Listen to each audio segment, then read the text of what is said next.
Chapter 001. Return to 17 years old _1 pain. Intense pain, like being pushed off a high building. Her body was in a sudden state of weightlessness, reduced to bloody fragments. En-Yang jerked to her senses, eyes fluttering open amid splitting headaches. Her blurry vision slowly cleared, so did the muffled sound surrounding her. En-Yang squinted her eyes. Dull yellow light from above flickered, resembling that of an old-fashioned light bulb commonly found in rural areas in the 70s and 80s, enough to make one dizzy. Wah wah! The sudden wail of a newborn broke out in the air. Where's this? Why was there a crying child? En-Yang suddenly realized that the situation before her eyes was all too familiar. Before En-Yang could comprehend it over, a skinny and tall elderly woman burst in from outside, exclaiming excitedly, "It's born! My eldest grandson has been born! Let me see my eldest grandson! My precious eldest grandson! Your grandma is here." The woman on the bed, holding the weeping infant, bore no smiles on her face, only shame in her eyes. "Mother, I'm sorry. It was not a boy. It was a girl."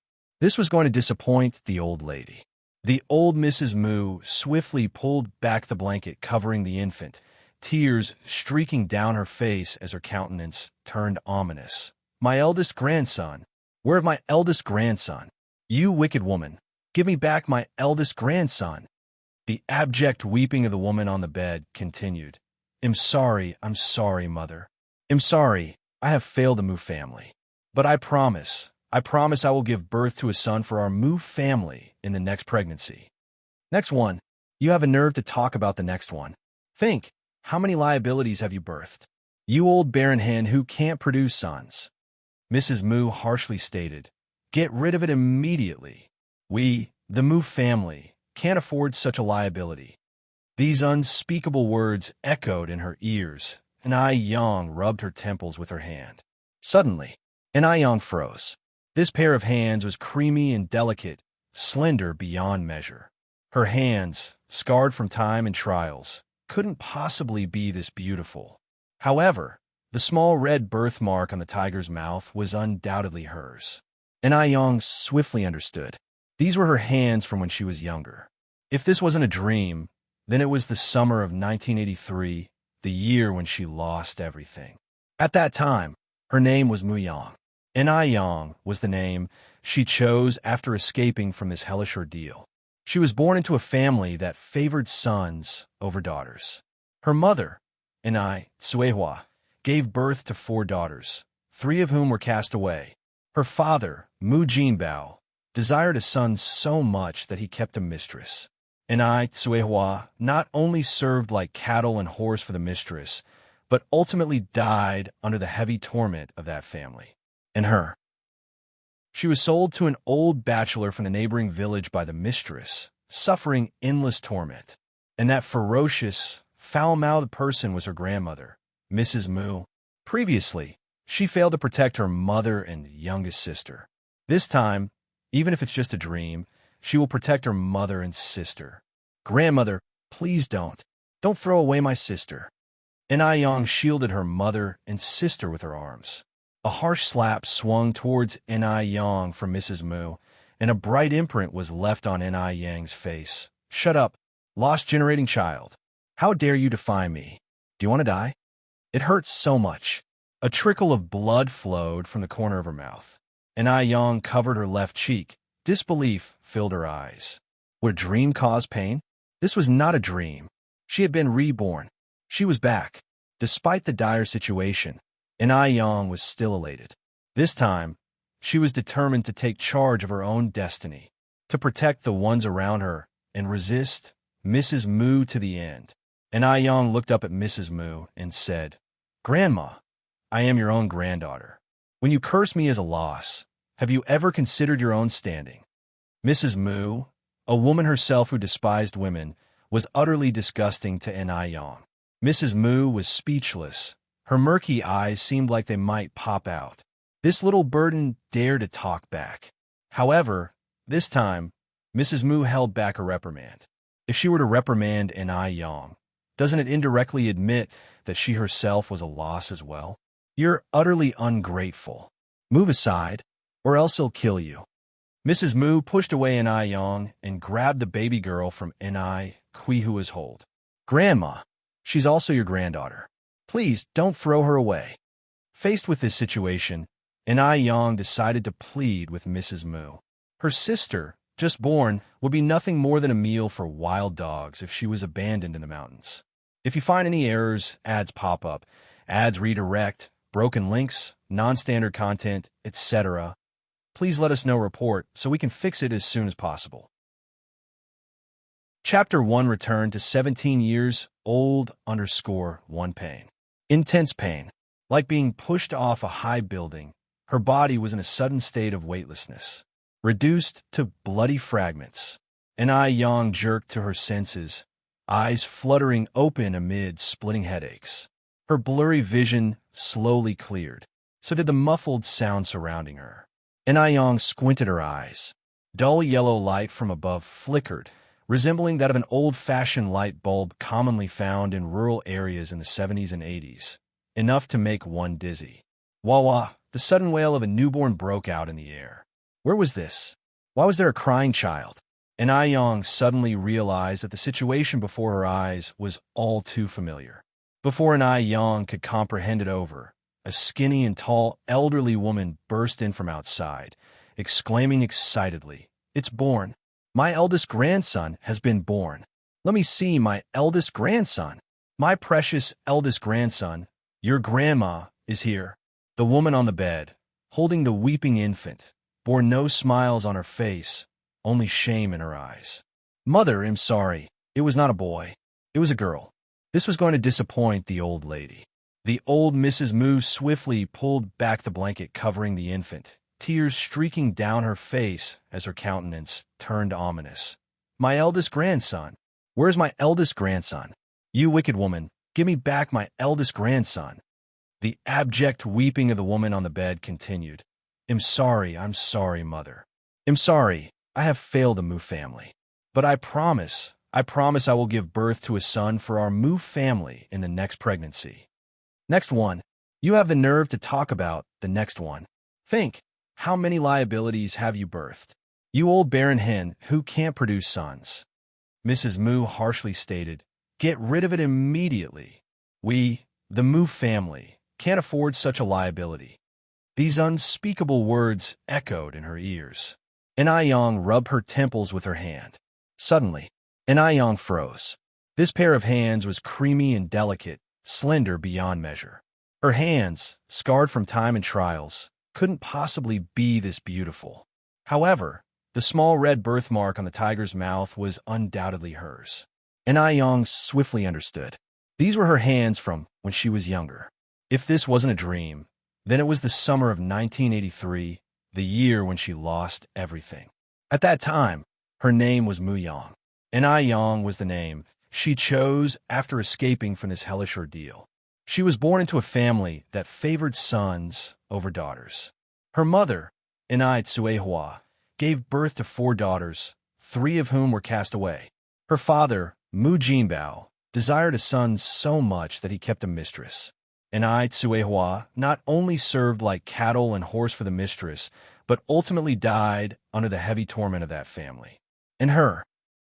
She was sold to an old bachelor from the neighboring village by the mistress, suffering endless torment. And that ferocious, foul-mouthed person was her grandmother, Mrs. Mu. Previously, she failed to protect her mother and youngest sister. This time, even if it's just a dream, she will protect her mother and sister. "Grandmother, please don't. Don't throw away my sister."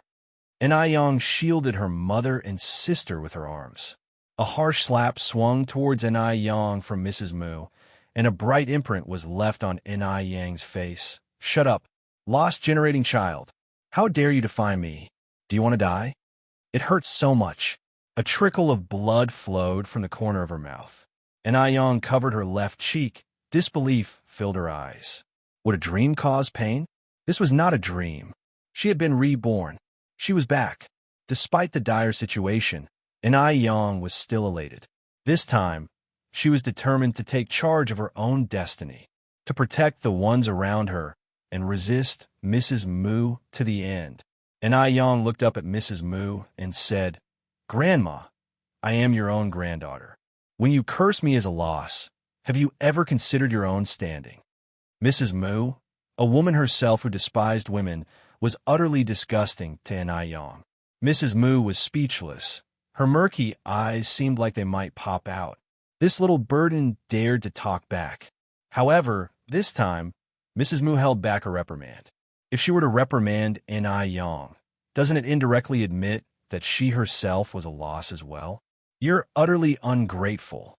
Move aside, or else he'll kill you." Mrs. Moo pushed away An Yang and grabbed the baby girl from An Quihu's hold.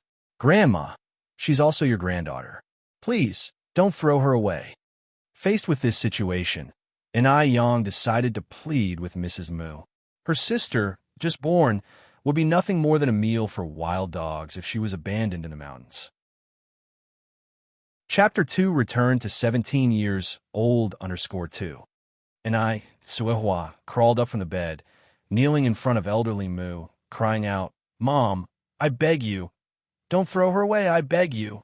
As long as you don't throw her away, I'm willing to work like an ox and horse for the Moo family." And Suehua, is just an honest countrywoman, uneducated, illiterate. All she knows is to respect her mother-in-law, serve her husband, and bear a son for her husband's family. Now that her daughter is about to be discarded by her mother-in-law, she has no other option but to plead submissively. She dares not refute when she is beaten and scolded by her mother-in-law and husband. Hearing this, elderly Moo was so angry that her face contorted. "You're supposed to work like an ox and horse for the Moo family. You worthless woman who can't give birth to a son. Why don't you just die? You're a jinx. You are our Moo family's jinx. Because of you, our family doesn't have a grandson. Mom, I beg you, can you not throw away my child, please?" And Suehua pleaded desperately. "Wench, get lost." Elderly Moo glared fiercely at An Suehua, looking as if she could kill her at any moment. Her husband, Moo Jinbao, and elderly Moo are on the same side. He doesn't care about his daughter at all. He dreams of having a son. Moo Jinbao grabbed An Quihu's hair and said viciously, "Scoundrel, can't give birth to a son and still dare to rebel. Watch me kill you today." And Suehua cried so much that she ran out of tears. Her life is so unbearably hard. Why doesn't God bless her with a son? Why? And Yang watched everything in front of her, forcing herself to calm down. Then she suddenly seemed to remember something and knelt down on the ground. "Dad, Grandma, my sister is our family's lucky star. How can we throw our lucky star away?" Moo Jinbao spat with disgust. "Lucky star? I think it's more like a disaster star." And Yang said seriously, "Dad, everything I said is true. Last night, I dreamed of a fairy, and the fairy told me that my sister is our family's Kaibao girl, our family's lucky star. Not only will she bring prosperity to our family, she will also bring us a little brother. The fairy also said that my sister's feet have 6 small black moles, which are blessings from the fairy to bless our family.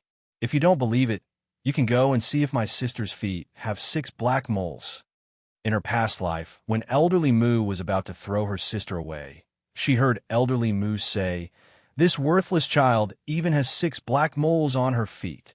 Luckily, An Yang remembered this sentence. Hearing this, elderly Moo squinted and looked at Moo Jinbao. "Jinbao, go and see if it's true."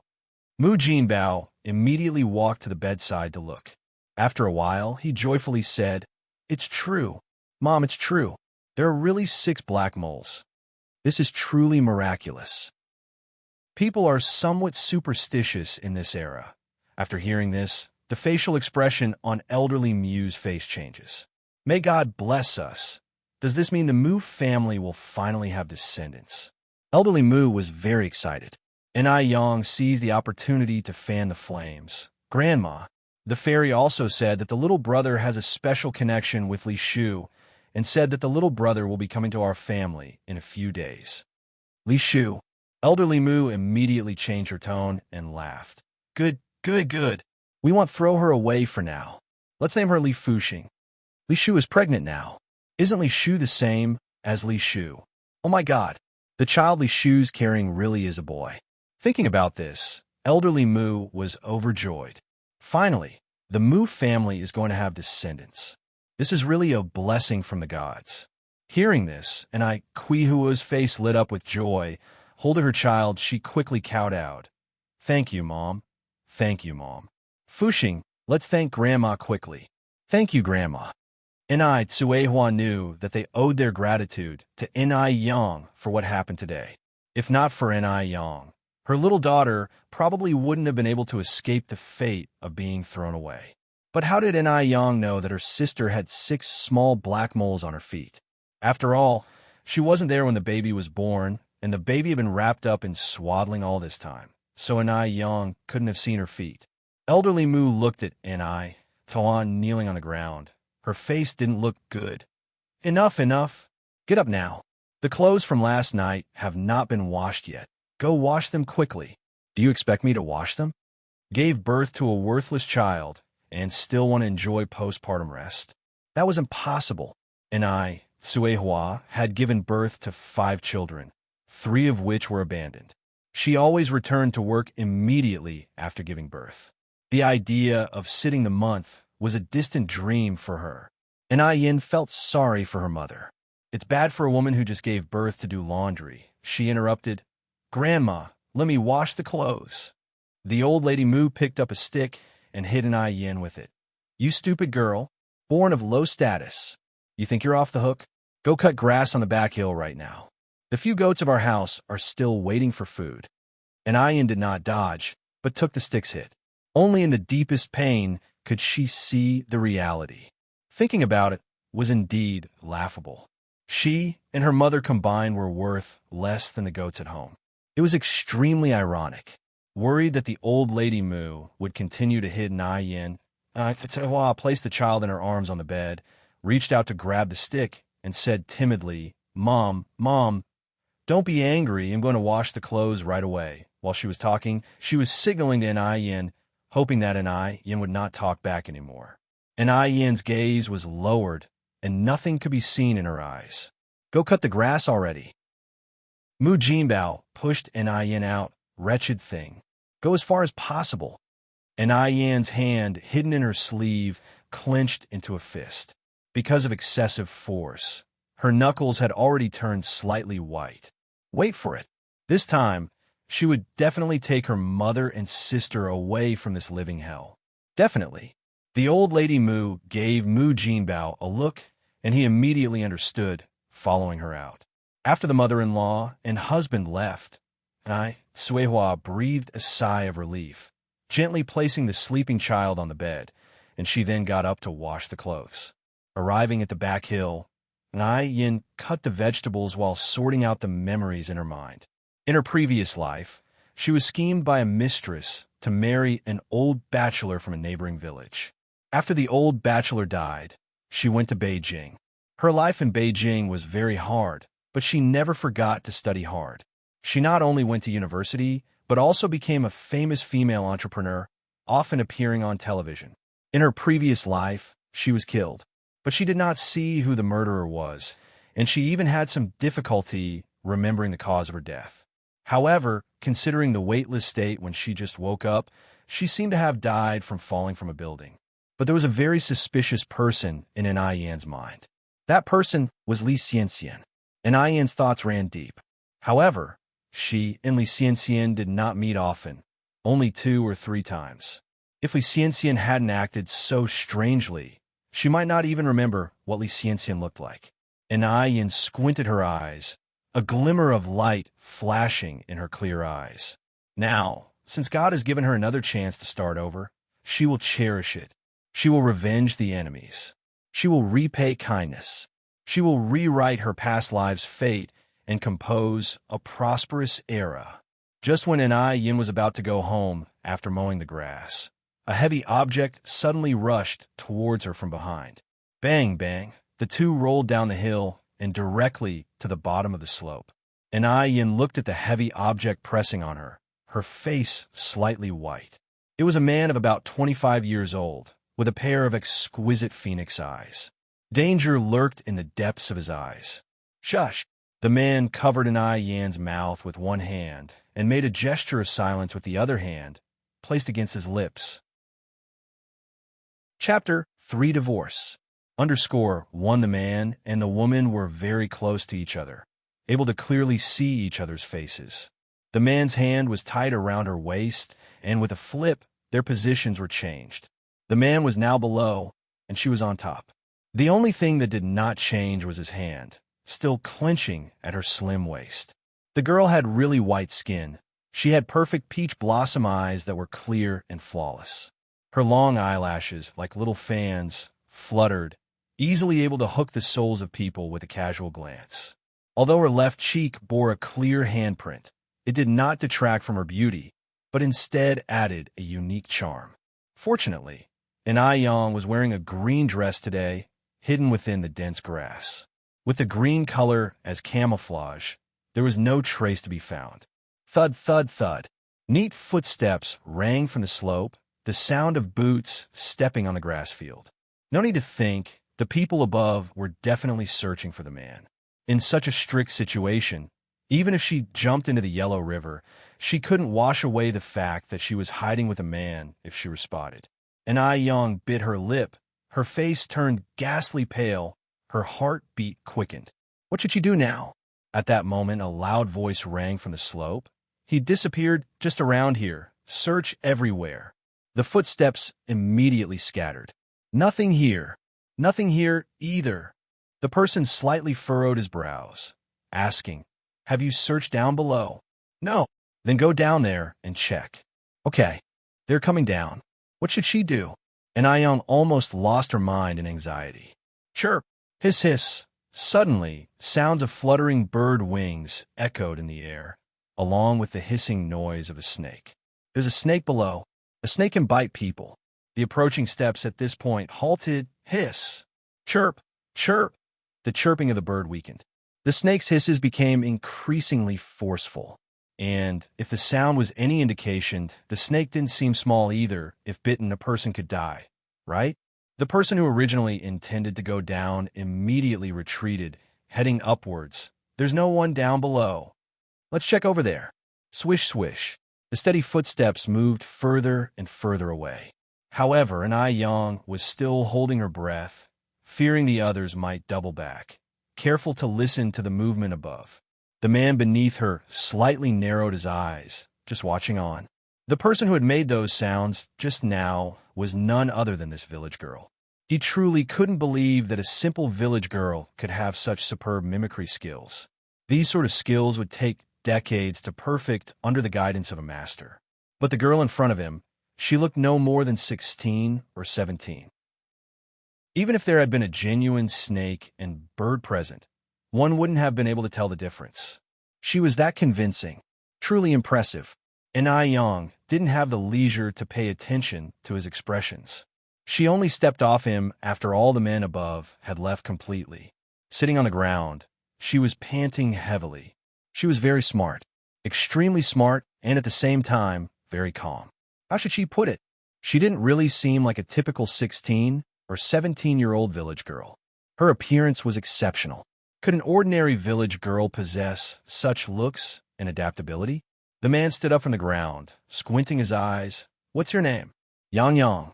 And Ai Yang lied about her name. She wasn't stupid. She could tell that this man, with his vicious demeanor, wasn't someone good to deal with. She wasn't going to reveal her real name to him. Anyway, Ying and Yang Yang are quite similar. What's your surname? The man continued to ask. Mu, and Ai Yang replied. Indeed.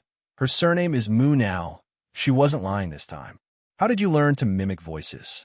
The man's gaze was firmly locked on her, like a giant beast, making it somewhat suffocating. And Ai Yang said, This is the countryside. We have all sorts of animals around. I learned it growing up. And Ai Yang had always been smart and had a great memory. The man narrowed his eyes, as if to question the truth of her words. Then he took out a wallet from his pocket and pulled out a bundle of cash. This is my thanks. I'm from Beijing. If you ever run into trouble, you can come find me in Beijing. All right.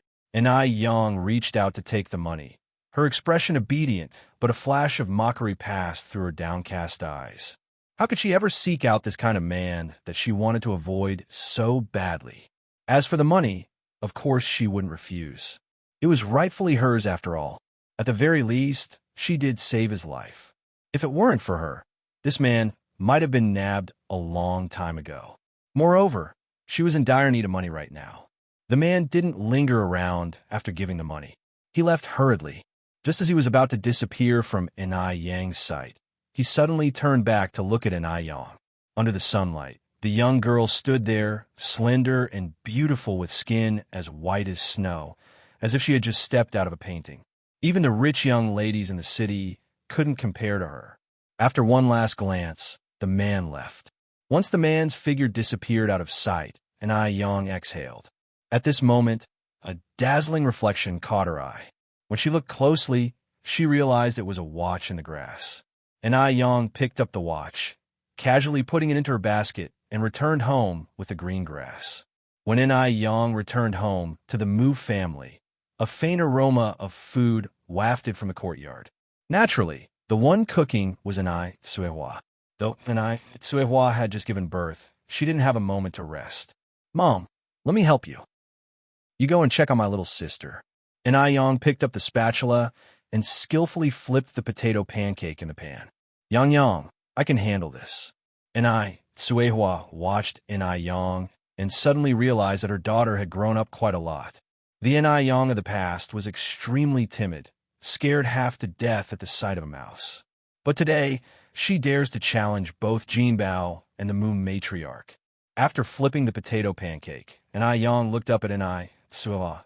"Mom, do you want to continue living like this?" Enai Suehua was taken aback. "What do you mean, Yang Yang?" Enai Yang sighed. "Mom, divorce him." "Divorce? Such a thing is unheard of in this age.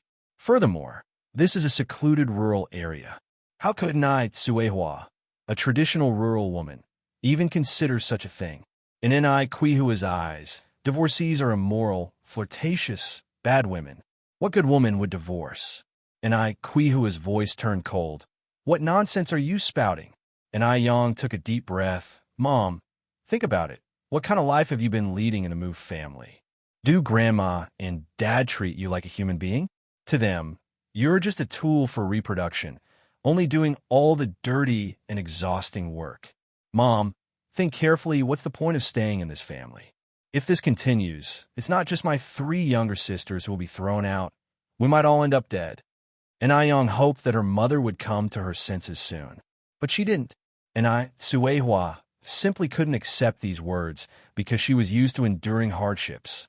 She immediately covered Enai Yang's mouth and said angrily, "Who allowed you to slander your dad and grandma? You're just a child. If you dare to say such things again, they'll tear your mouth to pieces." Although Enai Suehua knew Enai Yang was trying to defend her, and everything Enai Yang said was true, but the old-fashioned education Enai Suehua received from a young age had taught her that children shouldn't criticize their elders behind their backs. Such behavior was unfeeling. Besides, women were meant to obey their husbands after all. She couldn't resist. Enai Yang sighed. She understood her mother's thinking and knew what her mother was worried about. Let's just wait a little longer until Mother sees the truth. Then she will willingly leave this place where people are being consumed. Enai Yang had a plan in her heart. Enai Suehua gently touched Enai Yang's reddened face and said hoarsely, "Does it hurt? Yang Yang, does your face still hurt? Your grandma hit you too hard. Yang Yang, listen to me. Don't confront your grandma next time. It won't be as simple as a slap next time." Enai Yang slightly lifted her eyes and smiled. "It's okay, Mom. It doesn't hurt, not at all." "Really?" Enai Suehua asked incredulously. "Yes." Enai Yang nodded faintly. She had suffered so much in her previous life. What was a little pain to her now? Just at this moment, there came a sound of footsteps from the courtyard. The Moon Matriarch put on an affected demeanor and yelled, "Where are you people? Dead?" Enai Suehua, "Get out here. Don't you know we have guests?" Enai Suehua immediately ran out. "Mother Jinbao, who is this?" Standing between the Moon Matriarch and Jinbao was a plump, good-looking middle-aged woman. The Moon Matriarch said, "This is my niece Ashu from my mother's side. Ashu is 9 months pregnant now. Remember to take good care of her.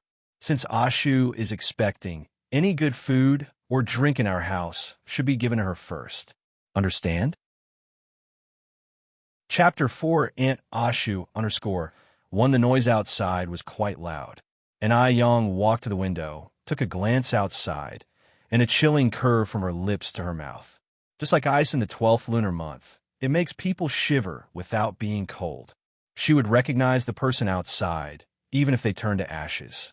It was Li Shu, Mu Jinbeo's mistress, and also the one who cunningly planned to marry her off to an old bachelor. In her memories from the past life, Li Shu indeed had a son. This son, nearly worshipped by Lady Mu and Mu Jinbao, was named Mu Yaozu. But how could someone like Li Shu produce something good? Mu Yaozu was extremely vile. At 5 years old, he caused Ni Cuihua to miscarry, and, at 16, he was sent to prison for rape. He was simply a social cancer. Li Shu lifted a very false smile on her face. Sister Cuihua, hello, I am Li Shu. Just call me Ashu. I will rely on you in the future. If Li Shu really were Lady Mu's niece, she should address Ni Cuihua as sister-in-law according to seniority. But she didn't. She was provoking Ni Cuihua, after all, who was carrying the seed of Mu Jinbao in her belly. Ni Cuihua was just a hen that can't lay sun eggs. Such a person, only good to be her workhorse. Li Shu's facial expression wasn't pretty, but the honest and down-to-earth Ni Cuihua didn't notice her abnormality, nor what was wrong with her words. Ni Cuihua smiled and said, "Sure, as long as you don't mind our poor living conditions." What a fool. No wonder she can't bear a son. Li Shu looked at Ni Cuihua with a gaze full of derision. Lady Mu turned to Ni Cuihua and said, "You have to arrange a place for Ashu to stay right now. Ashu is pregnant. You can't treat her badly." Lady Mu ordered around Ni Cuihua just like a servant.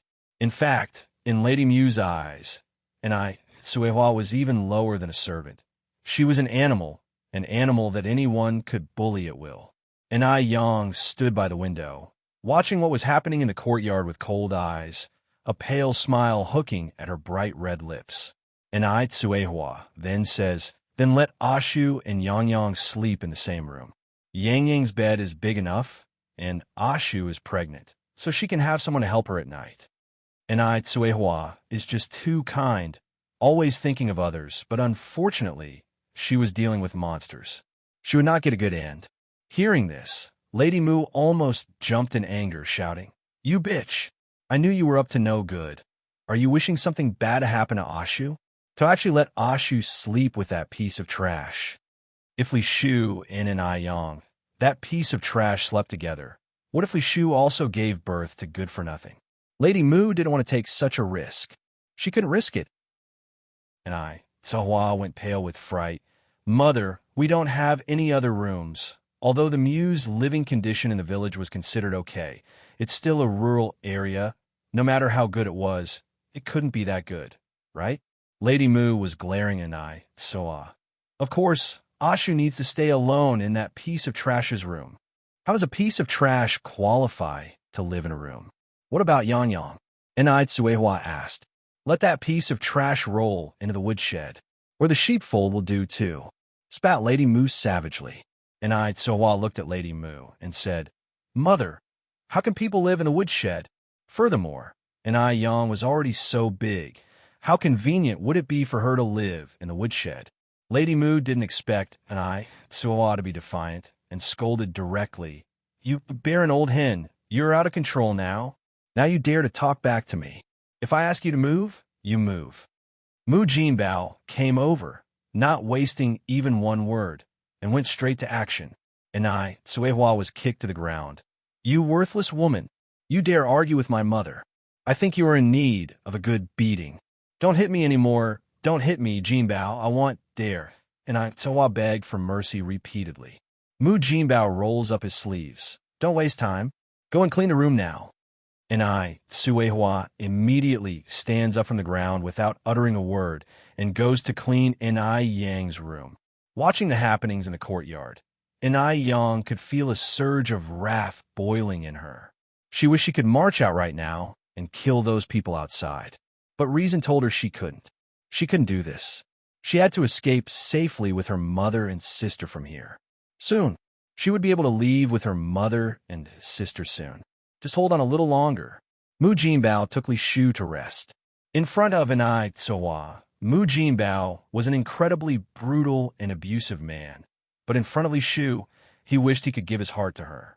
Anai Yang hated her father to the core. Just then, there were footsteps outside the kitchen. Anai Yang hid her wrath, slightly turned, and put on a feigned smile. Grandmother. Madame Mu tossed the stuff in her hands onto the stove, not a trace of smile on her face. You good-for-nothing, stew this chicken. If I catch you sneaking any, they'll tear your mouth apart. In these hard times, when even having a full meal was difficult, how could common folks possibly afford meat? Not to mention the chicken. Unexpectedly, stingy Madame Mu actually bought a whole chicken for her great-grandson. Anai Yang picked up the chicken, returned to her usual meek demeanor, and said in a low voice, I understand, grandmother. Seeing Anai Yang, Madame Mu nodded in satisfaction. That's how a good-for-nothing should behave. After cleaning the hen, Anai Yang put it in the pot to stew. She couldn't chop the chicken up, or Madame Mu would suspect her of stealing. While stewing the chicken, Anai Yang seemed to have thought of something, the corner of her mouth curling into a slight smile. Li Shu was an old friend after all. How could she not give her a farewell gift before leaving? Since Li Shu's son, Mu Yaozu, was a scourge on society in his past life. In this life, she would turn the scourge into a fool. She would make him incapable of harming anyone again. Mu Yaozu was not innocent, and Anai Yang could consider this as doing a good deed by eliminating the vermin. Anai Yang went to the base of a large tree in the courtyard, where a type of orchid grass grew, bearing purple flowers. The flowers were non-toxic, but the stamen inside the flowers was poisonous. This flower was colorless, tasteless, leaving no trace behind. In this era where prenatal screenings were non-existent, who could find it out? In her past life, it was only after studying medicine that Anai Yang learned the scientific name for these flowers. Anai Yang casually plucked several flowers and walked towards the kitchen. After the chicken soup was ready, Anai Tsuehua came in. Yang, come let me pass you by and deliver the chicken soup to your Aunt Ashu. The air was permeated with the delicious aroma of chicken soup.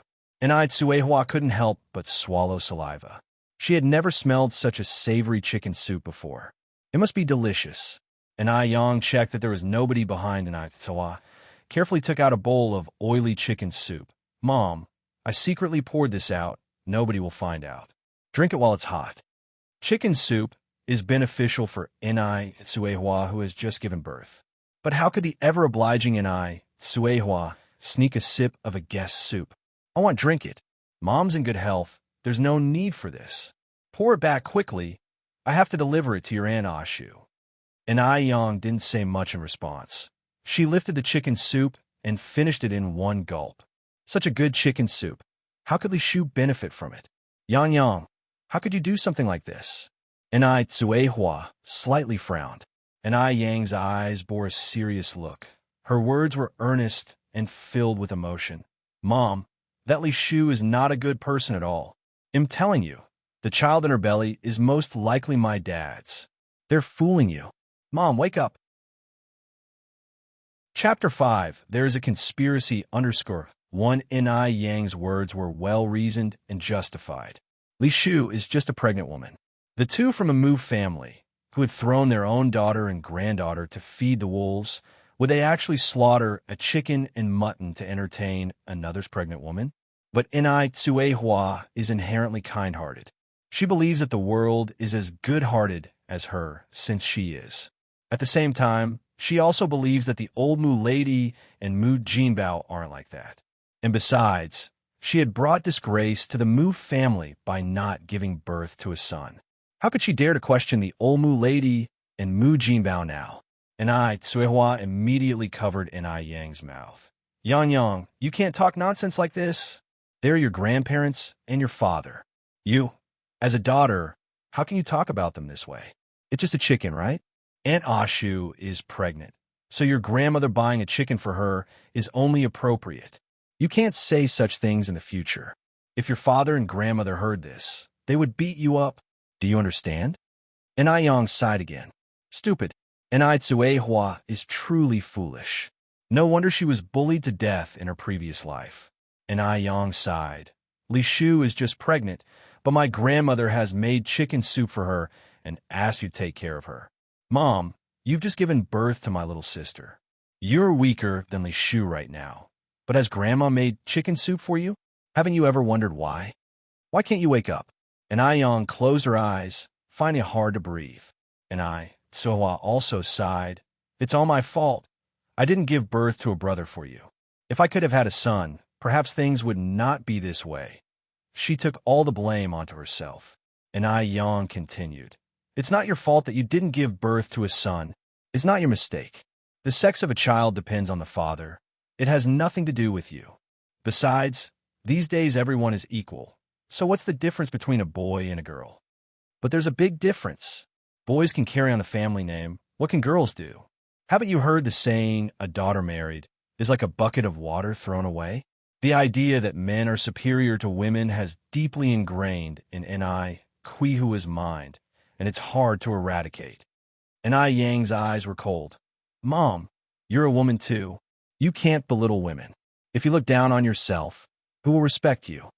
And Tsuehua retorted, regardless, girls are inferior to boys. Look at our village. Doesn't every family have a man as the head of the household?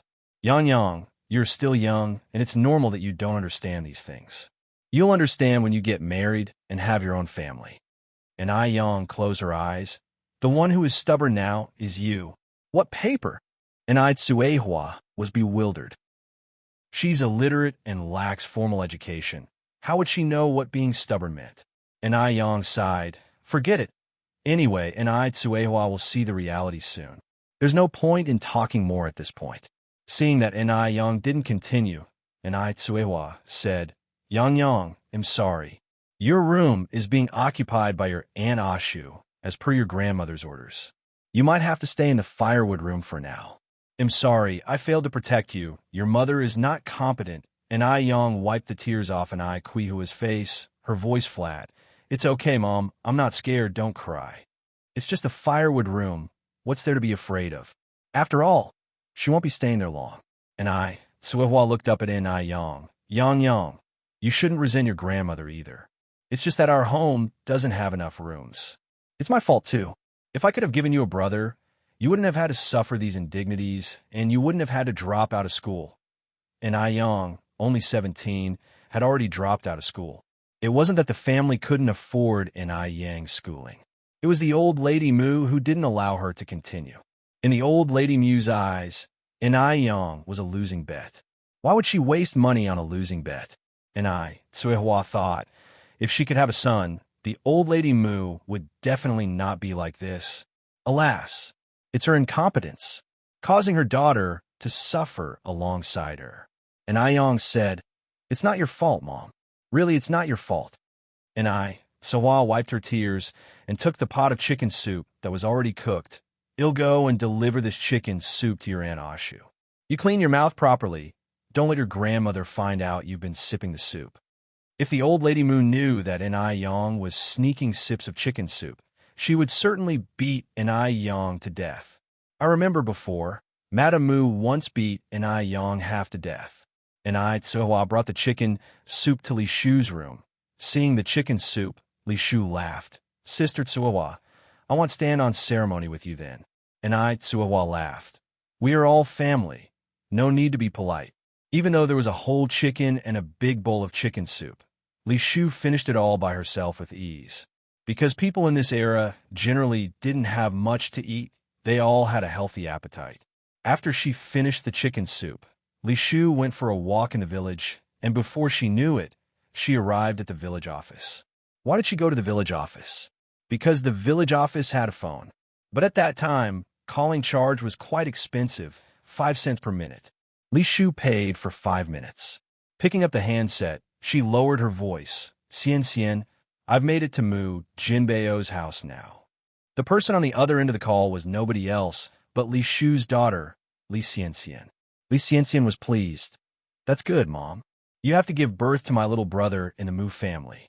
By the way, is Mu Jinbeo's daughter named Enrich? Enrich. Li Shu frowned slightly. No, her name is Mu Yang. On the other end of the phone, Li Xianxian also frowned. Then she must have changed her name. Li Shu curiously asked. Xianxian, why do you ask? Li Xianxian continued. Mom, let me tell you, this Mu Yang is my nemesis. She will block my financial and developmental path. You must help me get rid of her. As long as she's gone, there will be opportunities for me to prosper. Li Shu was stunned. What? Xianxian, what's going on? Li Xianxian said, you don't have to ask so much. Just do as I said. Mom, you must help me with this. Your daughter's future depends entirely on you. Li Shu hung up with a troubled expression on her face. How was she supposed to get rid of an Yang? Murdering is illegal. What should she do? Li Shu sighed, walking and thinking. Just then, a thought struck her. She remembered that an old bachelor cousin from her mother's side had also moved to this neighborhood. The old bachelor was in his 50s, wealthy, but unable to marry a wife due to health issues. She could introduce Yang to the old bachelor. After all, the old bachelor has always been dreaming of having a wife. By then, the old bachelor would be thrilled, and perhaps she could even benefit from it. Perfect. The more Li Shu thought about it, the more pleased she became. Her lips curved into a triumphant smile, and she moved briskly in the direction of the old bachelor's house. Coming out of the old bachelor's house, Li Shu maintained her triumphant smile. At dinner, Li Shu attempted to strike up a conversation with Yang. Oh my, Yang is such a beautiful girl. Yang was indeed beautiful. Just turning from her pair of exquisite peach blossom eyes, one could not help but fall for her. Which family in this area did their daughter look like this? She was so beautiful that it made people jealous. Yang was nibbling a steamed bun, pretended not to hear Li Shu's words. Thud. At that moment, a sound of a table being hit echoed in the air. Useless thing. Are you mute? Your Aunt Ashu is talking to you. Don't you know to answer? Chapter 6 Good Show _1 Who else could it be banging on the table, if not Old Lady Mu? Yang didn't say a word. With a laugh, Li Shu smoothed things over. It's all right. Kids will be kids. Don't be mad at her, Annie. Cold iciness filled Yang's downcast eyes. Li Shu sure knows how to play the Good Samaritan. Does she really think Yang is unaware of her ulterior motives? Yang remembered being fooled by Li Shu's fake facade in her previous life. Li Shu had sold her to an old bachelor for 500 yuan. It wasn't until much later that Yang discovered the true relationship between Li Shu and that old bachelor. It was disgusting. Even after a long time, every time Yang recalled those experiences, she felt a chill run down her spine. Who would believe that such nightmares, akin to hell, were actually real if they hadn't personally experienced them? Yang simply kept her head lowered. In the eyes of others, she was simply a timid little country girl. Li Shu looked at Yang with a sneer. This little country bumpkin. She wondered what she could achieve in the future to make Li Xianxian so scared. As far as Li Shu was concerned, Yang wasn't even fit to lace Li Xianxian's shoes. Upon hearing Li Shu speak, Old Lady Mu's expression softened a bit. She chuckled and said, Ashu, you're always so kind. Not like this ungrateful girl. You ungrateful girl. Aren't you going to thank your Aunt Ashu? Yang looked up at Li Shu, stuttered, and said, Thank you, Aunt Ashu. Li Shu laughed, feeling very satisfied, convinced she had Yang completely under her control, ready to manipulate at will. You're welcome. You're welcome. We're all family here. Come on, my dear. Eat more. Li Shu put a chicken leg in Yang's bowl. Even Old Lady Mu was stunned. She couldn't even bear to eat that chicken leg herself, having saved it for her beloved grandson, and Li Shu had given it to that money-losing wretch. Tsuawa was also surprised that Li Shu moved to tears. It seemed she had misunderstood Li Shu before. Li Shu was a good woman. In the future, she would take good care of Li Shu. Yang, of course, did not let go of the chicken leg. She immediately took a big bite and mumbled, Thank you, Aunt Ashu. You're really nice. You're even better than my mom. Li Shu said, Good girl, eat more. You're too thin, so pitiful. She was about to be sold to that old bachelor, and who knows what kind of torment she will endure. A sinister smile tugged at the corner of Li Shu's mouth. As Li Shu had a score to settle, after the meal, she specifically called Old Lady Mu and Mu Jinbao together to chat. After a roundabout discussion, Li Shu asked, Mother Jinbao, is Yin Yin still in school? Upon hearing this, Old Lady Mu looked disgusted. Why mention that wretch all of a sudden? Just a wretch. Her sheer mention would ruin the mood. One can imagine how Ai Yang usually lived in the Mu family. Mu Jinbao responded, In school? Who's got the money to send her to school? We don't have the money for her to go. She was tutored by the literacy class in the village for a while, but she's dropped out long ago. Li Shu chimed in, That's right, girls get married off sooner or later. There's really no use in going to school. As the saying goes, a daughter married off is like a bucket of water thrown out. Old Lady Mu liked what she heard and happily said, Indeed, Ashu understands me. Not like that Nai Tsuwa, who only knows how to enrage me.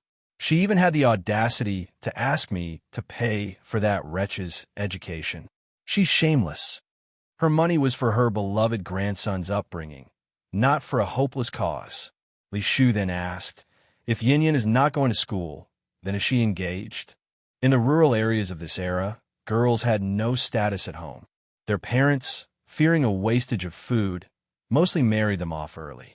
Many girls were already married by the time they turned 15. Moreover, the family was also raising a child bride. And Ai Yang was 17, the age when it was time to talk about marriage. Hearing this, Mu Jinbao shook his head. Not yet, but we're asking someone to look for opportunities. The main reason was to collect a larger dowry. But at that time in the rural areas, there were too many girls and none were wanted. The situation was financially difficult for everyone. It was tough to collect a large dowry. So, the marriage affair of Ai Yang had been put on hold. Otherwise, Ai Yang would have been married a long time ago. Lady Mu stated, We, the Mu family, have raised the money-losing girl for 17 years. We can't let her get married on the cheap. Li Shu chimed in, Mom, you're right. There's a good marriage opportunity available here. Would you like to listen? Old Lady Mu trusted Li Shu a lot, so she responded, Ashu, I trust you. Go on and tell me. Li Shu said, My cousin has been struggling to find a suitable wife. He heard that Yang Yang is only 17 this year and is very beautiful, so he offered to buy Yang Yang for 200 yuan. Mom, what do you think? Bought. Li Shu was talking about buying. And Ai Tsuehua was also bought by Mu Jinbao. A bought wife can't return to her maiden home. It was like signing a slavery contract. That's why the Mu family dare to bully Ai Tsuehua so unreasonably. In fact, Ai Tsuehua has a brother who has not visited the Mu family in all these years. Ai Tsuehua, who was bought for a few yuan, never thought her daughter could be sold for 200 yuan. This was 200 yuan. For that era, 200 yuan was a huge sum. You must know that at that time, the price of salt was just 1 cent per kilogram. A kilogram of pork was just a few cents. Old Lady Mu never dreamed that Ai Yang could be sold for 200 yuan. Ashu, is that money-losing girl really worth that much? Li Shu laughed and said, Mom, listen to you. I could cheat anyone, but not you. And the person offering this is my cousin. He told me himself. Hearing this, Old Lady Mu was almost laughing her eyes out, and Mu Jinbao was also very happy. Listening to the discussions in the room, Ai Yang's face was filled with sarcasm, just as in her previous life. On the first day of Li Shu's arrival, she couldn't wait to sell her. A saying from the future couldn't be more accurate. The most fearful thing in the world is not ghosts, but people. Ai Yang narrowed her eyes slightly, stepped lightly to leave, and dragged Ai Tsuehua out of the house. The darkness of the night effectively concealed their figures. Mom, lower your voice. Listen while my father and grandmother are discussing in the room. What? Ai Tsuehua was somewhat puzzled. Ai Yang directly raised her hand to cover Ai Tsuehua's mouth. Listen carefully. Ai Tsuehua stared blankly at her daughter. The moonlight tonight was beautiful, shining evenly on Ni Yang, as if coating her with a silver hue. In the moonlight, she was like a fairy coming down from the moon, stunningly beautiful. It must be said, the changes in Ni Yang were too pronounced. At this moment, the voices in the room were heard again. Mom, Jinbao, if you agreed to sell Yang Yang to my cousin, tomorrow Jinbao and I will go over there to finalize things quickly to avoid unnecessary delays. And Tsuehua frowned slightly. Generally speaking, shouldn't Li Shu call old lady Mu his auntie? Why did she call her mom? Did she mishear? Before Tsuehua could react, old lady Mu's voice came from inside the house again. Ah, Shu, are you saying that money-losing girl can actually be sold for 200 yuan? Absolutely. Li Shu hurriedly nodded. Old lady Mu continued. Why is he willing to spend 200 yuan to buy a wife? Old lady Mu was too curious. Li Shu hesitated for a moment, then said, Because my cousin is a castrated man who can't have children. Chapter 7 Final Awakening _1 A eunuch? What is a eunuch? A eunuch is a man without root. Upon hearing this, old lady Mu fell silent. She had lived for so long, and it was her first time hearing about a real eunuch. Seeing old lady Mu silent, Li Shu continued, Mom, my cousin is also getting older. He is over 50 this year, which is somewhat older than Jinbao. What do you think about selling Yang Yang over to him? Li Shu's words were intended to probe the position of Ni Yang in Mu Jinbao's and old lady Mu's hearts. Old lady Mu said, We should sell. Of course we should sell. It's 200 yuan. How could we miss this opportunity to fortune? Mu Jinbao chipped in. Right. Mama's right. We can't miss this opportunity to fortune. Where's your cousin now? We have to send over this money-losing thing immediately. It's just wasting food at home every day and being an eyesore. Compared with this money-losing thing and 200 yuan, of course, 200 yuan is more important. What is a money-losing thing anyway? Li Shu laughed and said, All right. Since you and Mom agree, Jinbao, we will visit my cousin's house tomorrow. After all, it's 200 yuan. My cousin will also come to see the person. Otherwise, he will not feel at ease. And Yang squinted slightly. I remember my previous life, that old bachelor also came. But at that time, Li Shu lied to her and said, This old bachelor was just visiting the family. And Yang believed it. She hated that she was not suspicious enough at that time. Old lady Mu chuckled. It's normal to check. You'll make that money-losing thing tidy up while tomorrow. We won't disappoint your cousin. Li Shu nodded. Mom, you'll have a lot of troubles then. Old lady Mu laughed. What's there to worry about, Ashu? You're the one who has worked hard. Li Shu followed. Mom, do you think I'm really carrying a boy in my stomach? Old lady Mu replied. Of course it's true. The immortal has said it. Would they be lying? Ashu, stay home and cultivate your fetus properly. Give birth to a boy for our Mu family as soon as possible. Li Shu nodded shyly. It had started raining outside unknowingly. On Ni Kuihua's face, it was unclear whether the droplets were rain or tears. She was deceived. She was really deceived. She was deceived so badly. All these years, she served her in-laws and husband, took on the dirtiest and most tiring work at home, worked like an ox and a horse for the Mu family, did not resist against the beatings, and never complained about anything.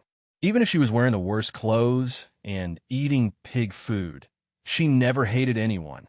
But now, she was rewarded with such an outcome. Boom! A thunderous sound echoed from the horizon, which was particularly terrifying. And Tsuehua looked up at the sky. Her body was so weak that she couldn't muster any strength. What should she do? What should she do now? Her daughter is going to be sold. Her husband betrayed her. There is no place for her in this world. Why is her life so sorrowful? And Tsuehua simply wanted to wail loudly. Mom, are you okay? And Yang looked at Tsuehua. His clear and handsome face showed no expression. His calmness was beyond comprehension. I'm fine, and Tsuehua stuttered, biting her lower lip. Her face was terribly pale. And Yang sighed. Let Tsuehua to sit down under the firewood room. Mom, don't cry. A woman's fate is in her own hands, crying won't solve anything. And Tsuwa hugged Yang tightly and choked up. Yang, I'm sorry. I failed you. I'm not capable. I couldn't protect you. I'm sorry. And Tsuehua cried her heart out. And Yang patted Kuihua's back gently. Mom, we can't stay in this home anymore. Staying here only means death. Let's get a divorce. Divorce again? But could she really get divorced? She is a woman with 2 children. If she divorces, how will she live in the future? And besides, a woman who divorces will be looked down upon. After divorce, where would they go? And Tsuehua didn't know how to answer Yang. Without a man, how would they survive? Even if it meant death, and Tsuehua dared not divorce. In this feudal era, convincing a woman to divorce is incredibly difficult. And Yang continued, Mom, if you're unwilling to divorce, my younger sister will end up the same as me when she grows up. They will sell her to an eunuch. Afterward, Li Shu will be the mistress of this house. And there will be no place for us here, Mom. Wake up. An eunuch. Her daughter would be sold to an eunuch. And Kuihua's face turns pale. This cannot happen. She must protect her daughters, even at the cost of her own life. She must protect her 2 daughters. And Tsuehua stops crying, clutching a wooden stick tightly. Looking at Kuihua's emotional changes, Yang sobbed. Mom, can I beg you? I really don't want to marry a eunuch. I really don't want to. Hearing Yang's crying, and Kuihua's heart clenched painfully. Yang, stop crying. And Tsuwa hugged Yang, sobbing, All right, Yang, they'll listen to you. Hearing this, a faint smile appeared at the corners of Yang's mouth. Mom, you must start to stand up from now on. Don't worry. I will take you and my younger sister away from here. Under the night light, Yang's attractive peach blossom eyes shone brightly, outshining all the stars in the sky. It seemed like Tsuehua was seeing her daughter for the first time, and she nodded firmly. With a crisp crowing of a rooster, the day broke in the blink of an eye. The sun slowly rose from the east, and the air was filled with the fresh smell left after a rain. Tsuehua was making breakfast in the kitchen. This morning, the Mu family was not home, and the small kitchen was filled with the aroma of fried eggs and sesame oil. Yang. Tsuehua waved at Yang. Mom. Yang walked over. Tsuehua scooped up 2 fried eggs from the pot. Eat these quickly. After a night of thinking, Tsuehua had finally come to understand. She wouldn't be so foolish anymore. Yang smiled. Mom, what about you? Tsuehua replied. Don't worry, Mom's already eaten. These 2 are saved for you. Although it was just 2 fried eggs, it was the most delicious thing Tsuehua had ever eaten. When she was with the Mu family, she could never even taste any meat. Yang nodded and ate both fried eggs. After dinner, Tsuehua quickly washed the dishes while Yang went out. Tsuehua was always honest and compliant. No one in the Mu family would ever find out that she had been eating eggs secretly. Yang didn't go out to play. She had something much more important to do. In her memory, a high-ranking official was visiting the countryside for inspection work with his secretary. She could ask the official for help. Ordinarily, Yang should not remember the inspection work of such an official so vividly. But because the official encountered bandits on the road, who ended up stabbing him a few times. Without immediate first aid, the official and his secretary died. That incident created quite a commotion, causing panic among the people. Yang hurriedly walked down the path from her memory, and when she got to a dense thicket, she saw 2 figures sitting by the road. There was a pool of blood on the ground. One of them saw Yang and weakly said, Little comrade, over here, over here. Chapter 8 Done_1 This road was extremely quiet, seldom used by people. This was why it took more than 10 minutes before anyone noticed the criminals had fled. During this time, there was no smartphone or pager. They had no way to contact the outside world. They were severely injured and could only sit by the road at the mercy of death. At this moment, a person finally came by. Though it was just a little girl, she filled the 2 with hope. How wonderful! They were saved. They were finally saved. Yang ran over. "Uncles, what happened to you two?" The slightly older man replied, "Little girl, it's not safe here. Quickly go and call for help." The criminals might have fled, but they could return at any moment. However, Ai Yang remained calm despite the increasingly dangerous situation. With a serene expression, she took the two men's wrists in her hands. "Uncles, your wounds are severe.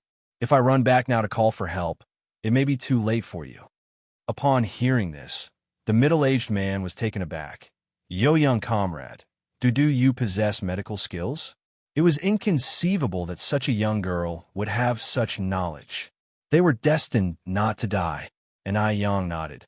"Uncle, please preserve your strength by remaining silent."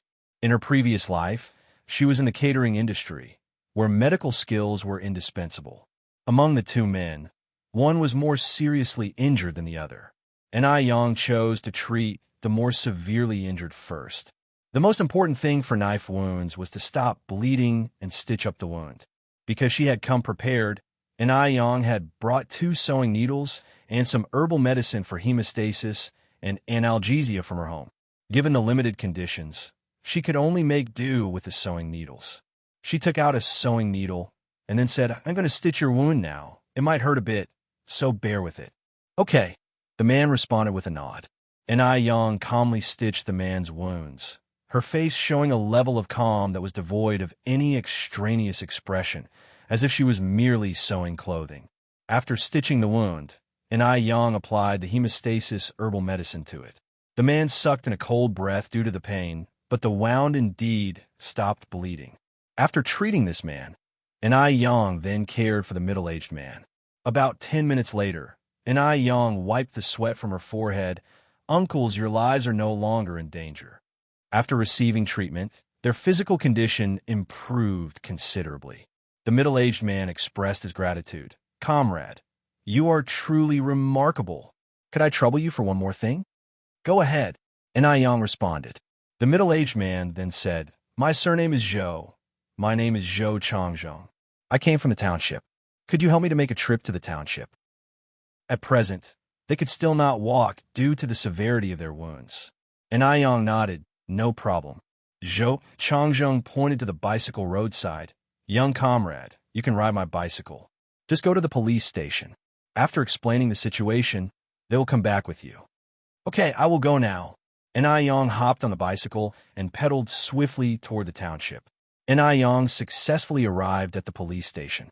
The officer's face turned pallid when he heard the situation. He immediately dispatched officers and an ambulance before accompanying Ai Yang back to the scene.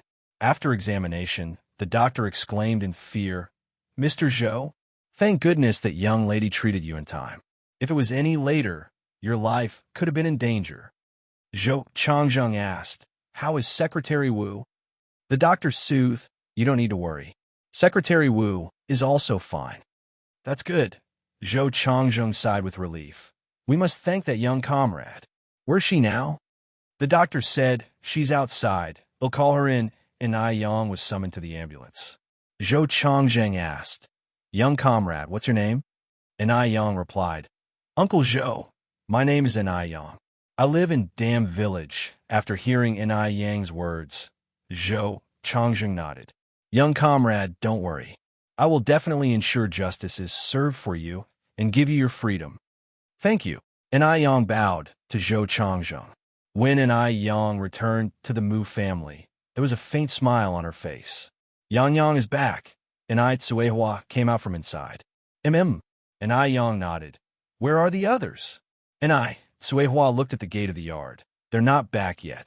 Just as she was speaking, the old Granny Mu helped Li Shu, who was being crushed by Mu Jinbao, into the house. Li Shu was like a queen. When Granny Mu saw Ai Tsuehua and her daughter, she began to swear at them. "You stand there like death itself. Don't you have work to do?" Ai Tsuehua nodded like she always did. "Yes, Mom. Yang, and I will get right to it." Granny Mu no longer bothered with Ai Tsuehua. She took Li Shu to the living room and closed the door. Once inside, Granny Mu could not help but ask, "Shu, what did your cousin say?" Li Shu laughed and said, "My cousin of course agreed.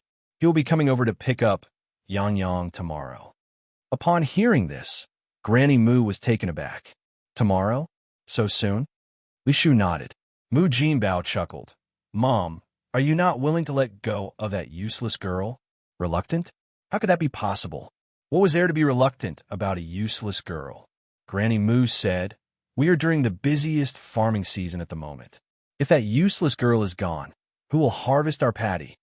Despite Ni Yang's slight frame, she was agile and capable when it came to farm work.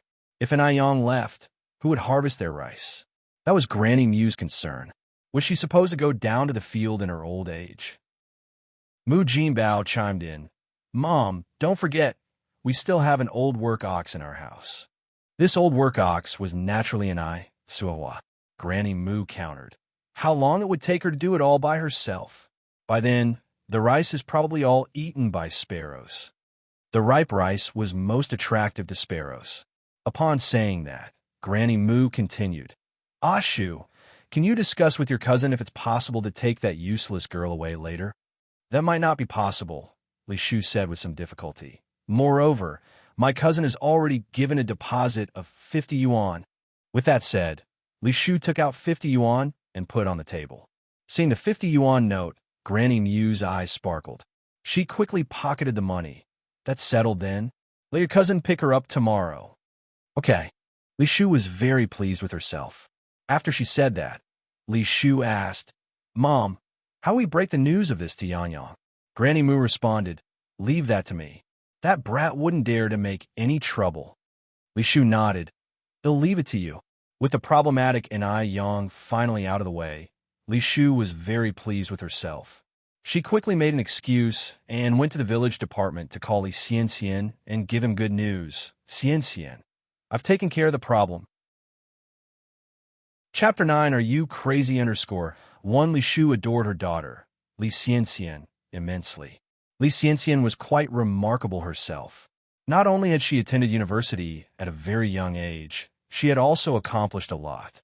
However, Li Shu had always been unable to comprehend why Li Xian, a daughter aptly compared to a treasure from heaven, would feel intimidated by Ni Yang, who was no better than mud.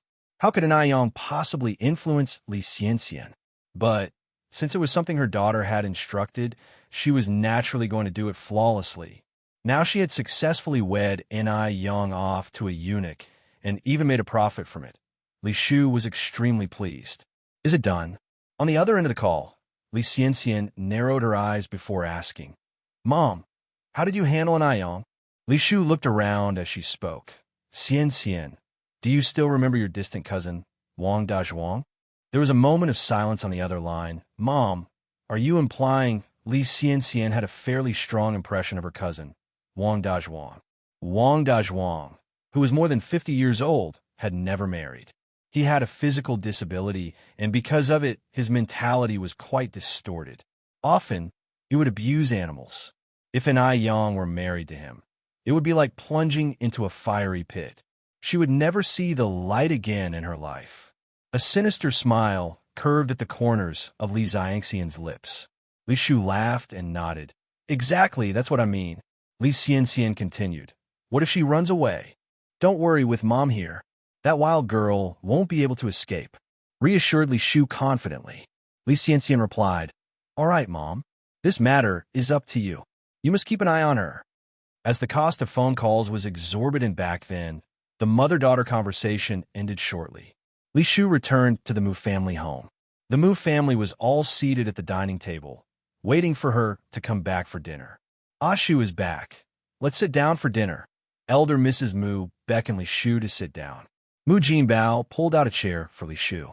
At the table, Elder Mrs. Mu turned to Ni Suehua and deliberately asked, Suehua, how old is Yang Yang this year? Hearing Elder Mrs. Mu's voice, Ni Suehua couldn't help but shudder. If you've been oppressed for a long time, you can't change certain habits overnight. Ni Suehua replied, Yang Yang is 17 this year. Elder Mrs. Mu continued, a 17-year-old girl, and yet she sits idly at home all day.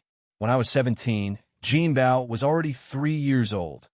In those days, getting married and having children at a young age was common. And I, Suehua naively responded, Mother, Why don't we let Yang Yang continue her studies? Study, exclaimed elder Mrs. Mu. And I Tsuehua, you really dare say, where do we get the money for her schooling? Besides, what's the use of a liability like her going to school? And I Tsuehua added, but Yang Yang is still so young. What can she do if she doesn't study? Li Shu stifled her laughter and said, Sister Tsua, hasn't Aunt mentioned it? When she was 17, Brother Jinbao was already 3 years old. I think Yang Yang should marry early. Then we, her maternal family, can benefit from it. Otherwise, she's just wasting food at home. Li Shu didn't bother hiding her intentions in her words. That's because Enai Tsuehua was just a fool in front of her. Enai Tsua burst into fury at that very moment. Li Shu, our family's business doesn't seem to be your concern. An outsider. Slam! Elder Mrs. Mu pounded on the table and stood up, her gaze fierce like a ferocious demon. Enai Tsuehua, you barren wretch. Who's the outsider? I think you're asking for it. Jinbao. Mu Jinbao immediately rolled up his sleeves and stood up. You wretched woman, say that again. Beating his wife was a regular affair for Mu Jinbao. Who told Enai Tsuehua not to be capable, not making a son? In the countryside, without a son at home, one is not only despised as extinct, one also has to be ridiculed and belittled. Enai Tsuehua looked at Mu Jinbao with red eyes. Mu Jinbao, we've been married for 17 years. How have you treated me these whole 17 years? You have either beaten me or insulted me every day. You never once had a kind face for me. I've borne you 5 daughters, with you discarding 3. Mu Jinbao, you too are the biological father of these children. How could you bear to do it? Nothing matters at all. Enai Tsuehua dares to talk to him like that now. It must be known that before she would neither hit back when beaten nor retort when insulted. This cheap woman, has she gone mad? Mu Jinbao's eyes turned red with rage. Veins protruded on his face. Enai Tsuehua knew that this was the prelude to him wanting to beat someone. Every time Mu Jinbao wanted to beat someone, he put out this ghost-like appearance. And each time, he would beat her to within inches of her life. His methods were shocking to everyone. Remembering those experiences, Enai Tsuehua shuddered with fear. Mu Jinbao raised his fist to hit Enai Tsuehua. Enai Tsuehua was gripped with terror and momentarily forgot to resist. Dad, you're getting old. It's easy to wrench your back if you start fighting. Enai Yang came over and stood in front of Enai Tsuehua, reaching out to grab Mu Jinbao's hand, and then said, Dad, Aunt Ashu is right. I'm 17 years old this year. It's a waste to sit around at home doing nothing. Better to marry into a good family sooner rather than later. So, I wonder, does Aunt Ashu have some outstanding young men to recommend me? Enai Yang trained in fighting arts and taekwondo in her former life, so she has some basic skills in martial arts. Furthermore, what surprised Enai Yang was that since saving that big official yesterday, her 5 senses had become a lot sharper than the average person, particularly her strength. It felt as though she had an endless supply of energy.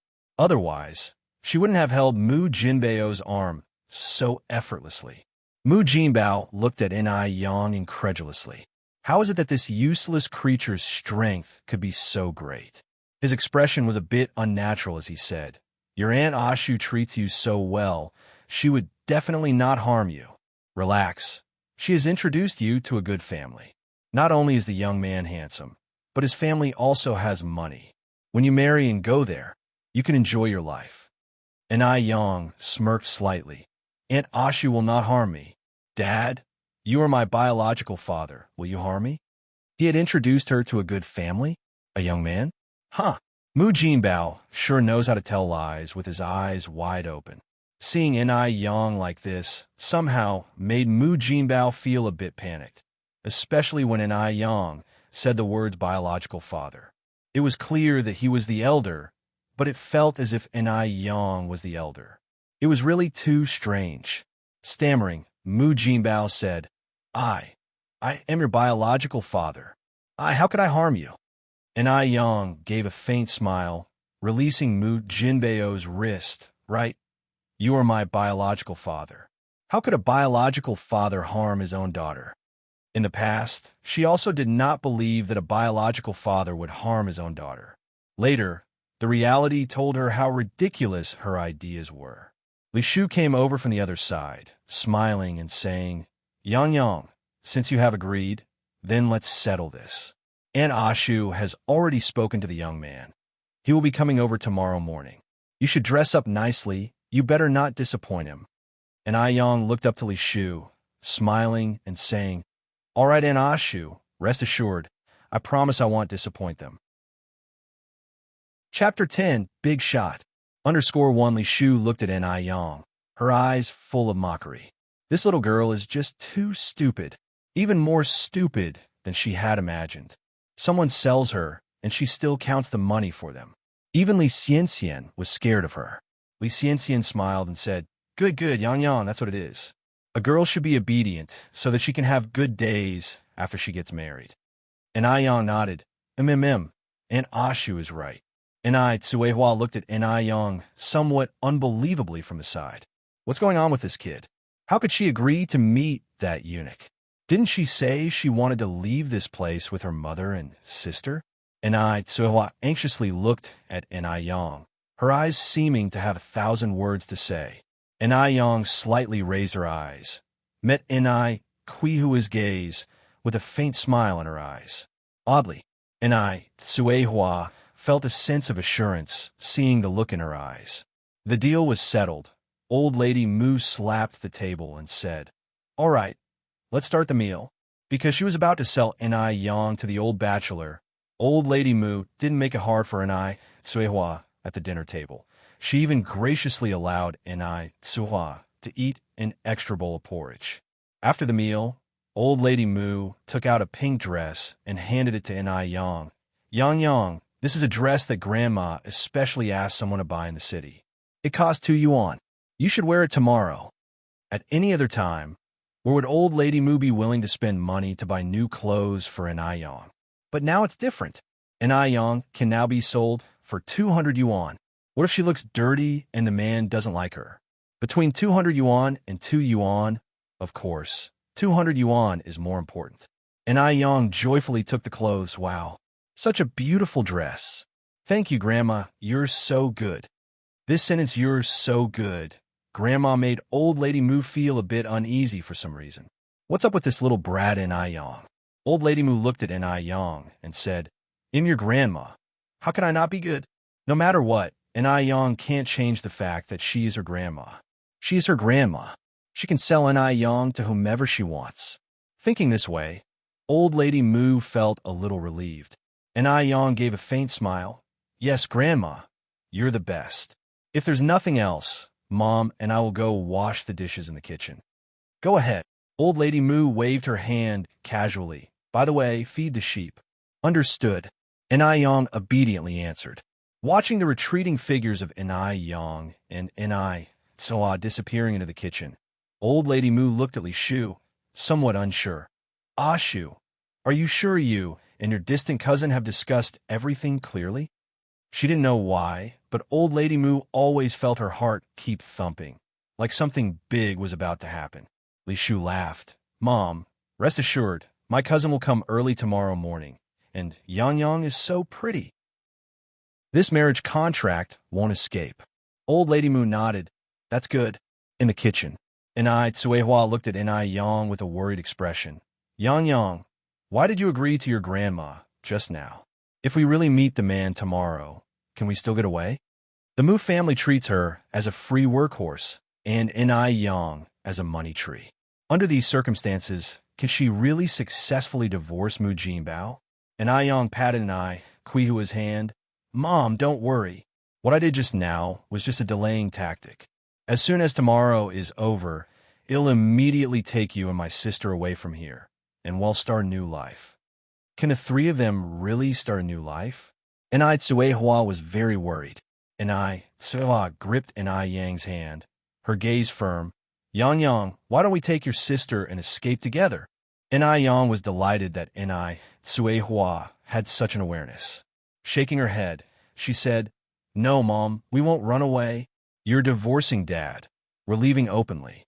In an era where even train tickets are hard to buy without a letter of introduction, where could they possibly run to?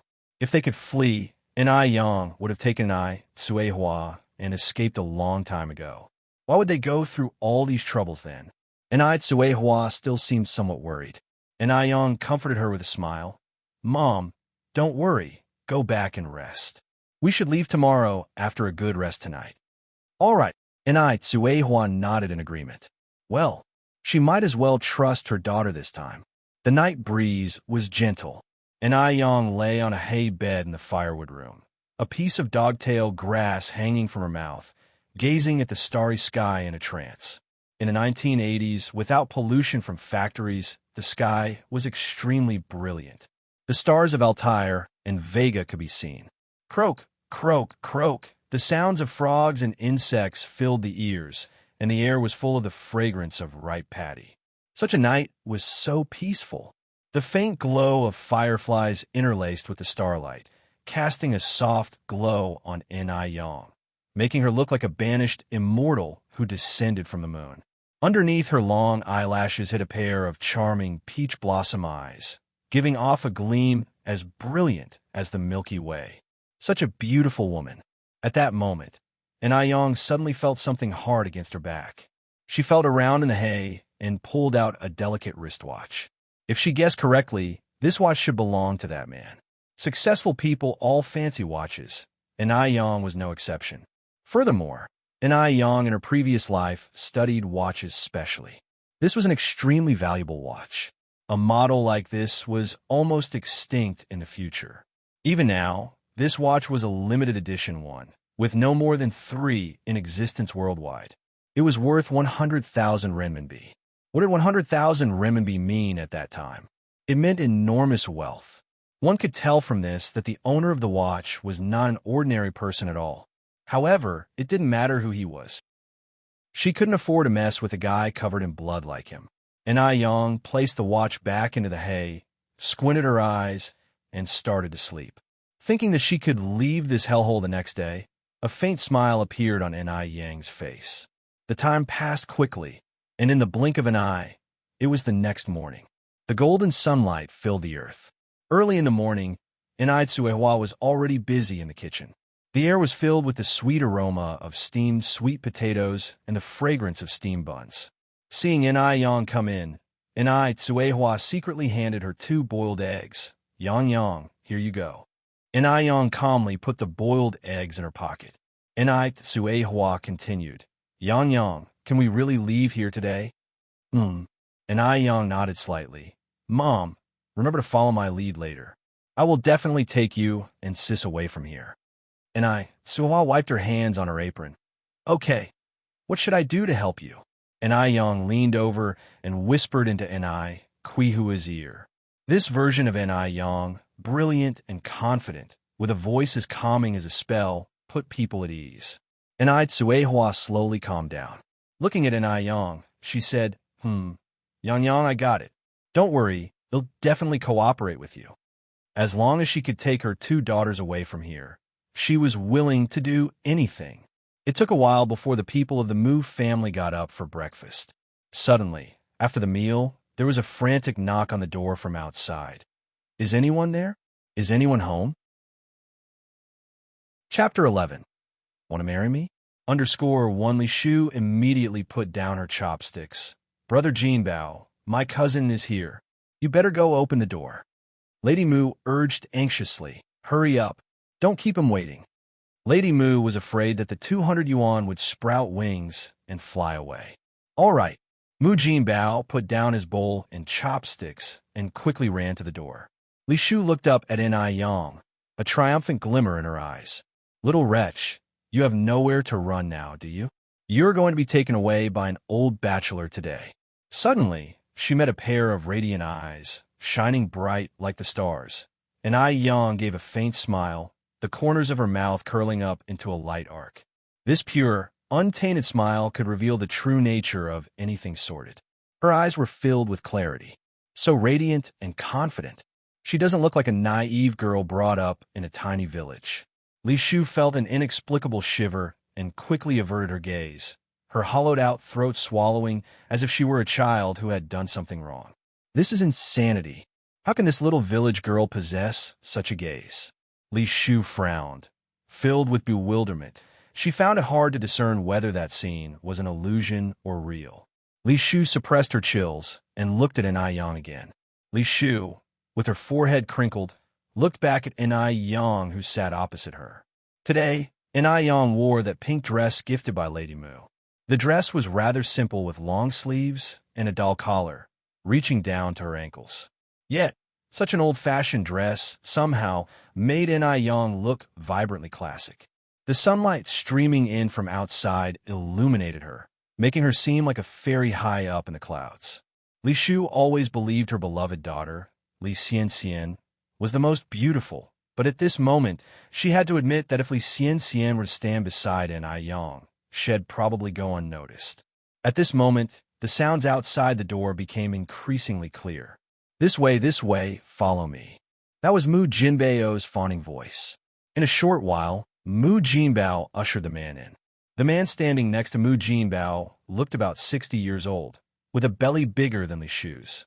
His shiny bald head and rodent eyes darted everywhere. When he smiled, a mouthful of big yellow teeth was revealed. Yes, this was Li Shu's distant cousin. Mu Jinbao smilingly introduced, "Mom, this is Wang Dazhuang. Dazhuang, this is my mom. This is my wife and I, Tsuehua, and this one is Yang Yang." Upon seeing Enai Yang, Wang Dazhuang's eyes instantly lit up. This young girl is so pretty. It's a bargain to buy her back for 200 yuan. Wang Dazhuang swallowed his saliva, moved his gaze away from Enai Yang, and greeted everyone in the room. "Hello, Granny. Hello, Annie. I'm Wang Dazhuang."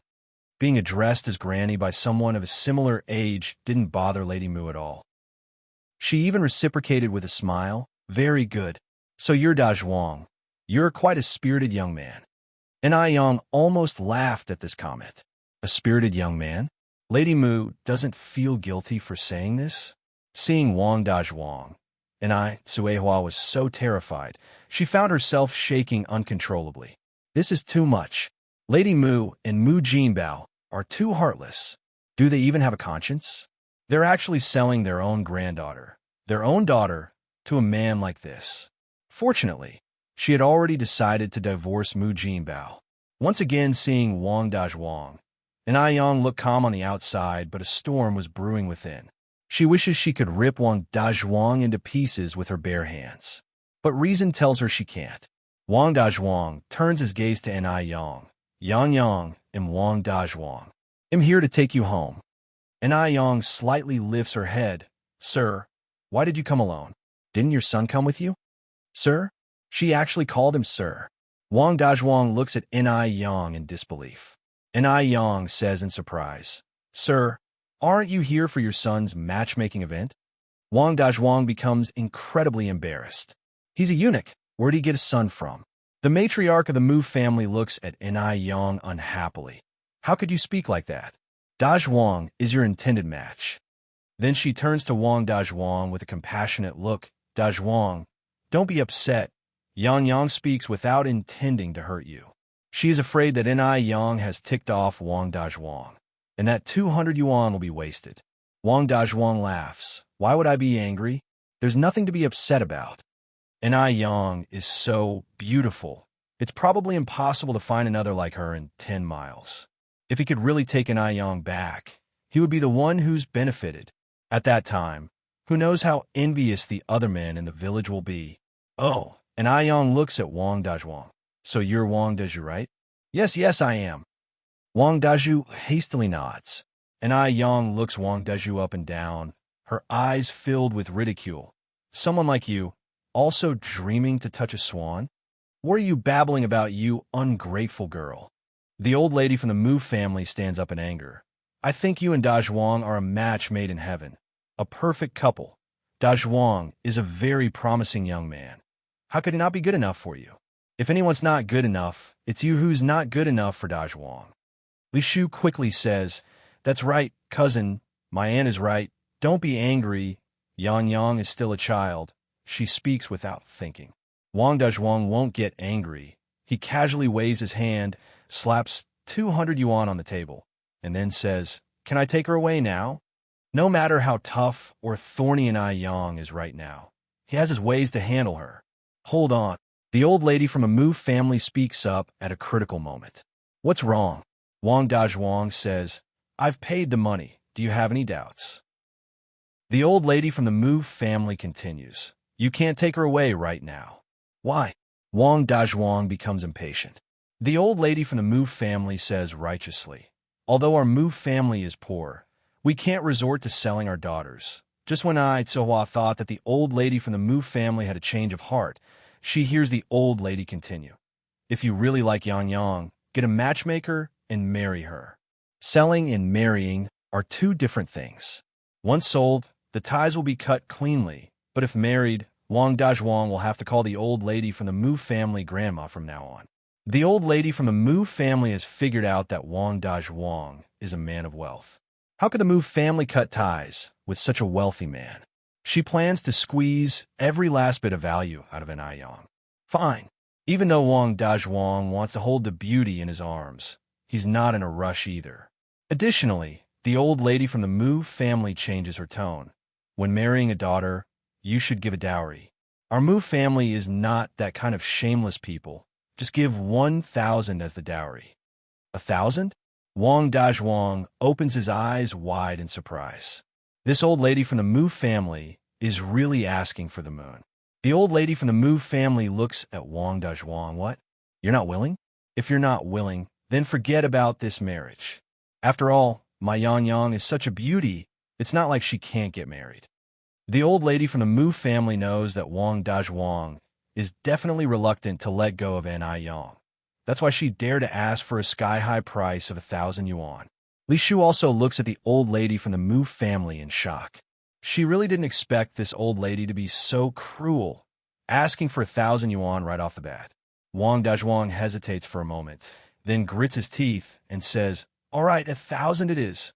An ai Yang is so beautiful. 1,000 yuan is worth it.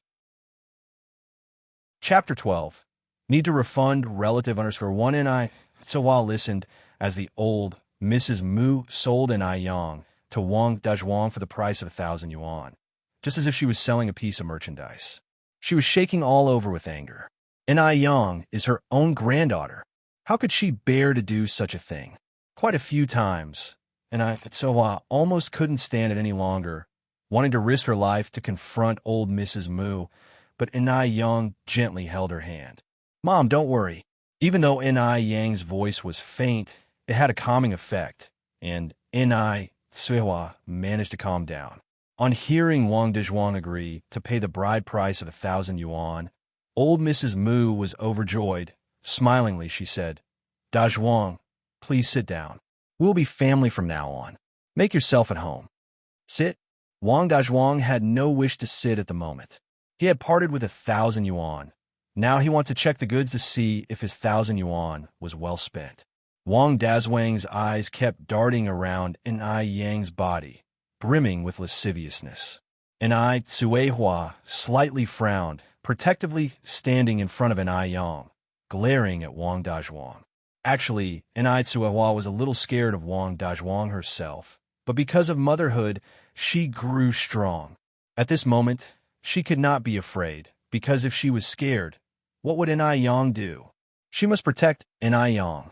Old Mrs. Mu's gaze moved between Wang Dazhuang and an ai Yang, quickly figuring out what Wang Dazhuang was thinking. Since Wang Dazhuang had readily come up with 1,000 yuan, she shouldn't let it be disappointed. Old Mrs. Mu turned to an ai Yang. Yang Yang, why don't you show Dazhuang around?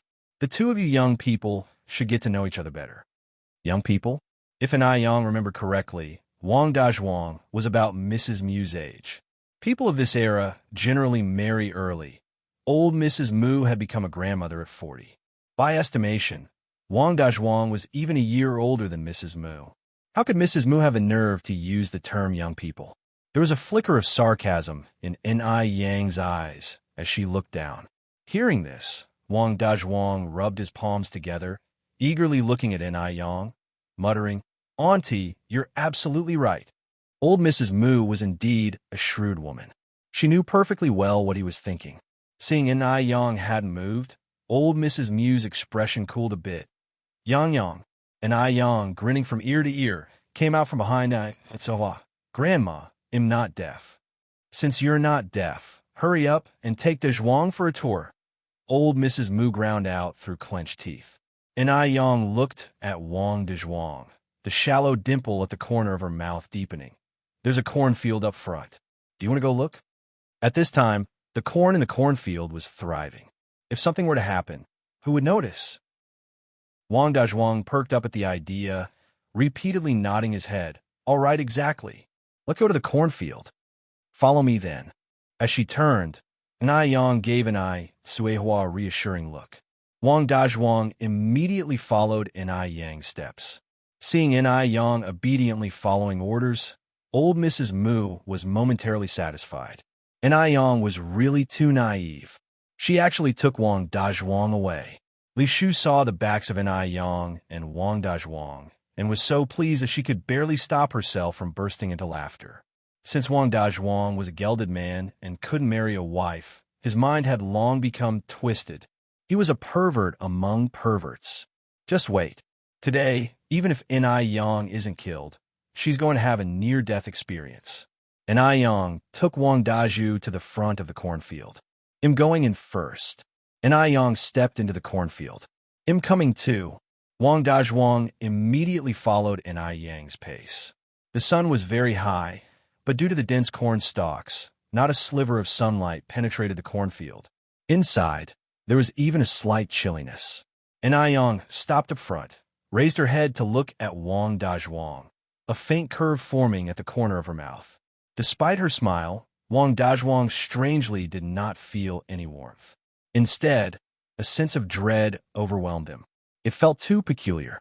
Yang Yang, from now on, and her husband, Wang Dazhuang, couldn't be bothered with anything else at this point. He rubbed his hands and pounced towards Inai Yang. Inai Yang slightly raised her hand. Bang, bang, bang. Shortly after, painful cries emerged from the dense cornfield. For a whole 30 minutes, both Inai Yang and Wang Dazhuang didn't appear. Inai Tsuehua was extremely anxious and afraid that something had happened to Inai Yang, constantly looking towards the entrance.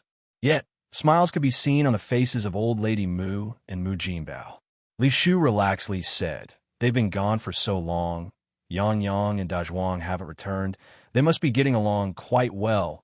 The two definitely did everything they should and shouldn't have done in the cornfield." Old Lady Mu nodded in agreement, laughing so hard her eyes nearly disappeared. Time was truly wonderful. The longer the time, the more it meant that Wang Dazhu was happy with Inai Yang. By then, even if Wang Dazhu wanted to regret, it would be too late.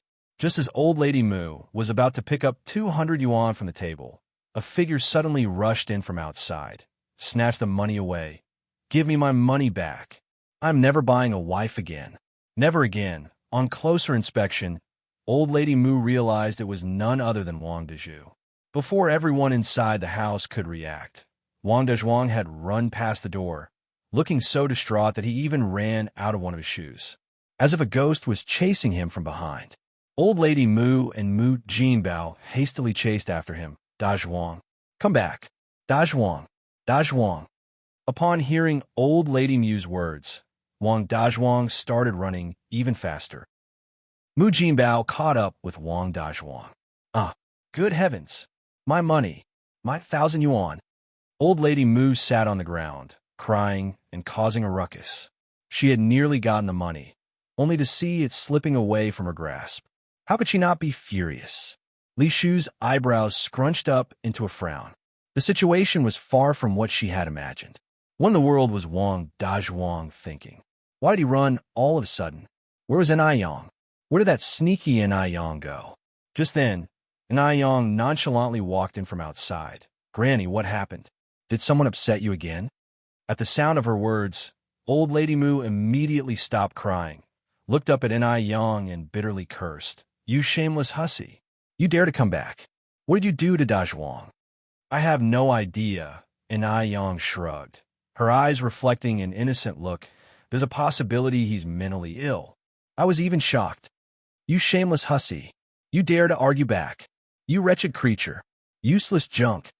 Old Lady Mu cursed loudly. And Ai Yang didn't get angry, but the corner of her mouth hinted a faint smile.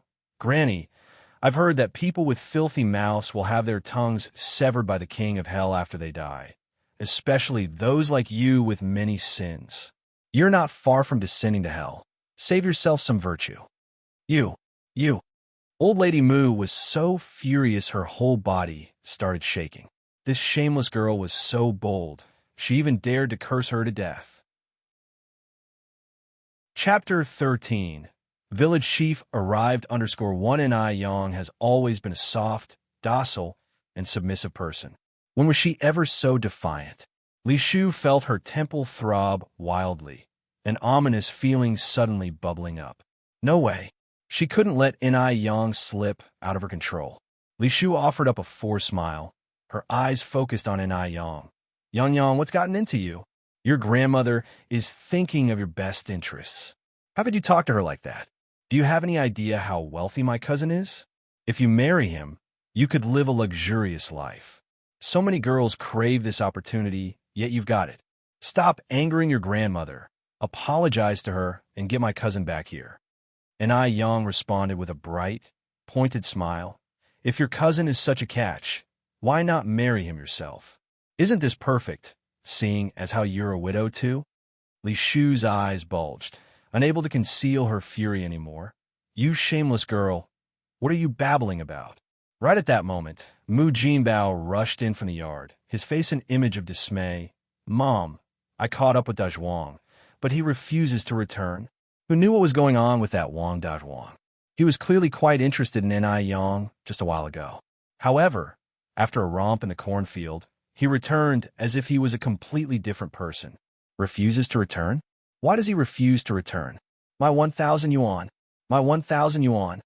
Granny Mu was so furious it felt like her liver would burst. Her face deathly pale. It was more painful than dying a little. That was 1,000 yuan. A whole 1,000 yuan. Jinbao, beat this shameless wench to death. Beat her till she's dead. Granny Mu pointed at Ai Yang and spat out viciously. Even if Ai Yang was beaten to death right now, she still wouldn't feel satisfied. This cheap wench was truly hateful. Even Mu Jinbao was pining over the 1,000 yuan. He stepped up to Ai Yang, raised his hand, and viciously slapped down. Mu Jinbao's hand was about to make contact when Ai Suihua hurriedly stepped in front of Ai Yang, taking the slap full on her face. Ai Kuihua's head jerked sideways from the force, but she didn't retreat. She looked up at Mu Jinbao and summoned the courage to say, Mu Jinbao, I want a divorce. Divorce? Mu Jinbao laughed scornfully at Ai Suihua. You're nothing more than an old cow bought and paid for by our Mu family. You don't have the right to demand a divorce. You belong to the Mu family in life and death. You'll never escape from the Mu family. Yes, Ai Suihua was merely purchased by Mu Jinbao for 3 yuan. Hearing these words, Ai Kuihua's face darkened. Yeah, how could she have forgotten? She was bought by the Mu family. She can't get a divorce. If she can't get a divorce, what should she do?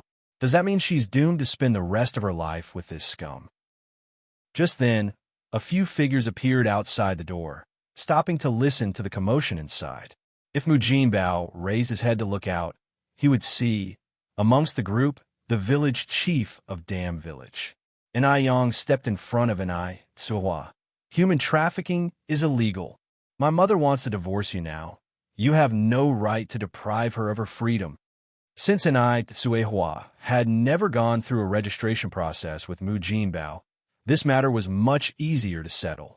Ai Yang caught sight of the shadow on the ground and started devising her plan. Mu Jinbao was so infuriated at Ai Yang's retort that he grabbed an axe and swung it towards Ai Yang. You ungrateful brat. If I don't kill you today, I'm not a Mu. Ai Suihua gasped and quickly shielded Ai Yang behind her. But Ai Yang was not afraid of Mu Jinbao. You don't have the right to hit me. And you sure as hell have no right to be my father. Don't think I don't know who Li Shu is. She's your mistress, and she's carrying your bastard child. You're keeping a woman on the side, and yet you still expect my mother to slave for you. People like you should all rot in hell." Upon hearing that, beads of sweat dotted Li Shu's forehead. And Yang knew about her and Mu Jinbeo's relationship. What should she do? What now? She thought she could control Yang, but she never expected this girl to be so fierce. Besides, it's a sensitive period now. If people find out about her relationship with Mu Jinbao, she won't get off scot-free. Mu Jinbao was incensed by Yang's words and swung the axe straight down. "Ungrateful brat, he'll kill you today."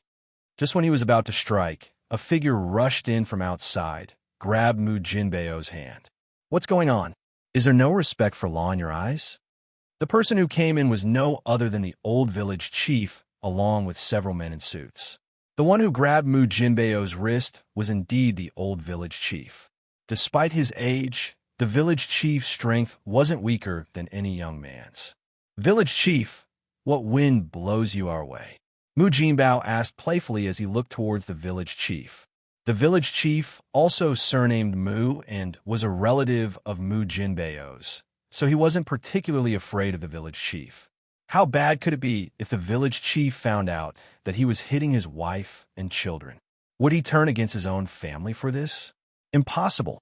But the village chief wasn't as accommodating as usual and demanded harshly, "If I didn't come now, there would have been a homicide. Comrade Mu Jinbao, no matter the reason, it can't be an excuse for you to beat your wife and children." Mu Jinbao, grinning ear to ear, said, "Village chief, I was just disciplining my wife and kids." "You're making it sound like a murder. How many men in this village don't hit their wives? Even the village chief himself, perhaps, isn't clean in this regard. Furthermore, in this remote and poor village, even if one were to beat someone to death, no one would care. If someone really got beaten to death, one would only need to drag the body up to the mountain and bury it. It wouldn't be the first time someone had beaten their spouse to death in the village." "Comrade Mu Jinbao, take this seriously." The village chief reprimanded him. "What you just did was attempted murder. If it were any other day, the village chief wouldn't have bothered with such matters. In damn village, wife beating was a daily occurrence, and if he had to deal with every case, he wouldn't be able to manage it all. But not today. Today, standing next to him were a few officials with quite a bit of authority. At this moment, Yang tugged at Kuihua's sleeve. Tsuehua quickly understood and fell to her knees, bursting into tears. "Village chief, please don't support these people just because they share your surname. You must stand up for us. We mother and daughters have had such difficult lives. Mu Jinbao isn't human. It's bad enough that he's having affairs outside. Now he even wants to kill us both. I've been married to the Mu family for 17 years, given birth to 5 daughters for him, and he abandoned 3. These children are my life. Now, I want to divorce this murderer. We cannot go on like this. Please, village chief, stand up for us." Chapter 14. Bridge is bridge.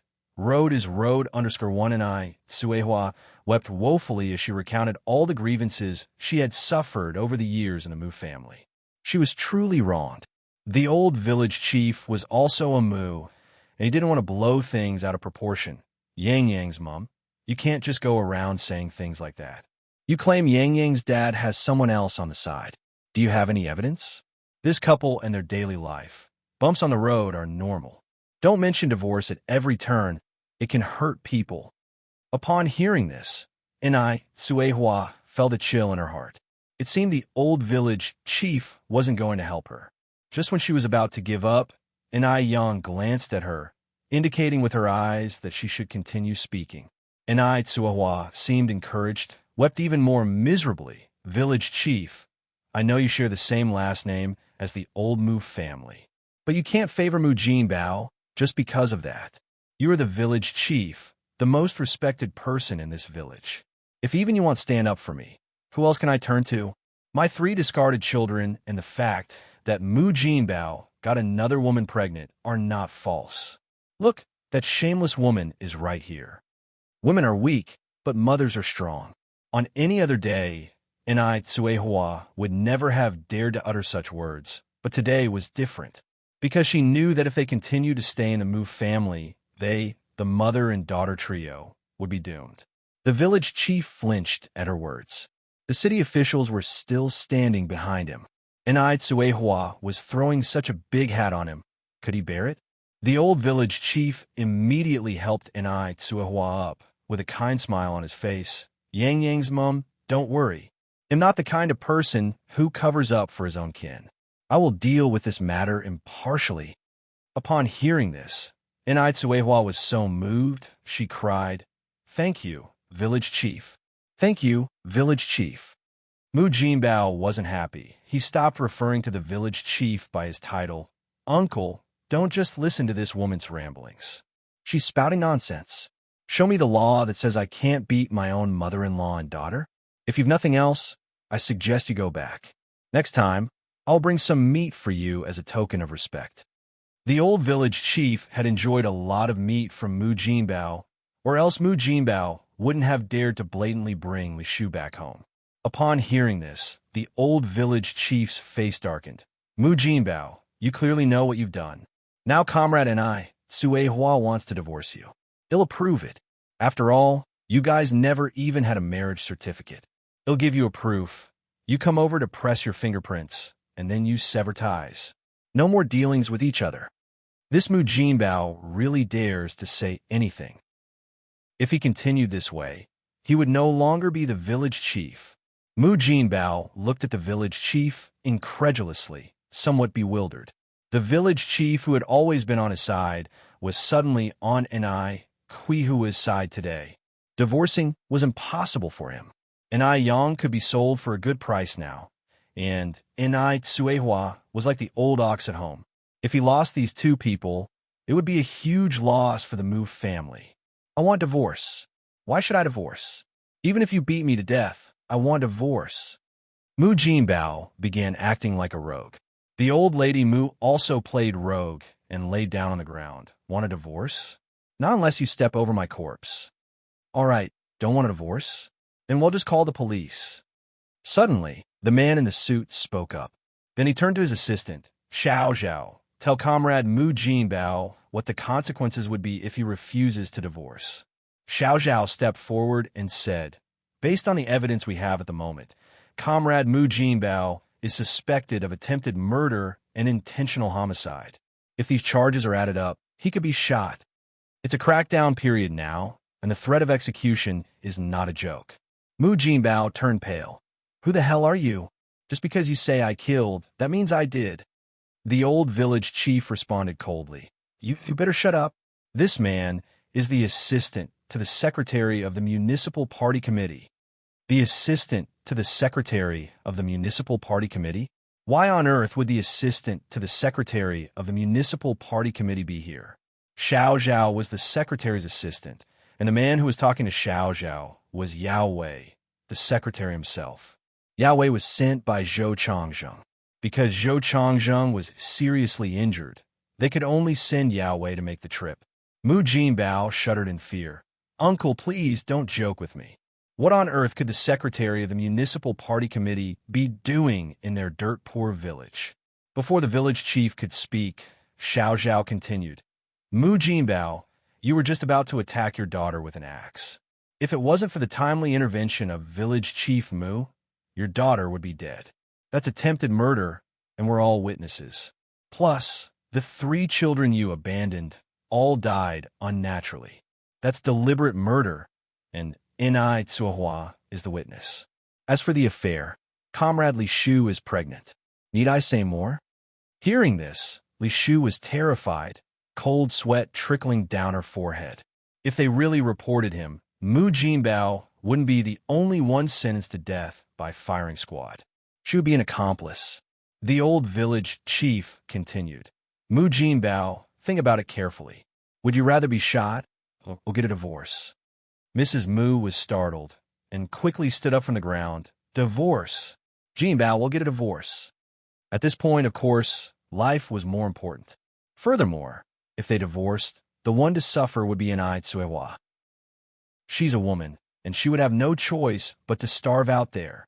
When that time comes, it'll be Enai Tsuehua who will regret.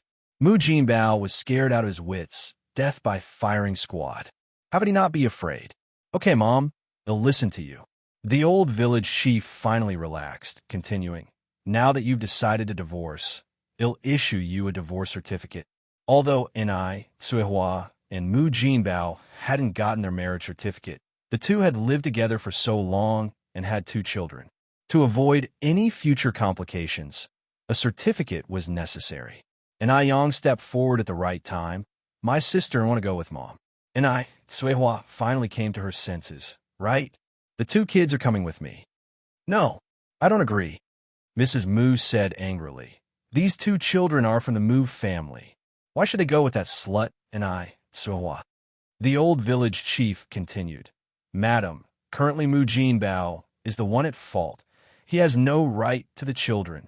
We must respect Comrade Ni, Suihua, and the children's opinions. No, the children belong to our Mu family. If that slut Ni, Suihua wants to leave, let her leave by herself. She won't take anything from our Mu family. At this moment, Yao Wei continued speaking. Xiao Zhao, we should call the police. Let the murderer taste the bullet. Old Mrs. Mu's face turned white, and she was instantly silenced. The old village chief finished the certificate and stamped the village's official seal on it. And Suihua, Mu Jinbao, you 2 press your fingerprints. Once these are pressed, you 2 will have no relation at all. And Suihua pressed her fingerprint without hesitation. Mu Jinbao was reluctant to press, but thinking his life was at stake, he still pressed it. This divorce certificate had 3 copies, 2 for Ni Suihua and Mu Jinbao, and 1 for the village to keep. After pressing the fingerprint, Suihua went to the room to carry the children out. And Yang bowed to the village chief and Yao Wei. Secretary, Chief, thank you for today. The village chief laughed awkwardly, not knowing if he could still retain his position after today. Yao Wei smiled and said, if an official doesn't serve the people, they might as well go home and sell sweet potatoes. This is what should be done. Chapter 15. Goodbye, damn village. _1. It was apparent that Yao Wei was a good official who served the people. Off to the side, though, old lady Mu was becoming anxious, watching Yao Wei and Yang speak with such familiarity. What on earth was happening? Why would the city's party secretary come to their home? And to chance upon this very incident. This clearly wasn't a coincidence. Could it be that Yang and the city party secretary had planned this all along? Otherwise, this couldn't possibly be such a coincidence. Yes, Yang must have colluded with them in advance. But how did Yang know the city party secretary? Old Lady Mu raised her head to look at Yang. Under the dim light, Yang stood there, with a soft glow on her beautiful face. And when she spoke, 2 small dimples appeared at the corners of her mouth. For the first time, Old Lady Mu realized that her granddaughter had such a pretty face. But the thought that, starting from now, Yang was no longer her granddaughter twisted Old Lady Mu's face into a grimace. That bitch, Suihua. It would have been fine if she had wanted to divorce herself. But now she was even taking away their Mu family's granddaughter. Just then, Suihua came out of the house holding the child. Yang, I've packed everything. Yang turned to look at Suihua. Mom, let's go then. All right. Suihua nodded. Old Lady Mu continued. Suihua, I'm giving you one last chance to reconsider. Back out now while you still can. Otherwise, it won't be easy for you to step inside the Mu family's home ever again. Let me tell you, the world is a chaotic place right now. You 3 women leaving just like that will surely end up starving on the streets. Suihua turned back to look at Old Lady Mu, her tone cold. Don't worry. I'd rather starve in the street than return to the Mu family. Good. Old Lady Mu remarked sarcastically. You have some nerve. Fine, leave. I look forward to the day you come back begging. How can a woman survive without a man? It's impossible, without a doubt. Suihua will come crying back to her eventually, escorted by Yao Wei and the village chief. Yang and Suihua left the Mu family mansion, carrying the child with them. Just then, a pair of worn-out shoes tossed viciously hit Enai Quihua's back. Indeed, a place of deprivation breeds wicked people. Yao Wei frowned. Holding the child, and Tsuehua couldn't help but tear up. In these times, a divorced woman was bound to be gossiped about. Needless to say, life for her, her daughter, and the child wouldn't be easy from now on. Mom, don't be afraid, and don't pay attention to other stares. Rest assured, in the future, we will have good days. Isn't there a saying? Good days are forged through hardships. Upon hearing this, Yao Wei felt a rush of respect for Enai Yang. The young girl was nothing like he had imagined. She was even stronger than her mother, Enai Tsuehua. From start to finish, she hadn't shed a single tear. Yao Wei had initially thought that Enai Yang was just a small-town girl with medical skills. It now seemed that she was far more exceptional than he had imagined. Yao Wei then asked, "Young comrade Enai Yang, where do you plan to go from here?" "I haven't decided yet," Enai Yang answered. The village chief understood that Enai Yang was hesitant to speak because of his presence. So, being tactful, he said, "Secretary, I have some matters to attend to in the village. I will go ahead." Yao Wei was unsatisfied with the way the village chief had handled matters. He looked up at the village chief, his tone becoming stern. "You may go." The village chief swallowed hard and turned to walk towards the village department. He hoped that, after today, he could continue being the village chief. After the village chief had left, Yao handed Enai Yang a yellow cloth bag. "Young comrade Enai Yang, Mr. Zhou has taken care of all the matters you asked him to help with. Additionally, there's some money in here as a token of goodwill from Mr. Zhou." Enai Yang immediately refused. "Uncle Zhou has already helped me a lot. I cannot accept this money." Yao Wei laughed and said, "Accept it. It's not a lot of money. Mr. Zhou would be worried if you didn't. Moreover, you need to live when you are away." At this juncture, if Enai Yang further declined, Yao Wei might think there was an ulterior motive. Moreover, she did indeed need the money now. "Please thank Uncle Zhou for me." Enai Yang accepted the yellow cloth bag with both hands. Yao Wei nodded, "Certainly. By the way, where do you plan to go after leaving here?" Although Enai Yang had previously said she hadn't decided yet, Yao Wei knew that she must have had plans. She just didn't say anything because the village chief was there. "To Beijing." Enai Yang continued, "Then I'll start a small business." Upon hearing this, Yao Wei looked at Enai Yang in surprise. "You want to become a private business owner?" To be honest, in this era, private business owners were considered contemptible. Some people would rather starve to death than go into business and become private business owners. Being a merchant was labeled speculative and was especially shameful. Nobody could have anticipated that the first generation of private business owners going into business would end up as millionaires and billionaires. This is why Yao Wei was so surprised when he heard that Enai Yang wanted to be a private business owner. Enai Yang responded with a smile, "Yes, a private business owner. You heard correctly." Chapter 16.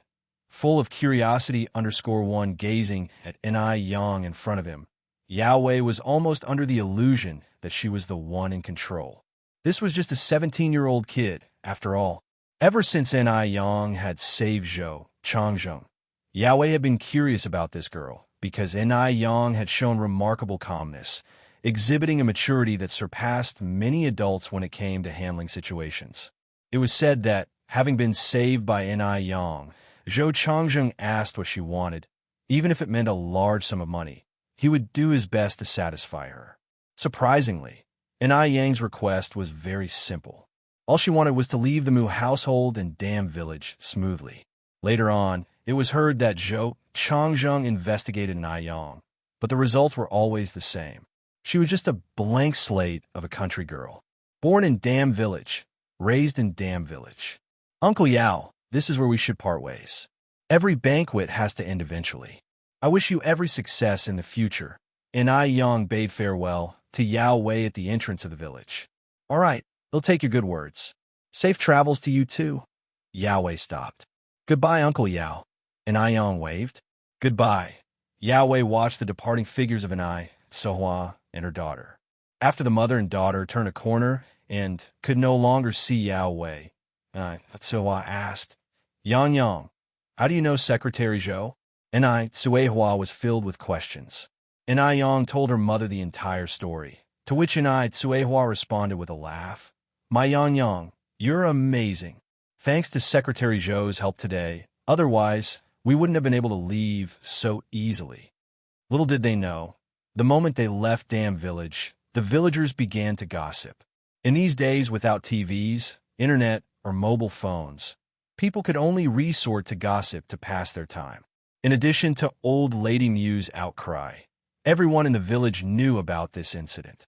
If I were Mu Jinbao, I would have killed that slut Tsuehua. Not only is she unable to bear a son, but she also runs off with another man. How shameless. The Mu family is so generous. If she were my daughter-in-law, I wouldn't let her get through that door today. Tsuehua.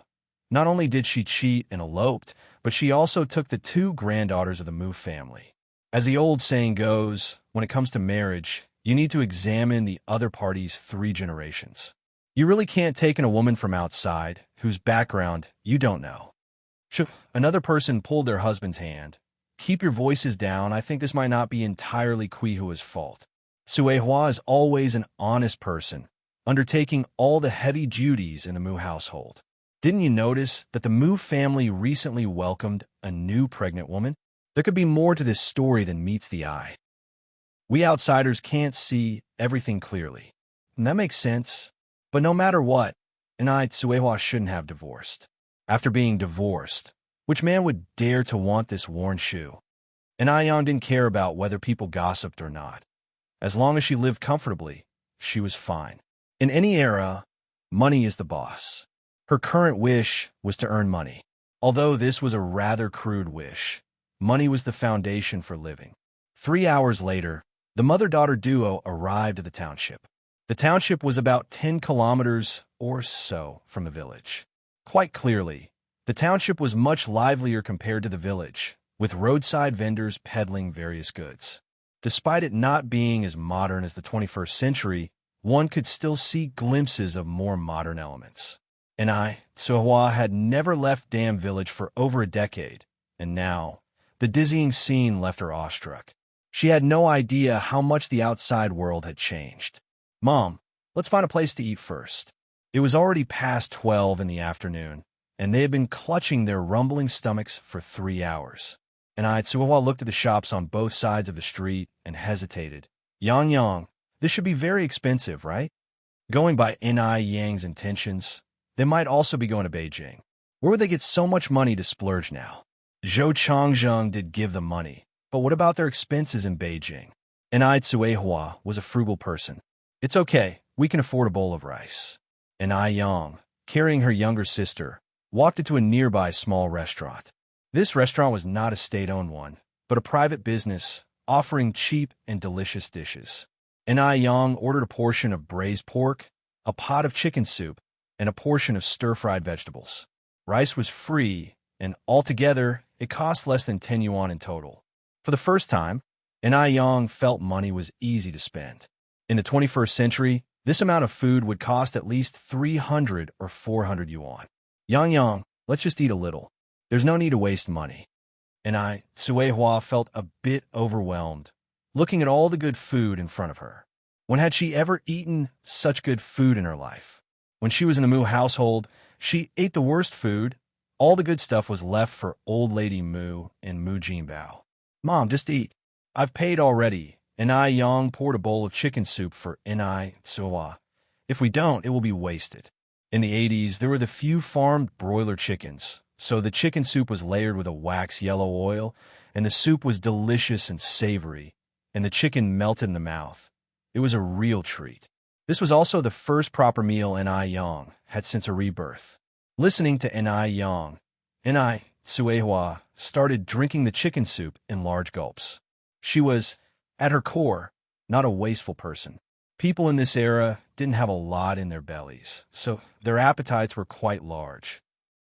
The mother and daughter easily finished 2 dishes, a soup, and several bowls of rice. In the meantime, Tsuehua went to the restroom to breastfeed the child and asked the owner's wife for some wood ash. In this era, there was no such thing as diapers, so people would sew a cloth bag and fill it with wood ash. While it's not as good as a diaper, it's better than nothing and more helpful than a thin nappy. Here you go, young lady. Here is the wood ash you asked for. The restaurant owner's wife was a very kind person and handed her a full bag of wood ash. Thank you, ma'am. Suehua received it with both hands, thanking her. And Yang, holding her younger sister, walked ahead. Mom, let's go to the county town first, spend the night, and take the train to Beijing tomorrow morning. Chapter 17, Being Followed. _1, they were nearly 50 kilometers away from the county seat. On the way, they had to change vehicles 3 or 4 times. By the time they arrived in the county seat, it would likely be after 4, forcing them to stay overnight and set off early in the morning. All right, I'll follow your lead. Suehua now had complete trust in Yang. The mother and daughter took their child on the journey. They were poorly dressed and had a child with them, so small thieves wouldn't pay them any attention. By the time it was 5 in the evening, the mother and daughter finally arrived in the county seat.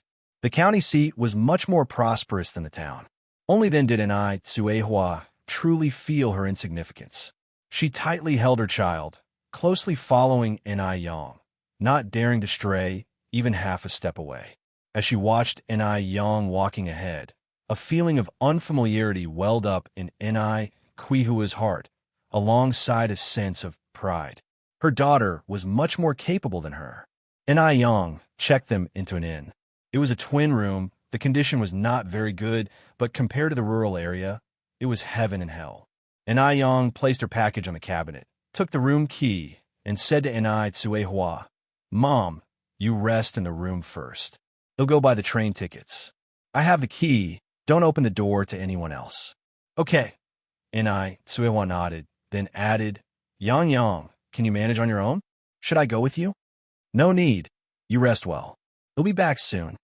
When Yang got to the door, she casually opened another one. Mom, this is the bathroom. All right. Suehua stood up.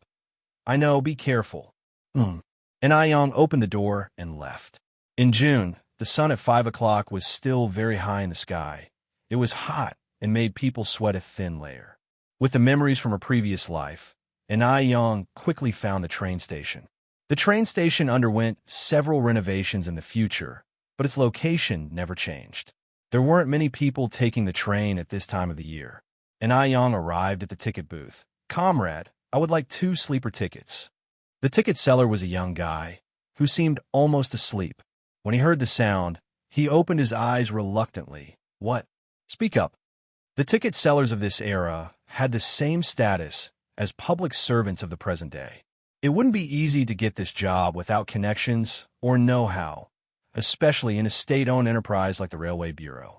Especially when Yang was so shabbily dressed.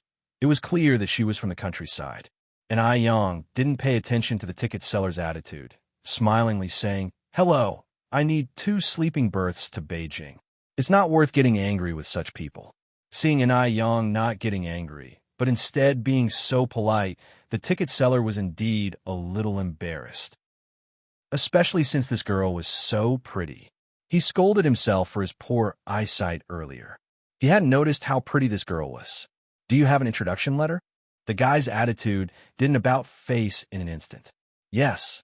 Yang took out the introduction letter from her pocket. After the ticket seller glanced at it, he said, That will be 68 yuan in total. Yang took out a pile of change and handed it to the ticket seller. Most of these coins were in denominations of 1 and 5 cents, with the largest value being 1 yuan. 68 yuan made quite a big pile. Yang had specially got the change from the restaurant owner when having a meal. If she was flashing big money around, it would definitely attract attention from others. At just 16 and with a family to support, she didn't want to attract unwanted attention. On any other day, the ticket seller would definitely not be happy facing so much change. But not today, because the person standing in front of him was a beautiful girl. He had been selling tickets for 2 years and had never seen a girl as pretty as this. Beautiful women will always receive special treatment, regardless of the era. After successfully buying the tickets, and I Yang started walking back. Thinking about how smoothly everything had gone, and I Yang unconsciously let out a smile. In the afternoon sun, the young girl came walking against the light, a smile on her lips.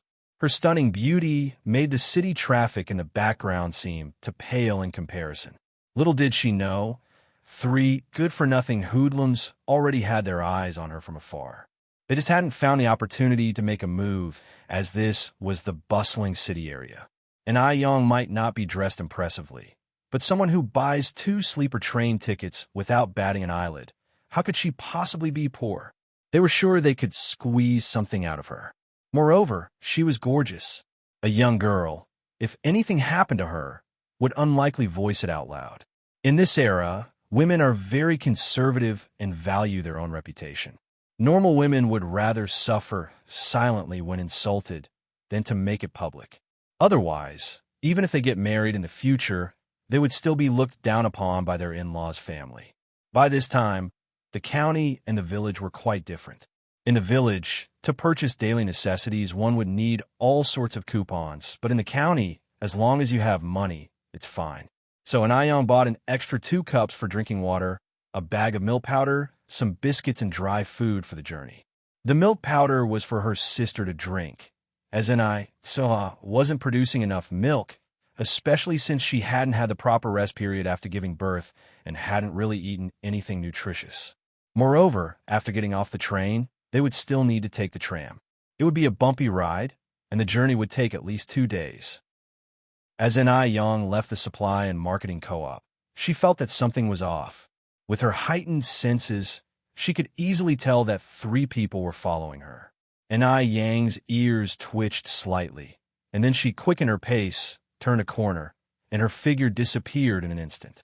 The 3 little punks saw Anai Yang vanish, exchanged puzzled glances through the cigarette stubs in their hands, and hurried after her. Anai Yang carefully placed the things in her hands in the corner of the wall, took the dagger concealed on her body, and holding in her hand, she stood at the corner ready for defense. She didn't bother unsheathing the blade. It was better not to shed blood unless absolutely necessary. The footsteps were getting closer and closer, and Anai Yang's ears twitched more frequently. She held the dagger tightly and squinted her eyes.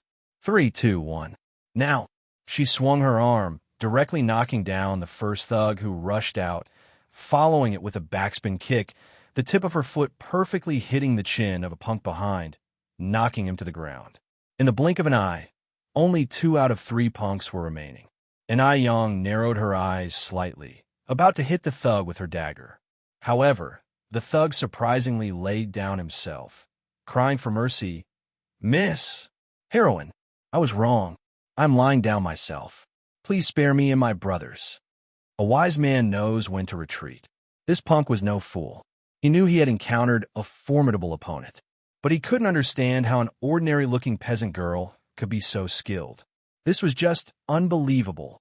Anai Yang slowly concealed the dagger in her chest and said coolly, "When you decided to follow me, didn't you consider this?" Chapter 18.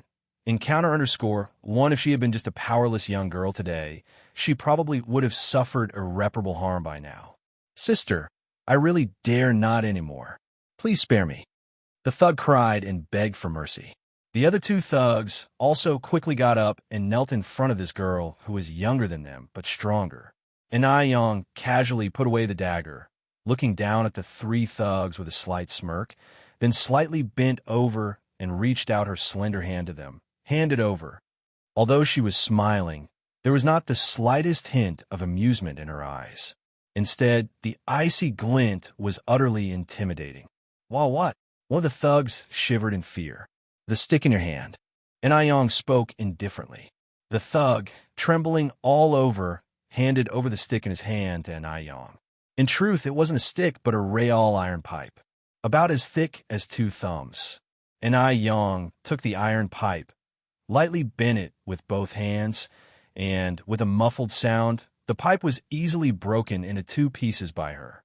The 3 thugs were wide-eyed, unbelieving of what they were seeing right before them. Cold sweat broke out on their backs. What fearsome strength was needed to break an iron pipe so easily? Who on earth was this young girl?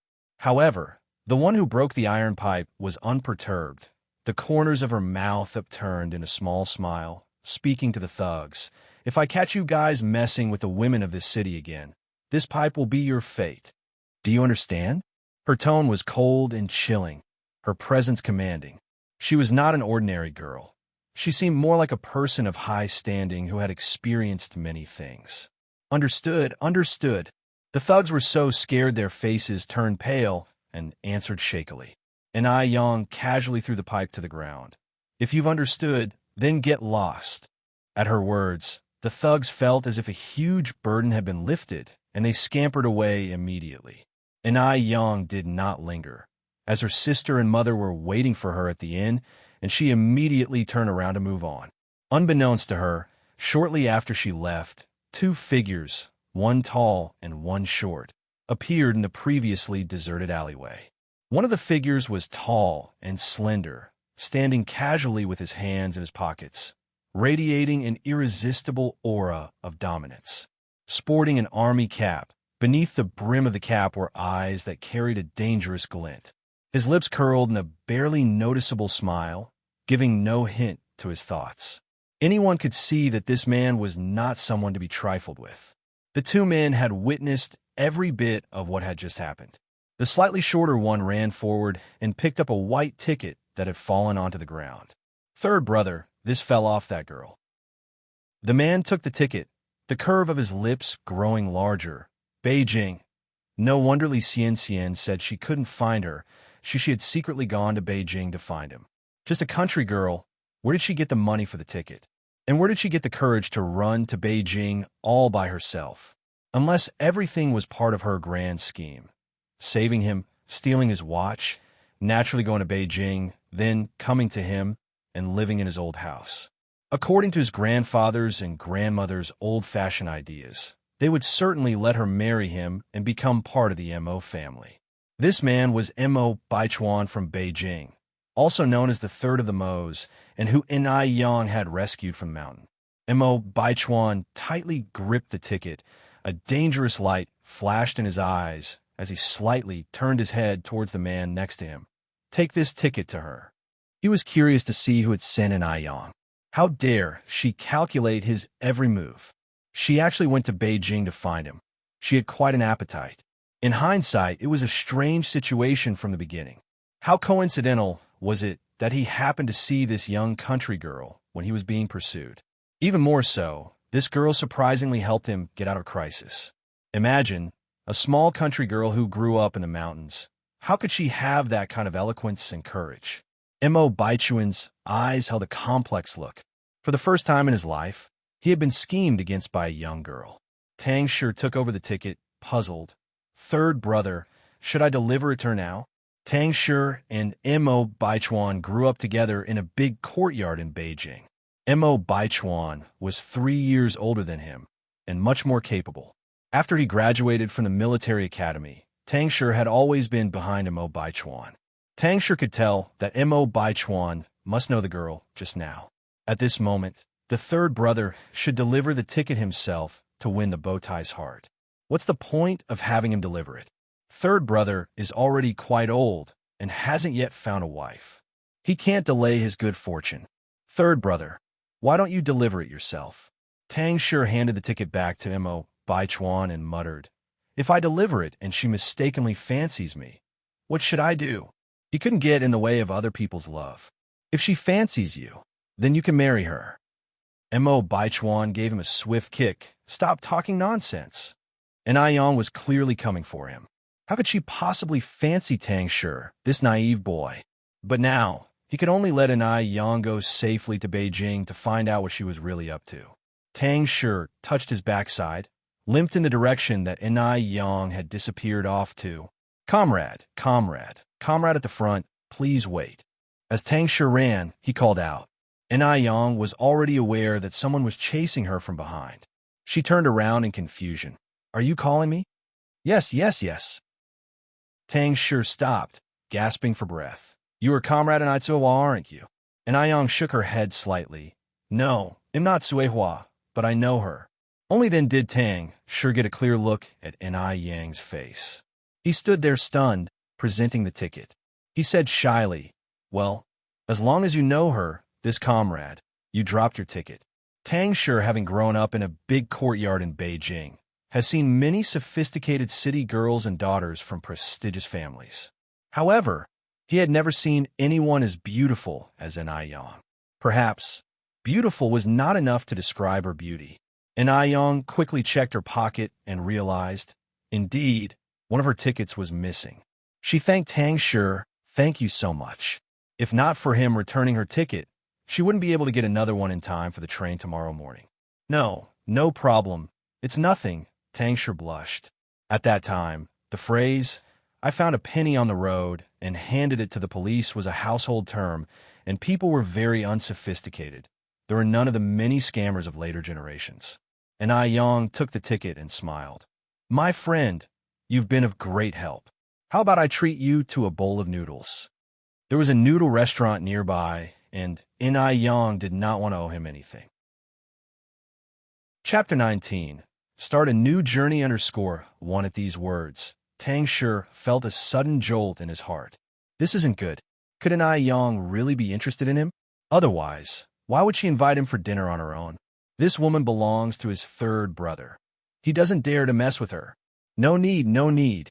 Tang Shi immediately refused, clutching his butt, limping and running away. Ai Yang silently watched Tang Shi. Was she really so scary in appearance? He ran even faster than a rabbit. Tang Shi quickly ran to Mo Baichuan. "Third brother, I've returned the ticket to the female comrade." Mo Baichuan nodded. "Go buy 2 tickets back to Beijing." Back to Beijing? Upon hearing this, Tang Shi looked at Mo Baichuan in surprise and asked, "Third brother, aren't we going to Dam Village? We just got off the train from Beijing, and now we're going back to Beijing. What on earth does he want to do? Is he just running around for fun?" "We're not going," Mo Baichuan answered indifferently. "We're going straight back to the base. Everyone has eagerly gone to Beijing. Going to Dam Village then has no meaning. Weren't you out looking for a person? Now we're returning to the base without finding her?" Tang Shi asked with confusion. "What? Do you have a problem with my decision?" Mo Baichuan gave Tang Shi a plain look. Even this plain look was enough to send chills down Tang Shi's spine. No. Let's return to the base. We're going back to the base right away." Even if he had 100 guts, he would not dare to question third brother's decision. By now, Tang Shi had a more audacious suspicion in his mind. Could third brother be going back to Beijing for the attractive female comrade? Perhaps this pretty comrade was the person that third brother was looking for. And Ai Yang went to a small restaurant nearby, packed up some food, and brought it to the inn. In the inn, her younger sister had already fallen asleep. And Sui Hua came out from the bathroom and said to a worried-looking Ai Yang, Yang, I want to take a bath, but there's no tub. What should I do?" And Ai Yang placed the food on the table and spoke softly, "Mom, wait, let me see." At that time, the showers were foot-operated. To Ai Yang, this kind of shower was not unfamiliar at all. But to Sui Hua, a rural woman who had just arrived in Beijing, it was very strange. For a while, she found it hard to accept. "Mom, it works like this. This is called a shower. When you step on this pedal, water will spray out. You can stand under it to wash." And Sui Hua frowned. No good. That's such a waste of water." She was inherently thrifty. And Ai Yang smiled. "It's sanitary and convenient to wash like this. It's popular in the city. Go take a shower quickly. We'll eat after you're done. We have to get up early tomorrow to take the train." "All right." And Sui Hua nodded and then asked, Yang, do they charge for the soap? How much does it cost?" And Ai Yang shook her head. "They don't charge for it, Mom. Use it as you like." "Really?" And Sui Hua said joyfully. "Then I'll wash my hair too." And Ai Yang nodded, "Sure." And Sui Hua was quick. In less than an hour, she came out of the bathroom, smiling. Yang, I have to admit, although that thing wastes some water, it's very convenient to use. I never dreamed that one day I'd be able to use things that city people do." And Ai Yang set up the food, glanced at the hairdryer on the bedside table. "Mom, Come here, let me blow-dry your hair. Hair dryers have been around even before the liberation. They just hadn't spread to the countryside yet. Blow-dry. And Suehua asked in confusion. How do you blow-dry? And Yang replied with a mysterious tone. You'll know when you come over. And Suehua had no choice but to approach. And Yang then turned on the hairdryer, which immediately emitted a humming sound. At the same time, a gust of hot air puffed towards Quihua's face, which startled her, making her stand up. My goodness, what's going on? And Yang laughed and explained, Mom, this is a hairdryer, so you can blow hot air. It's specially designed for drying hair. While explaining, Yang started to blow dry Quihua's hair. With a face of awe, Suehua expressed, how come the minds of people in the city are so brilliant? By the way, Yang, how did you know about all these? She had never seen such things before, and assumed Yang hadn't either. Yet how did Yang know how to use a shower and a hairdryer? Yang bluffed. I learned all these from books. She could certainly not tell her mother that she had been reborn, could she? As Suehua was illiterate, she naturally had no idea what was taught in textbooks. She nodded and sighed. Indeed, there's a world of difference between us, the illiterate, and those who can read. She then said, Yang, you just graduated from junior high school. When we get to Beijing, let's try to continue your education. And Yang looked down and murmured, well, see. She had always been good at studying since she was young. Whether to continue studying or not didn't matter much to her, but attending university was a must. She certainly didn't want to end up illiterate in the future. In her past life, academic qualifications were extremely important. After escaping from an old bachelor in her previous life, she managed to get admitted to a top-notch university through self-study. This time around, her goal is to get into Peking University. And Suehua sighed. In her opinion, they were fleeing to Beijing for refuge. They would be grateful just to survive. Getting an education was only a dream, and she blamed herself for failing to provide better for her child. After dinner, Suehua went to bathe the kids. Meanwhile, Yang was organizing their luggage. They didn't carry many belongings, just one bag, including food for the road. At this time, there were no plastic bags yet, so they stored everything in a woven bag. Yang extracted an envelope from a bag, which Zhou Changzheng had handed her. Aside from the household register and recommendation letter, there was also a thick stack of banknotes. She counted the notes. There were 1,080 yuan in total. Zhou Changzheng was indeed generous. In this era, 1,000 yuan was equivalent to 100,000 yuan in the future. However, buying 2 lives with 1,000 yuan was a pretty good deal after all. Yang took out 3 10-yuan notes and stored the rest safely on her body. The train was crowded with people and wasn't entirely safe. If she wasn't careful, pickpockets could easily steal their money. After putting the money away, Yang opened the household register. Her name had been changed from Mu Yang to Yang, and her sister's name had been changed from Mu Lady to Yun. From this point forward, she would be known as Yang, the genuine Yang. Yang looked at the brand new household register and felt full of confidence about her future life.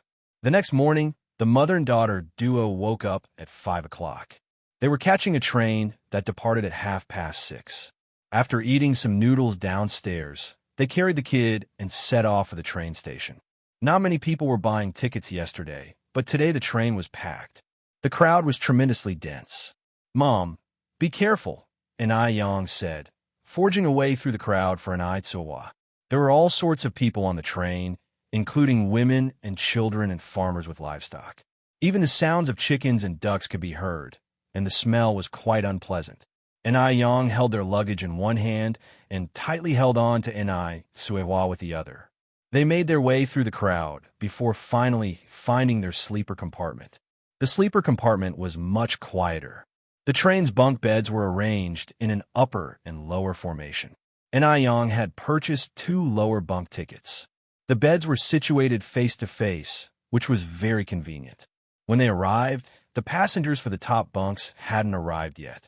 The train was set to depart at 6:30, and it was only a little past 6 now. and I Yun behaved very well and didn't make a peep throughout the journey. Mom, they'll go get some water. And I Yang picked up the cup and stood up.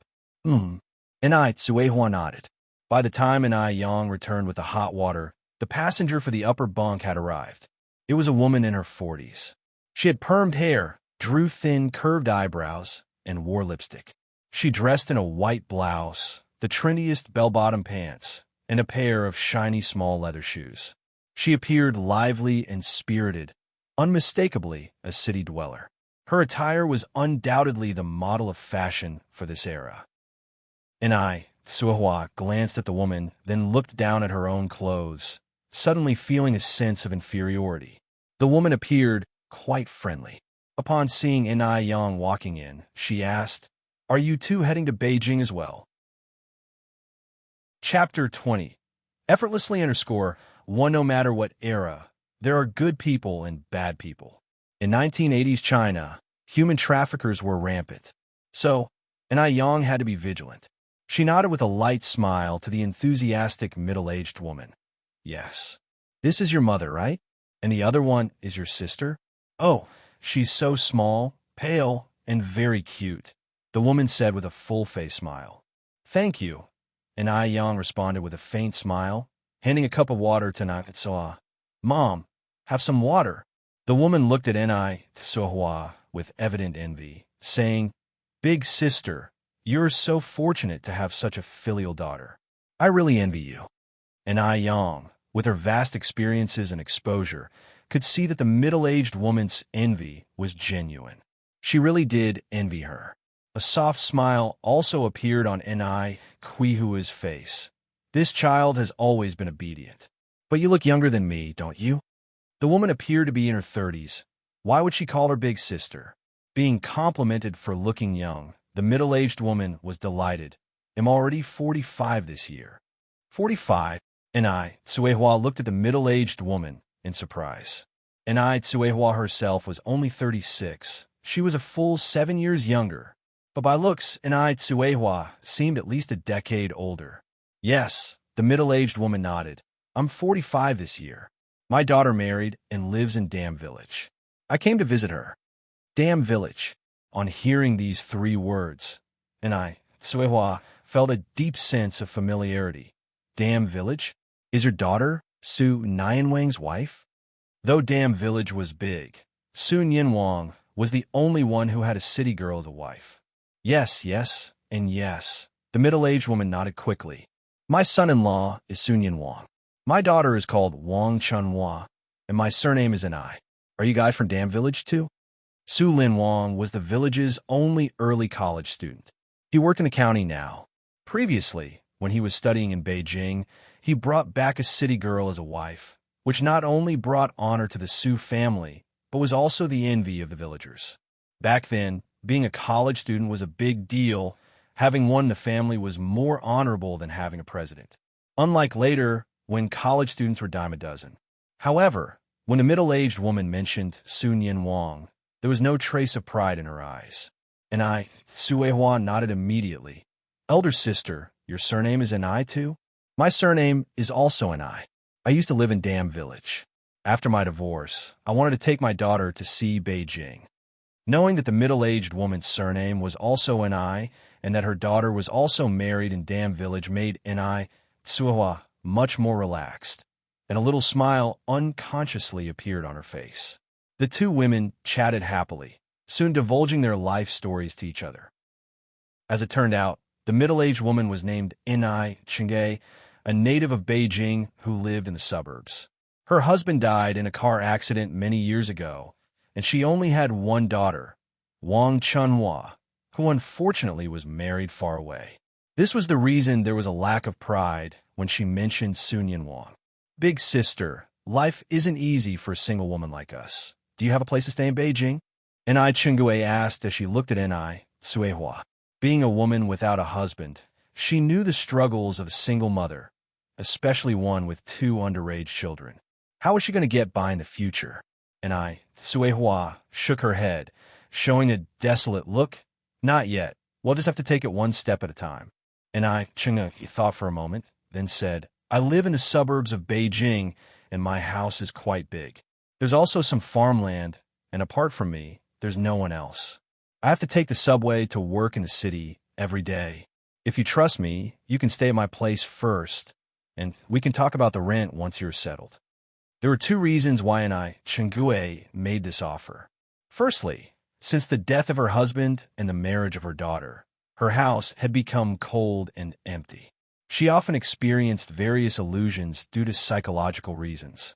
Having someone else in the house would bring some warmth and companionship. Secondly, she could collect some rent.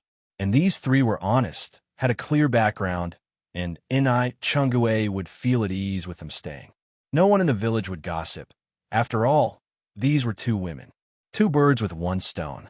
As she finished speaking, Chengui, fearing that Cuihua and Yang might think she was a fraud, immediately took out her work permit and introduction letter. Look, this is my work permit and introduction letter. Don't worry, big sister, I'm not a fraud. And Yang, who had seen all sorts of people in her previous lives, knew that Chengui was not lying. So she laughed and said, since Aunt has invited us so warmly, we would be rude to refuse. Yang's original destination was the suburbs of Beijing. She couldn't afford a house in the city for now, and dealing with official matters in the city was not as convenient. Living in the suburbs was great, with convenient transportation and easy access to the city. Once she made money in the future, she would buy several houses in Beijing. She remembered that the price of houses in Beijing in the future would rise astronomically. From then on, Cuihua could just be a landlord. Her plan was to buy Chengui's house. If she wasn't willing to sell, then they would start off by renting it and look for suitable houses in the surrounding area later. Having a foothold was the most important thing. When she heard this, Chengui realized that the person who truly made the decisions here was Yang. All right, then it's settled. You and your mother can live in my place.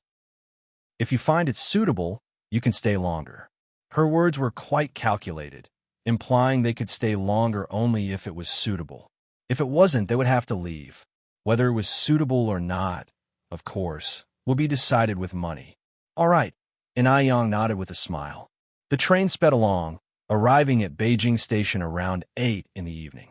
Chengui said, it's too late now. Let's find an inn to stay in. We can set off tomorrow morning. Yang, who was holding Yun, nodded in agreement. All right, well, do as you say. Chengui was familiar with the surroundings of Beijing. She took the three to an inn. When it came to paying at the reception, Yang insisted on paying for Chengui's accommodation as well. After all, she and her mother and sister were going to live with Chengui. Money makes the mayor go. When Yang was the boss, she was adept at using money to win hearts. As expected, after Yang paid the money, Chengui's smile became even warmer. Originally, she had been worried about whether these two would be able to pay the rent, but now it seemed there was no need to worry about that. The standard of inns in Beijing was much higher than in Tongxing County, and they were a lot better equipped. Even a standard room was equipped with a black and white TV. Yang, is this a TV? Cuihua stood by the bed, looking surprised.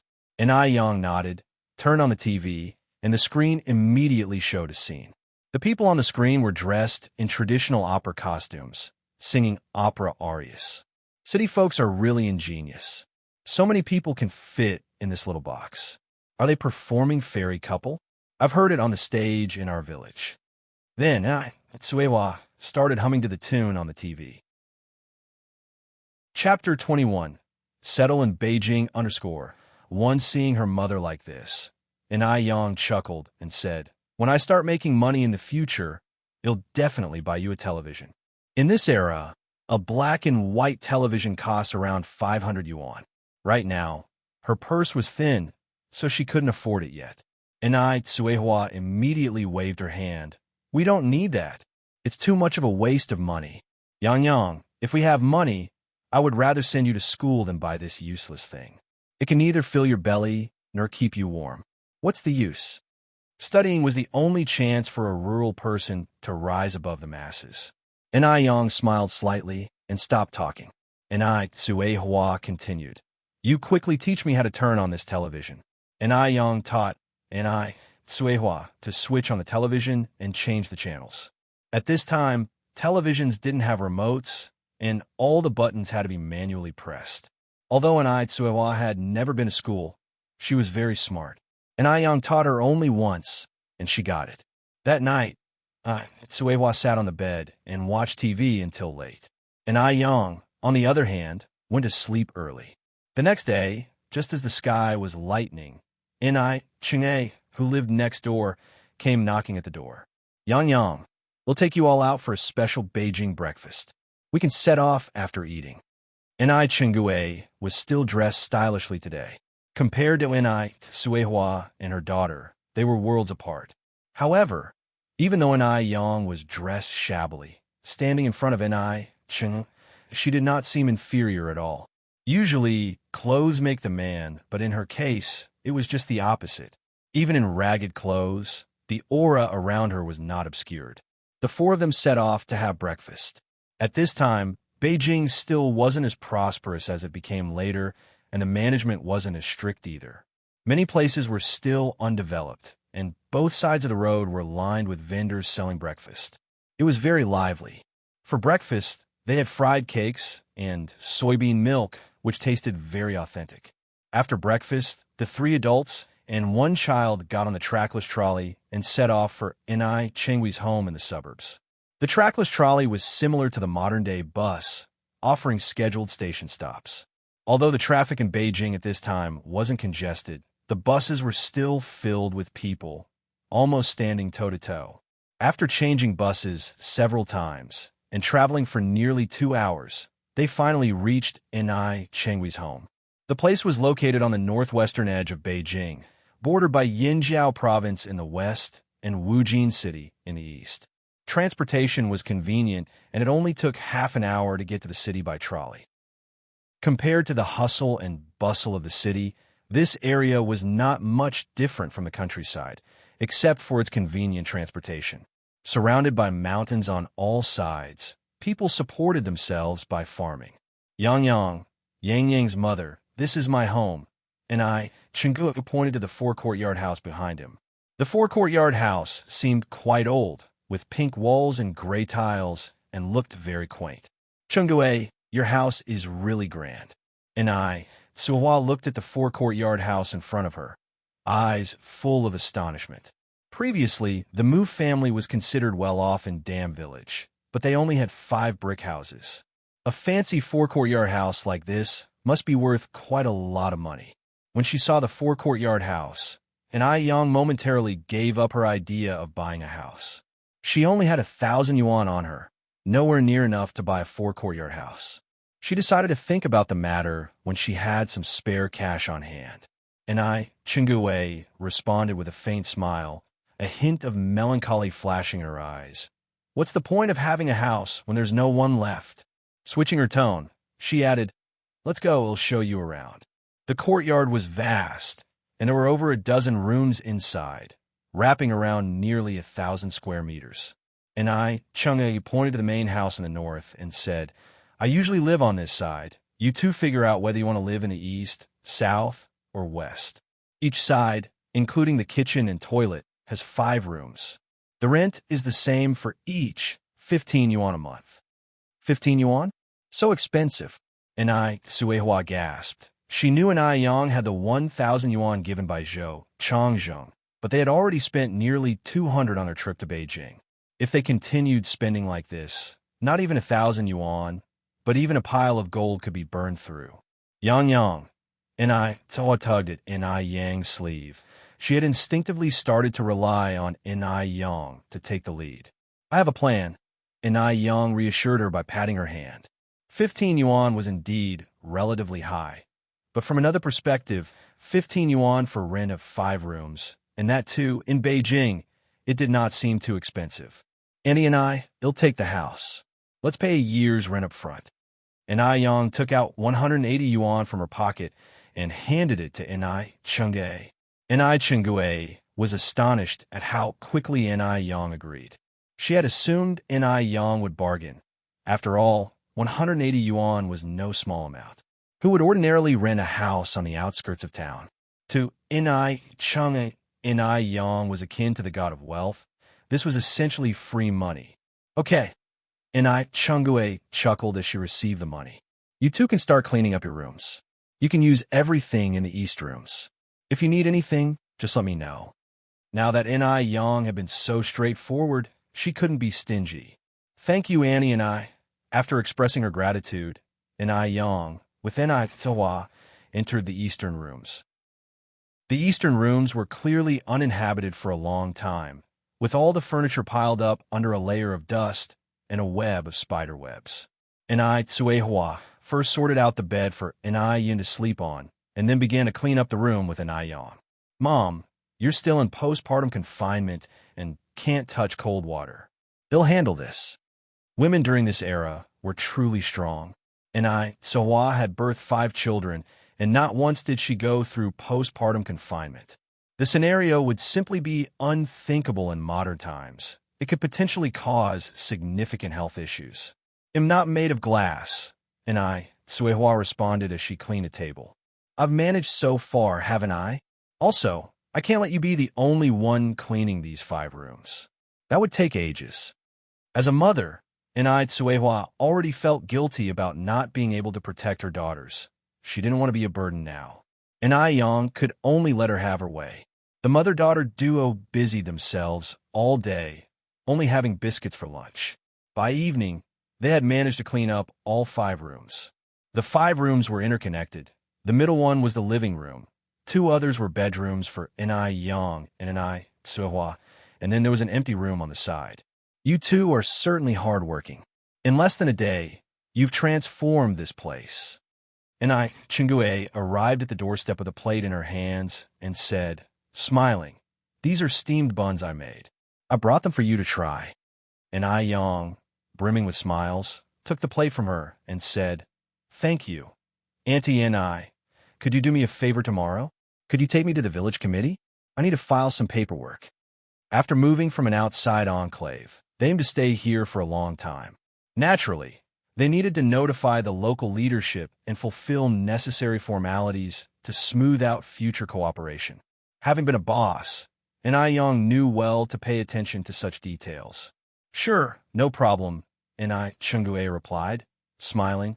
I'm scheduled for a day off tomorrow anyway. I could take you there. Thank you, Andy and I.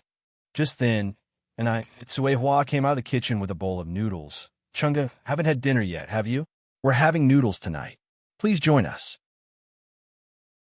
Chapter 22 got an idea. No need, no need. Inai Chunga repeatedly declined. I have already eaten. Have some more. These noodles are a speciality from our hometown. You can't find them out there. Saying that, Inai Tsuehua gave Inai Chunga a bowl of noodles. Then I want stand on ceremony. Inai Chunga didn't play coy, directly sitting down to eat the noodles. Truth be told, these noodles were very delicious, certainly more than 10 times better than those outside. Yang Yang's mom, your cooking skills are amazing. If you were to open a noodle restaurant, I'm sure it would do very well. Inai Chungue lavished her with praise, speaking without a care, but the listener catching the hints. Inai Yang had some thoughts. In her past life, she was in the catering business. If they had the money to open a noodle restaurant with her mother as the little boss, that could also be a good option. Midway through the meal, Inai Tsuehua spoke again. Chungue, I was throwing away trash this afternoon and saw an open space outside the courtyard. Is it yours? It's mine. Inai Chungue nodded, just that it hasn't been cultivated for many years. Now it's all barren. A glimmer of joy flashed in Inai Quihua's eyes. Chungue, do you think I could grow some vegetables on that piece of land? Of course, the land is just lying bare anyway. You can grow whatever you want on it.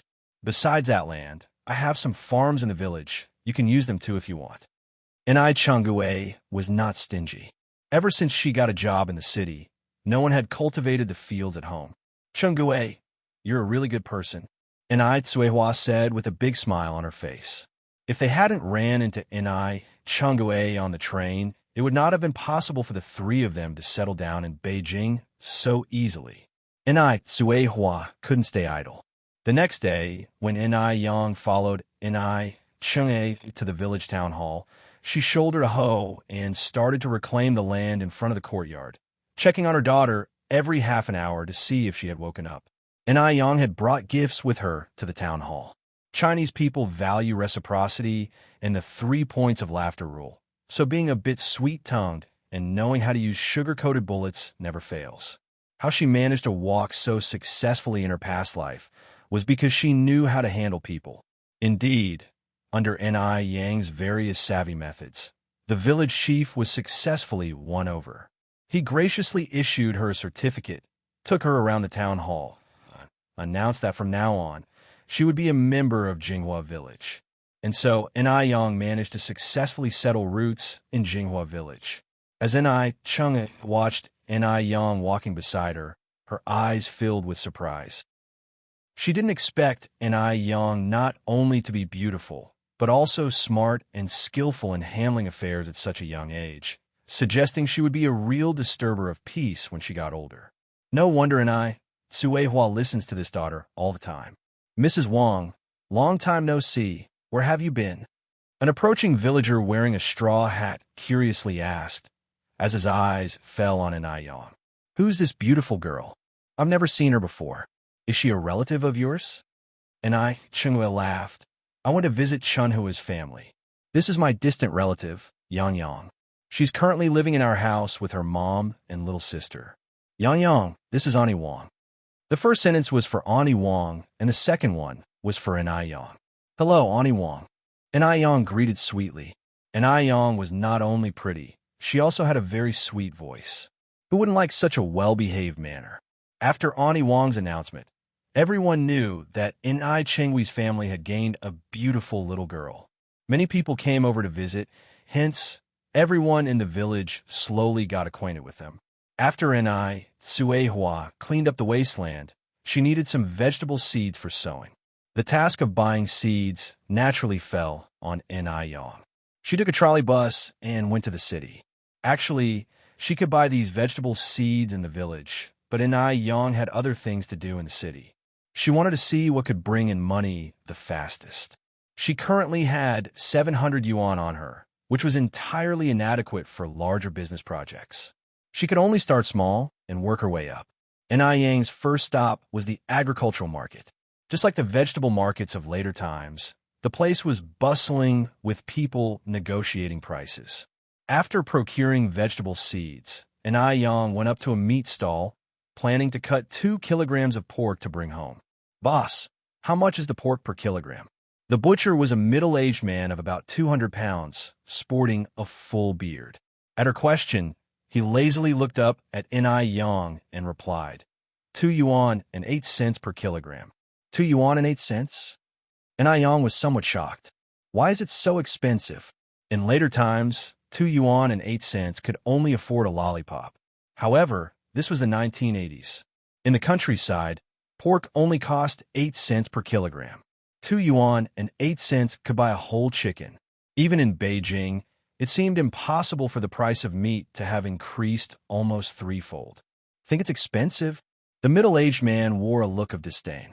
If it's too costly, go buy fish. He could tell at one glance that she was from the countryside and didn't even expect her to actually purchase any meat. Yang didn't mind the butcher's attitude. She raised her eyebrows slightly and queried, Fish? Are fish cheaper than meat? Maybe because Yang was quite attractive, the butcher pointed toward the fish stand not far away. There a fish there costs 3 cents. It's certainly cheaper. Yang turned her eyes, and indeed, saw a fish stall in an inconspicuous corner. The stall was relatively small, and none of the passerby stopped to look. Apparently, fish was not favored here. It made sense. In 1980s China, whether one could get enough to eat was an issue.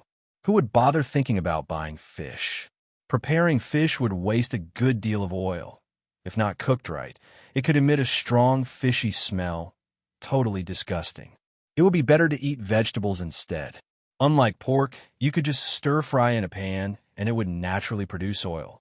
Apart from satisfying one's cravings, it could also provide some necessary fats for the body. The 1980s didn't offer as many ways to prepare fish as the future would.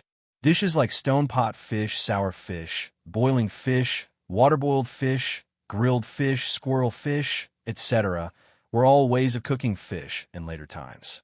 Sour fish, in particular, became a trend in the early 1990s. Approaching the fish stall, Anai Yang had a plan.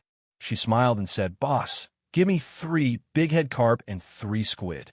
Seeing a potential transaction, the stall owner promptly stood up and cheerfully asked, "Young miss, do you want them gutted?" Anai Yang nodded, "Yes, please. And if you could split the fish in half, that would be great." All right, the boss efficiently prepared the fish with swift hand movements. The total cost for 6 fish was 1 yuan and 2 cents. The big-head carp cost 3 cents each, while the squid were simply 1 cent each. After buying the fish, Anai Yang purchased some anise and pickled vegetables. To facilitate her travels and future business plans, she resolved to invest more than 200 yuan to buy a Phoenix brand bicycle. Having a bike made commuting back to the village much more convenient. The thought of owning a vehicle thrilled her, and she hummed a merry tune all the way home. Upon reaching the village, a group of children chased after her bicycle, keenly interested in it. In this era, owning a bicycle was quite a rare thing, even more sought after than owning a car in later times. Consequently, rumors started circulating in the village. What professions were Enai Suehua and her daughter in? How did they have so much money? They could even afford a bicycle. Furthermore, there wasn't a man around them, and both mother and daughter were quite good-looking. Could they possibly be? The villagers thus became more wary of Enai Suehua and her daughter, fearing that their own men might be seduced by them. Chapter 23, Shameful Self-Employed Individual. Anai Yang didn't care about what the village people were discussing. Her only focus was on having a good life and being true to herself. She parked her brand-new bicycle in the yard and called out, "Mother," and back. Just as her words fell, Anai Suehua, with an apron around her waist, came out from inside. When she saw the bicycle, her face changed. Yang, did you buy this bicycle?" Anai Yang nodded. "Yes, Mom. What do you think of this bike? Isn't it grand?" Anai Suehua, somewhat agitated, walked over to Anai Yang. "How could you buy such a big thing without discussing it with me first? Even though we have profitable business now, we can't just squander away like this. How are we supposed to make ends meet at this rate?" Anai Kuihua's worries weren't unfounded. After paying the rent, they were left with a balance of only 700 yuan. The bike had to cost no less than 200 yuan. With Anai Yang's spending habits, even a mountain of gold would be exhausted. Anai Yang chuckled and hugged Anai Kuihua's arm. "Rest assured, Mom, one won't spend money recklessly. I bought the bike to do business. Trust me, one know what I'm doing. It'll make sure you and my little sister live wealthy lives." At these words, Anai Kuihua's face softened a bit. She then asked, "Doing business? What business do you want to do? Is it appropriate for a young lady like you to go out and show herself in public?" "Mom, these are old beliefs. Even a chairman has said, men and women are equal now. Should one wait and watch our resources deplete?" Anai Yang smiled and answered back. With a sigh, Anai Suehua said, "I'm concerned that you'll be bullied outside. You're still a young girl. I talked to your Aunt Ning today. She has a few acres of land. Why don't we just peacefully farm the land and stop dreaming about the impossible?" During this period, working for oneself was considered a lowly profession, especially for Anai Yang, who was a girl. If a girl spends too much time in public, it could harm her chances of finding a good marriage. "Mom, one didn't bring you to Beijing to farm," said Anai Yang, her expression serious. "You can stay at home and take care of my sister and leave the issue of money to me. There's no need to worry." Anai Yang suddenly became serious, and even Anai Suehua, her mother, felt a sense of fear. "Mom, rest assured 111 make sure you and my sister have a good life. Believe in me." Anai Yang's voice softened. Looking at Anai Suehua, her cat-like eyes filled with determination. Looking at her daughter, Anai Suehua inexplicably nodded. "Okay, Yang, one trusts you." Having successfully persuaded her mother, Yang revealed a dazzling smile and went to the bicycle to unload the supplies she had purchased that day. Suehua took the fish from Yang's hand, somewhat puzzled. Yang, this fish has such a strong smell. You bought so much. I'm afraid we won't be able to finish it. Yang smiled slightly, speaking mysteriously. Mom, we're going to become prosperous because of this fish. Suehua looked puzzled. Become prosperous through fish? Fish was the least popular food. Was her daughter still feeling groggy? Yang didn't explain further. She took one of the fish into the kitchen and placed the remaining 5 in the bamboo basket and hung it in the well. Refrigerators were available at that time, but the price was too high for ordinary people to afford. Hence, they made use of the low temperature in the well to preserve food. The preservation effect of the well was actually quite good, if somewhat troublesome. Yang picked up the leftover black fish, chopped the head and bones into chunks for making soup in a casserole, and cut 2 large pieces of fish to get slices. Yang, having experience in the catering industry from her previous life, had excellent knife skills. The fish slices she cut were just right in thickness and incredibly beautiful. After the fish slices are cut, they're put into a large bowl, seasoned with a spoonful of salt, minced ginger, chopped scallions, wine vinegar, and then marinated. Finally, 2 eggs are added, and a layer of starch is spread over the fish. The fish slices are now marinated and ready. Yang washed a pickled cabbage that she bought today and cut it into chunks. Then, she prepared some minced ginger, minced garlic, and other spices, heated the wok, and when the oil reached high heat, she put in broad bean paste to fry out the red oil. Then, she added the spices, followed by the pickled cabbage. After several minutes of stir-frying, a delicious aroma wafted through the air. As the pickled cabbage became fragrant, Yang immediately poured the prepared fish soup into the wok. The thick white fish soup looked incredibly nutritious. When the pickled cabbage fish soup in the wok began to boil, Yang used chopsticks to pick up the fish slices and put them into the wok one by one. In the blend of sour fish and pickled cabbage, the mouth-watering aroma soon filled the courtyard. The sour and spicy flavor of the pickled cabbage fish soup was tantalizingly satisfying. Before serving, Yang finally chopped cilantro and green onion and scattered it over the fish. Then, she poured on hot rapeseed oil, creating a sizzling sound. The oil mixed with the scent of cilantro and green onion, creating a sour, appetizing, and extremely aromatic dish that made one's mouth water. Standing by the pot, Suehua exclaimed, Yang, what kind of fish is this? Boiled fish. She was amazed. This was the first time she knew that fish could be cooked like this. The aroma was incredibly strong, even before they had started eating. If this is how it tasted, would she accidentally swallow her own tongue while eating? This is pickled cabbage fish, Mom. You should try it. Yang picked up a translucent piece of fish and handed it to Suehua. The fish was incredibly tender. As she bit into it, a sour and spicy flavor spread through her mouth. The fish was tasty and melted in the mouth, leaving her longing for the next bite. It had no trace of fishy smell and was irresistible. Eating such fish, one could easily consume 3 to 4 bowls of rice.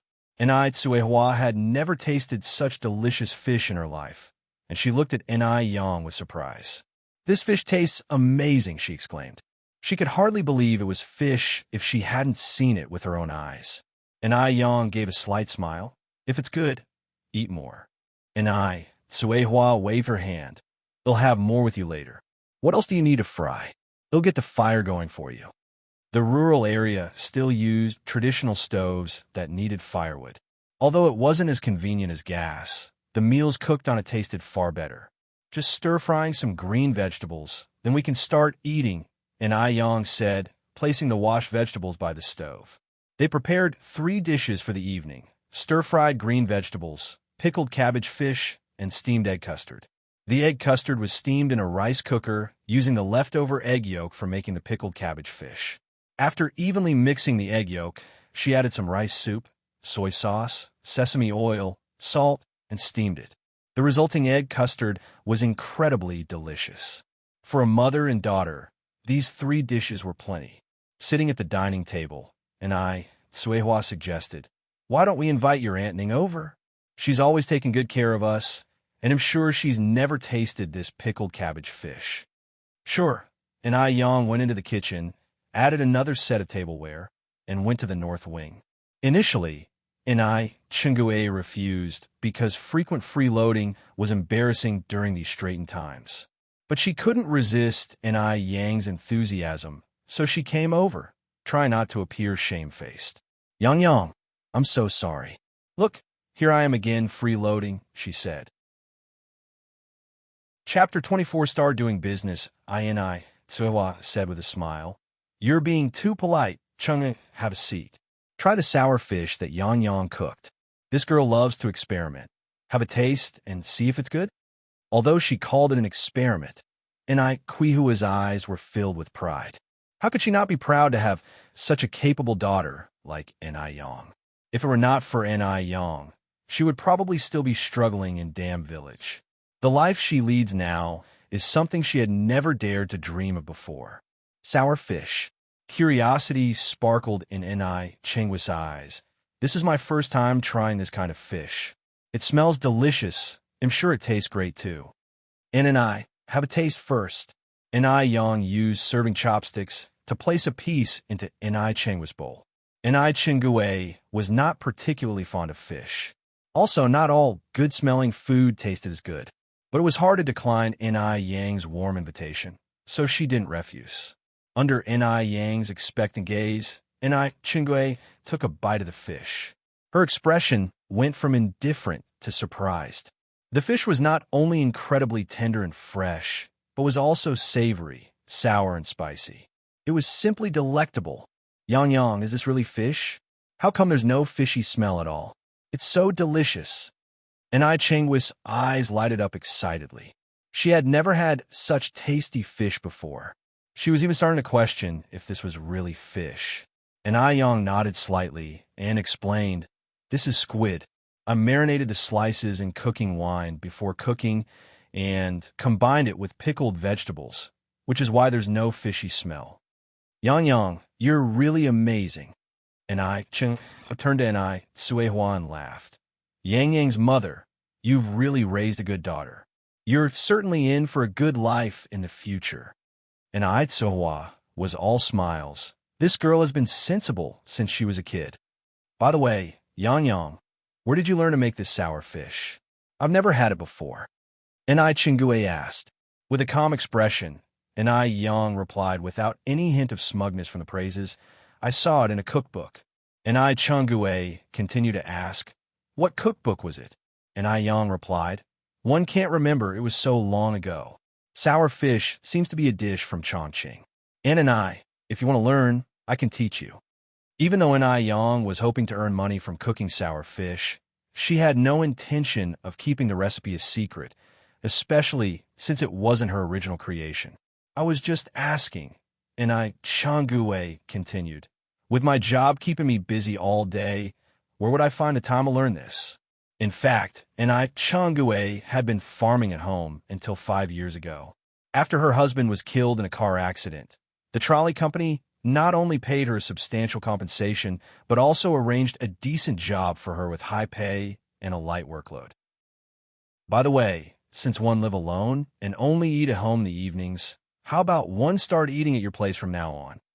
Chingue continued, but don't worry, they'll pay for my meals. How about one give you 5 yuan per month for my meals? Given that Chingue had made such a proposal, it would clearly be inappropriate to refuse. Yang laughed and said, you're welcome to come over anytime, not just for dinner. We live together, we should be like family. There's no need to talk about money. Courtesies were important. It was the basis for social interaction. If you can't even utter flattery, you'll end up being taken advantage of in society. Although Chingue knew Yang's words were merely pleasantries, she was still very happy. Smiling, she said, I should still pay. How could I have a nerve to eat here without contributing? So let's start from today. I'll prepay this month's fee. With that, Chingue took out a note from her pocket and placed it on the table. and Suehua repeatedly declined. Chunga, let's not worry about today's meal. If you plan to eat here, let's start from tomorrow. Okay, and I didn't refuse any further, focusing on her fish. That's settled then. After the meal, and Chungwe said, Yang Yang, your sour fish is really tasty. Can you cook it again tomorrow night? I'm telling you, there's a river east of our village teeming with fish and shrimp. People don't usually catch them because the fish don't taste good. If you're free, you could bring a fishing rod and likely catch some big fish. And Yang nodded. Okay, since Ann and you like it, I'll cook sour fish again tomorrow night. At the same time, and Yang received important information. The river to the east had lots of fish. If she could cook sour fish using these wild river fish, it would surely taste better than the bought ones. And Yang's eyes darted around. She had a new idea. At night, everyone was asleep, but Yang was still busy in the kitchen. She turned all the remaining 5 fish into sour fish, brewed a pot full of soup. The enticing aroma filled the room. After the soup was ready, she transferred all of it into a new large iron bucket. The iron bucket, complete with a lid, was one she had just bought that day. After all that, Yang prepared a large jar of secret chili oil, then diced green onions, garlic, and cilantro, and put them into enamel cups, ready to bring along the next day. These preparations were for setting up a stall the next day. However, she didn't plan to sell sour fish, but sour fish noodle soup instead. While sour fish was a dish, when combined with noodles, it became a main course. Not only could one taste the flavor of sour fish, one would also feel full. Considering most people in this era had never tasted sour fish before, she felt confident that her sour fish noodle soup would certainly be a hit. With experience from her previous life backing her up, Yang was full of confidence. As for where to set up the stall, she had scouted out a location with the most foot traffic, the morning market. There were many stalls in the morning market, which meant fierce competition. But as long as the food was delicious and the skill was good, there would be no shortage of customers. Yang stayed awake until midnight before going to bed. She got up before dawn the next day. After making breakfast and eating a few steam buns, she hopped on her bike and set off. By the time she reached the food street, it was just after 6 in the morning, breakfast time. The food street was filled with the aroma of various deep-fried foods and the scent of steamed buns. Yang first set up tables and chairs, lit the coal stove, then placed the large iron bucket on it. Soon, the alluring scent wafted from the bucket. Yang had bought some small tables and chairs from the city yesterday. As it was not convenient to carry them back and forth, she had negotiated with the shop owner to leave these items at the shop for a monthly rental fee of 1 yuan. The street was crowded with passers-by. However, when they saw the sign that read sour fish noodle soup next to Yang, they lost their appetite. What's so great about fish? Observing her stall being void of customers for half an hour, Yang grew anxious. She rubbed her temples and had a sudden brainwave. She had a solution. Yang's eyes twinkled with a smile. She walked into a grocery store nearby and came back with 10 small cups in her hands. Chapter 25 Sell Short. _1 and Yang blanched a handful of noodles in fish soup and served them in 10 cups, sprinkled them with cilantro, chopped green onion, and minced garlic before pouring the final touch of soup over them. Thus, 10 petite servings of sour fish noodle soup were completed. Though small, the servings had a full spectrum of colors, scents, and flavors. Yang held a tray with 10 servings of noodles and started soliciting passers-by loudly. Come, step right up, free noodle for tasting. It's all free. Upon hearing the word free, a middle-aged woman immediately paused and asked, Are you really giving these away for free? Yang nodded and handed her a cup. Yes, ma'am. Please judge if it tastes good or not. This cup of noodles doesn't cost you a penny. If you like it, you can sit down and have a bowl of it at only 3 cents per bowl. If you don't like it, you can simply leave without any obligation. After all, 1 a.m., a young girl standing before so many people. Do you think I could swindle you? The middle-aged woman suspiciously took a sip from the cup while multiple people had already gathered around to watch. In this era, promotional strategies were scarce, much more so the free food samples, thus attracting numerous onlookers. However, these onlookers only watched the first to act middle-aged woman, without accepting the cup noodles from Yang, fearing it to be a scam. After finishing the soup, the middle-aged woman wore an incredibly baffled expression. The surrounding crowd was filled with curiosity. With an amiable grin, Yang asked, "So, ma'am, how would you rate the taste?" The woman took a bite of noodles without answering, carefully chewing, and then looked at Yang incredulously. "This is absolutely delicious. Missy, how did you prepare this fish soup?" The noodles, imbued with the tangy, spicy, and savory flavor of the pickled cabbage fish soup, were incredibly appetizing and left people craving for the next bite. There was no fishy taste at all. If it weren't for the fish fillet floating on the soup, who could believe these were fish soup noodles? Exactly. And Yang nodded. "Ma'am, would you like a bowl?" "Yes, yes." The middle-aged woman replied excitedly and picked a place to sit down. "Missy, hurry up and bring me a bowl." The middle-aged woman was originally going to have breakfast.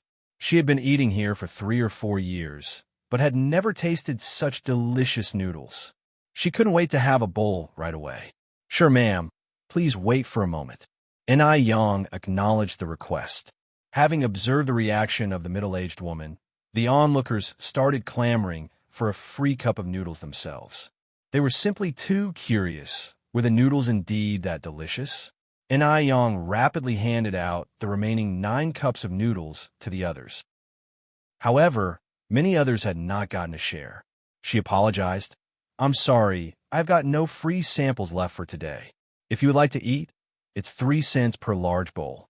Others who had tasted the cup noodles were cheered and exclaimed, "Missy, bring me a bowl." "Me too. I have never tasted such delicious noodles." H2 similar comments increased, intriguing those who had yet to taste the free sample. "I also want a bowl." In no time, all 3 tables were full, leaving many others standing while eating their noodles. In just 4 hours, 2 big pots of pickled cabbage fish soup were sold out, leaving many still waiting for their turn, expressing great regret.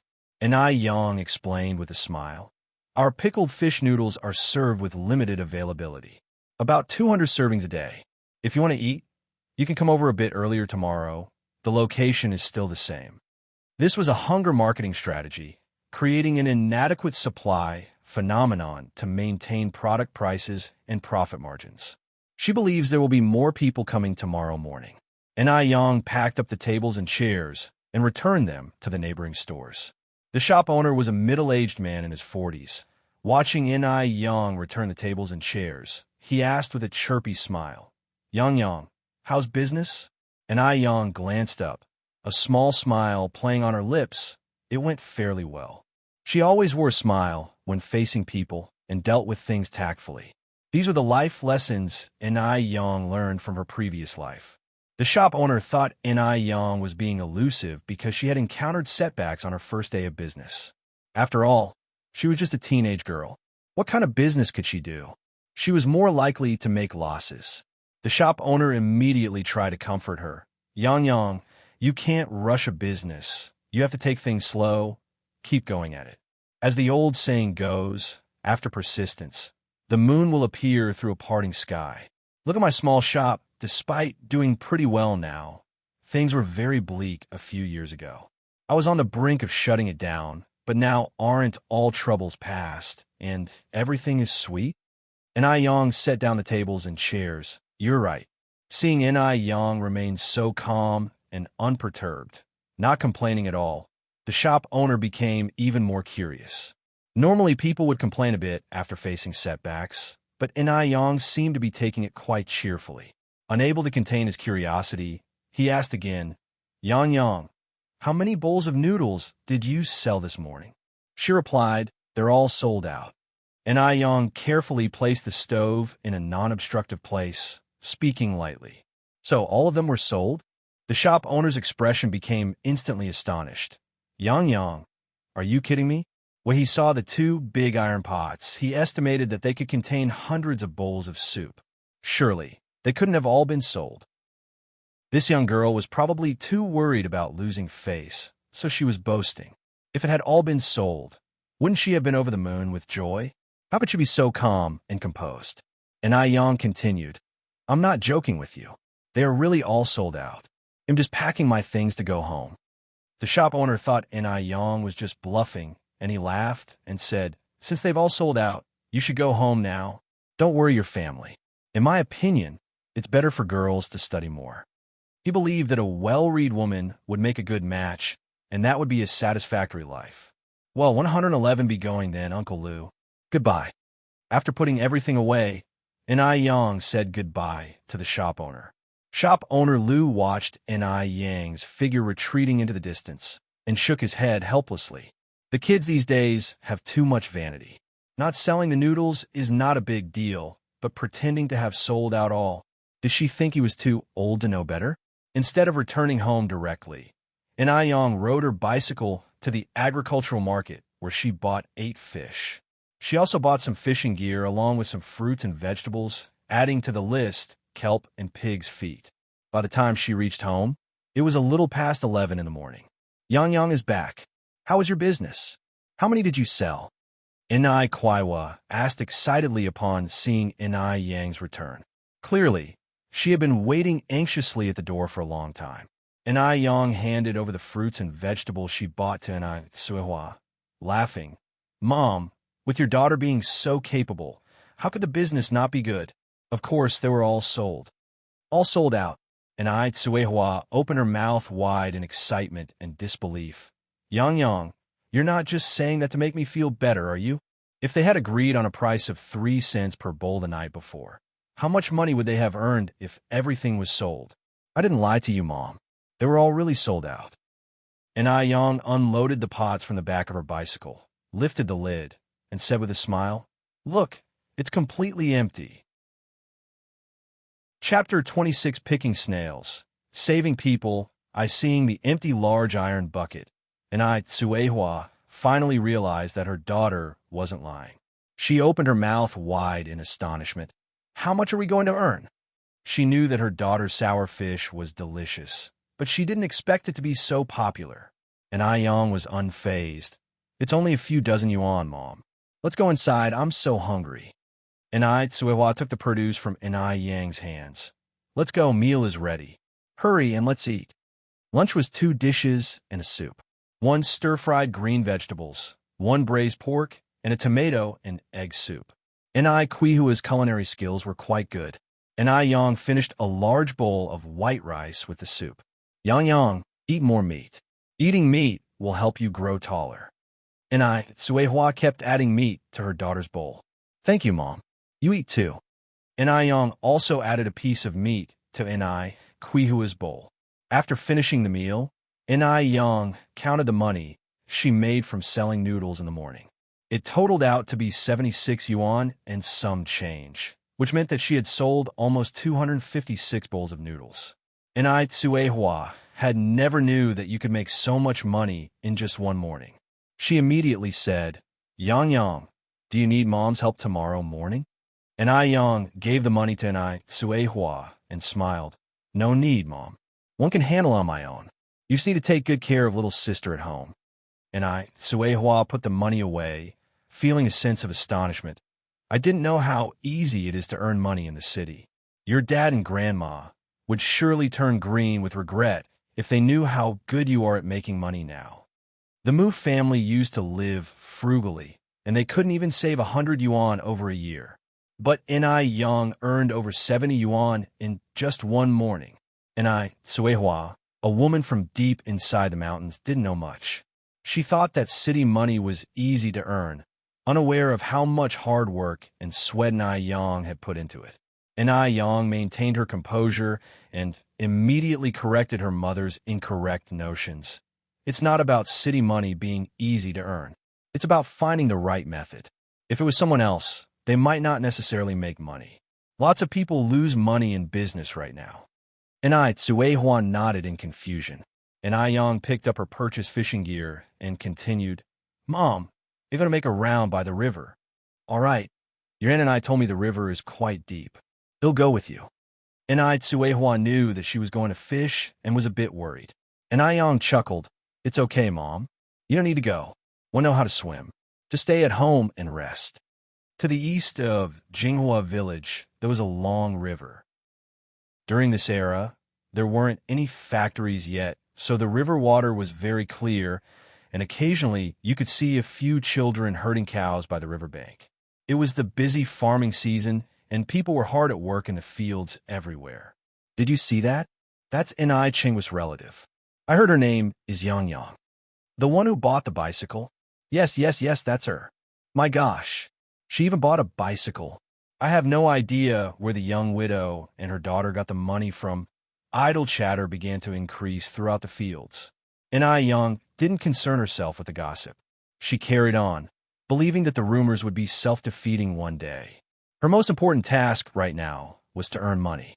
To earn a lot of money. As long as she had money, she could ensure a good life for her mom and sister. Yang quickened her pace towards the riverbank. The river wasn't very deep, and in the shallow parts you could see a lot of snails and river clams. Yang rolled up her trouser legs, put the fishing basket into the deep water, then began to pick up clams and snails from the riverbank with a plastic basin. During this era, people were not fond of clams and snails because they smelled musty if not properly prepared. Moreover, everyone was busy farming. Who had the time to explore new dishes? Within a short while, Yang had collected a basin full of river clams and snails. Young lady, why are you collecting so many snails? A woman in her 50s or 60s said, coming up to the riverbank. She was wearing a towel on her head and holding a little child by her hand, a bright child with large, round eyes, staring curiously at Yang. Yang laughed and said, "They'll pick them up and stir-fry, adding some green onion, ginger, garlic, and chili. They'll be fragrant." "Auntie, would you like to pick some with me?" The aunt frowned deeply. "You're a big girl from out of town, aren't you? These things are fishy and hard to eat. We usually use them to feed ducks." No sooner had she finished speaking than the child she was leading by the hand started to convulse all over, foam at the mouth, and fell to the ground in less than 10 seconds. It was as if he was possessed. All of this happened so fast. The aunt obviously had never seen anything like this before and was scared to her knees, not knowing what to do. Guobao, Guobao, what's wrong with you? Guobao, she said, about to pick up the child and run home. Yang immediately dropped the basin in her hand and ran to the shore to stop the aunt's actions. "Auntie, my family's been practicing traditional Chinese medicine for generations. Quickly hand the child over to me." "You." The aunt looked at Yang with some hesitation, her eyes red. In the aunt's eyes, Yang was nothing more than a young girl. The aunt didn't believe her, nor dared to trust her. The child in her arms was the lifeblood of her daughter's entire family. If something were to happen to him, she wouldn't be able to live either. "Auntie, you can trust me with the child. If we delay any longer, he might not make it." Yang said seriously, with no intention of joking. The aunt was still very hesitant and shouted loudly, "Help! Someone help quickly! Help save a life!" There were many people working in the fields. When they heard the aunt's call, many people came. "What's going on here? Isn't this child from My Feng's family? Is he possessed?" The crowd was buzzing, guessing the cause of the child's illness. Yang couldn't care less at that moment. She snatched the child from the aunt's arms, laid him on his side on the ground, pried open his mouth, and then, without hesitation, put her hand into the child's mouth. The child immediately bit down hard on Yang's hand. She squeezed her brows and broke out in a thin layer of sweat on her forehead. The onlookers watched Yang, pointing fingers. "What does this little girl know? What if she causes someone's death?" "Annie Chun, stop her quickly. Don't you want Guobao to live? This little girl really doesn't know her place." Just as the crowd was about to step forward and interfere, an experienced old man immediately stepped forward and said loudly, "If you don't know, then don't talk nonsense. Guobao is having an epileptic seizure. This girl is trying to save him. If not handled well, this disease could be fatal. You people need to back off. Don't get in the way of her trying to save someone." When the crowd heard this, they immediately retreated a bit, fearing trouble might find them, whispering among themselves. Yang looked up and gratefully glanced at the old man who had spoken. The old man was wearing reading glasses and a white vest, exuding a scholarly aura, not like an ordinary farmer at all, but more like someone who had retired to the countryside. The child was still convulsing nonstop, and the aunt started to cry in a low voice. "Gobao, you cannot let anything happen to you. What will I do if you are gone?" And Yang, while performing emergency measures, said, "Auntie, quickly unbutton Gobao's shirt." All right, all right." The aunt then snapped back to reality, her hands trembling as she undid the child's buttons. During that time, the child's eyes were tightly shut. His face looked deathly pale.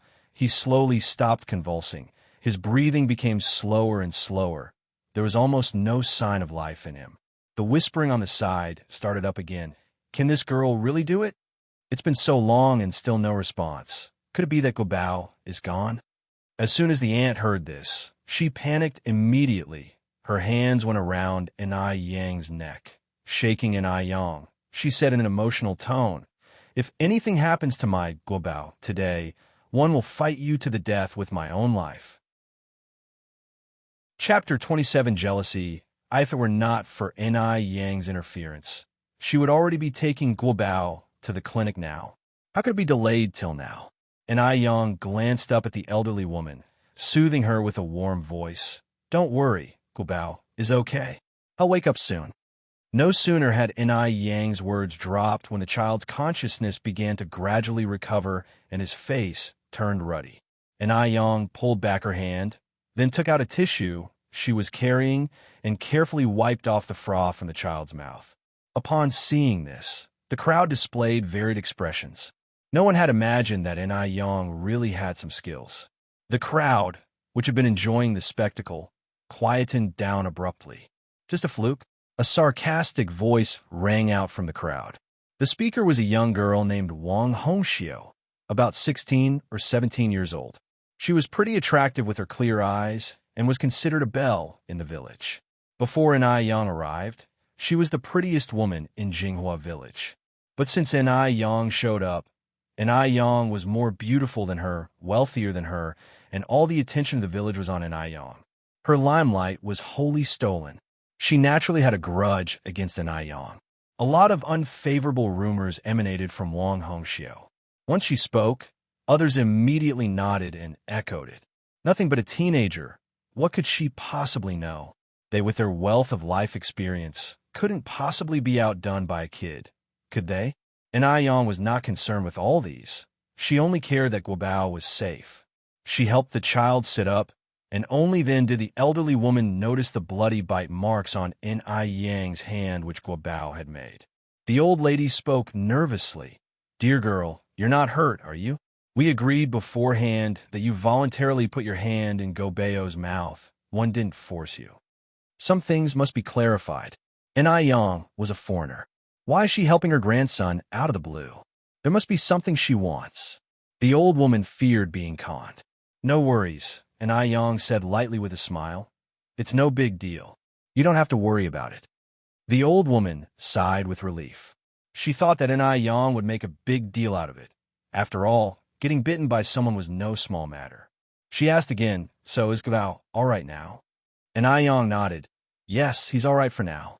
Although he was fine at the moment, without proper treatment, the illness would surely relapse in the future." Just as she finished speaking, the child in her arms suddenly opened his eyes. He first looked at the old woman, then at Yang, asking in confusion, "Grandma, what happened to me?" During an epileptic seizure, one experiences temporary memory loss. The child was suffering from epilepsy, commonly referred to as madness disease, causing a loss of consciousness, convulsions, and frothing at the mouth during an episode.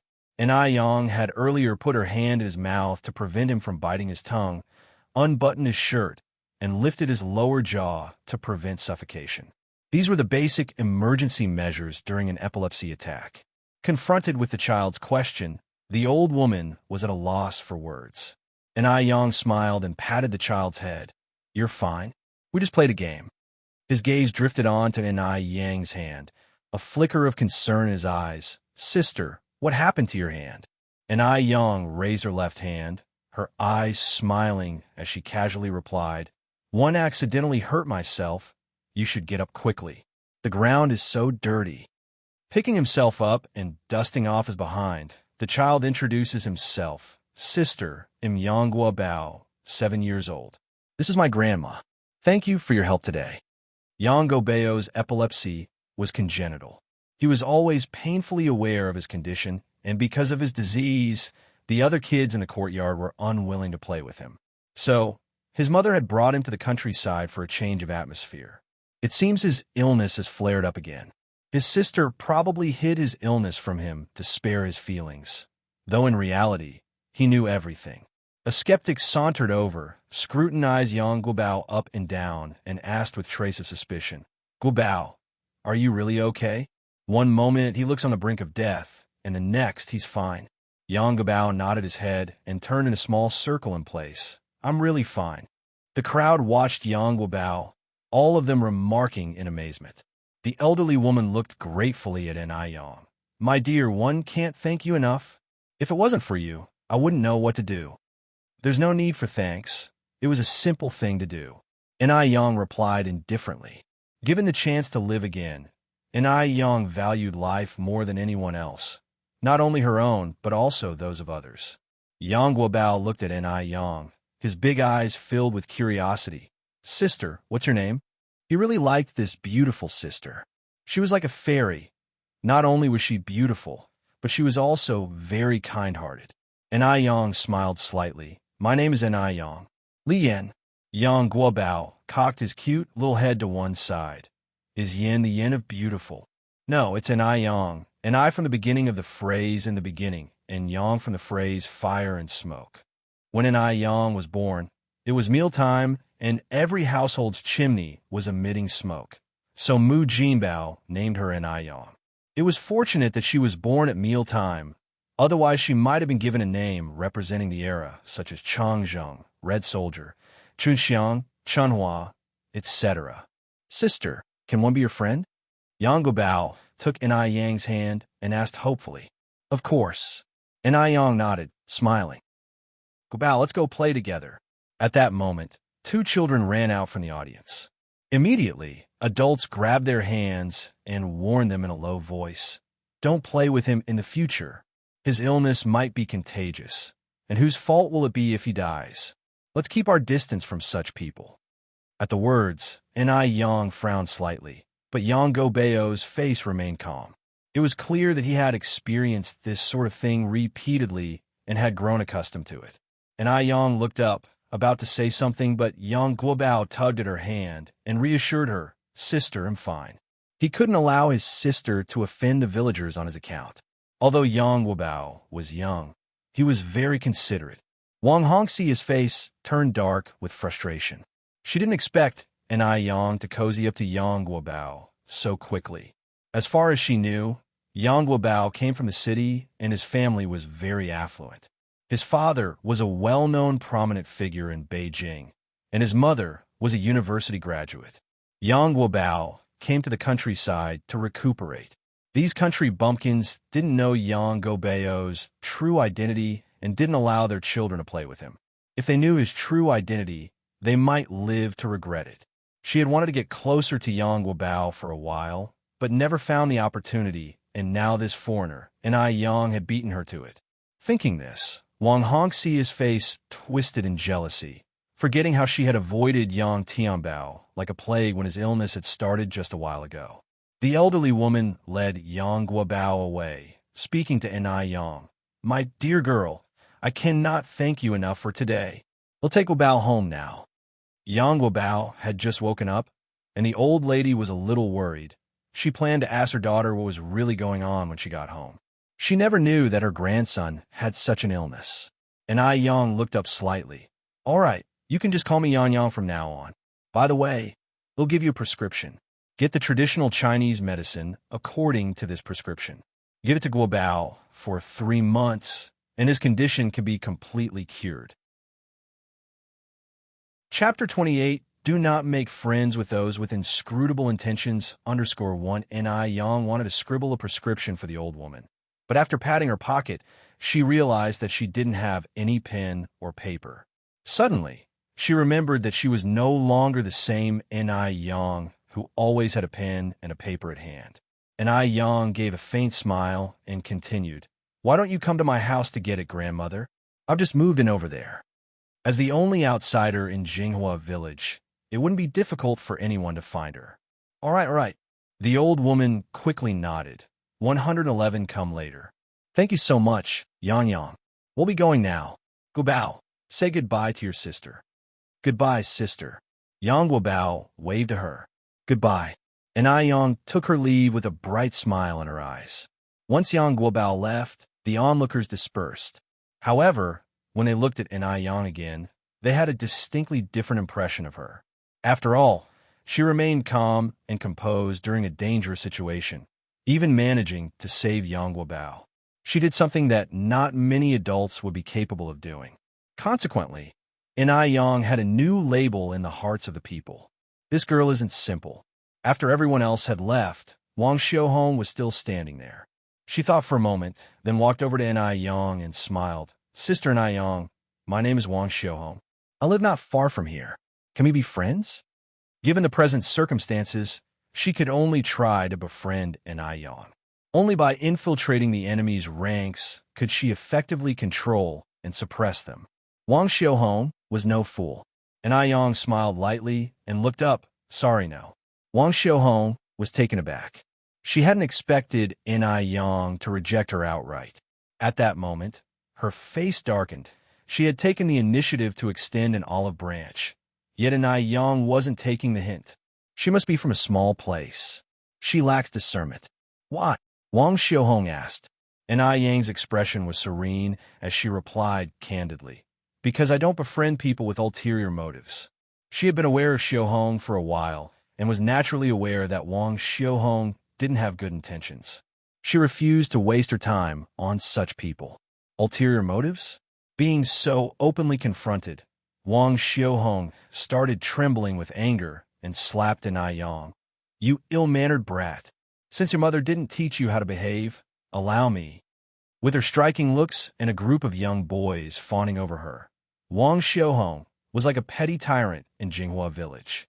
Kids would make sure to respectfully address her as Sister Xiaohong. Who would dare to offend her?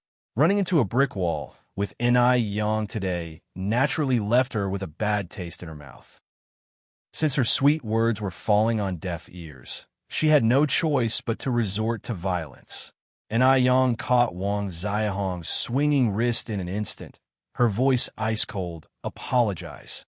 It may have appeared that Yang simply caught Wang Xiaohong's wrist effortlessly, but the actual force she exerted was something only Wang Xiaohong could comprehend. She was in so much pain that her face contorted. You little wretch, let go of me. Yang's expression chilled further. Apologize. Let go of me, you wretch. Wang Xiaohong struggled violently. The more Wang Xiaohong struggled, the harder Yang's grip became, until finally she started crying out due to the intense pain. Yang's face remained expressionless, her red lips tightly pursed. She emitted an oppressive aura that left Wang Xiaohong flabbergasted. She had initially thought that Yang was simply a piece of soft clay to be molded as she pleased, but never expected Yang to be such a tough nut to crack. Apologize, Yang repeated, her voice frosty. I'm sorry. I'm sorry. I'm sorry. Wang Xiaohong's voice wavered with her sobs. Are you willing to submit? Yang asked as she looked down at her. Wang Xiaohong bit her lip hard, nodded reluctance, and conceded. I yield. Louder, Yang demanded, her eyes coldly piercing. I yield. Wang Xiaohong bit her lip, raising her voice, her face a mask of humiliation. Louder, Yang commanded, narrowing her eyes slightly. Wang Xiaohong took a deep breath and shouted out loud. I yield. One yield. Yang smiled contentedly, her eyes sparkling as if filled with stars. She never asked for trouble, but if trouble was forced upon her, she would never back down. If she didn't deal with Wang Xiaohong this time, Wang Xiaohong would doubt whether Yang was as soft as she looked and could be easily preyed upon. No matter the era, the rules of survival remained the same. Survival of the fittest. The weaker you appear, the more audacious your enemies become. Those like Wang Xiaohong, they should be met with force. I've apologized already. Now let me go, Wang Xiaohong pleaded, her eyes red and swollen. But An Yang had no intention of letting her go. Smiling, she asked, "Are you angry?" Her face was calm and composed as she added, "I love seeing you getting angry at me and unable to fight back." With that, she roughly let go, causing Wang Xiaohong to tumble back off balance. Stumbling, Wang Xiaohong fell onto the ground, an ominous look filling her downcast eyes. An Yang dusted off her hands. "If you provoke me again, consider the consequences." As she spoke, she purposely snapped off a tree branch. Watching this, Wang Xiaohong broke out in cold sweat. "Just you wait, my little cousin. You dare humiliate me like this. I will make you pay dearly for it." Watching An Yang walk away, Wang Xiaohong tightly bit her lip, fury burning in her eyes. An Yang carried the collected river snails into the village, greeting the villagers with a smile whenever she passed by them. Who wouldn't like a sweet-tongued, good-looking girl? Once home, An Yang drew a bucket of well water to keep the collected snails and clams, adding a few drops of vegetable oil on the water surface to make the snails spit out sand and grit faster. An Tsuehua came out of the house, curiously asking, Yang, what are you doing? Where did you get all these river snails?" An Yang stood up, smiling cheerily. "Mom, the well water is very cold. You better stay away from it and go back inside to rest. One just brought back these river snails, planning to stir-fry them tonight." "You can eat river snails?"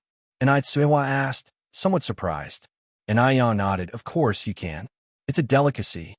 She had brought back big river snails that had yielded a lot of meat, and if cooked right, they wouldn't taste worse than pork.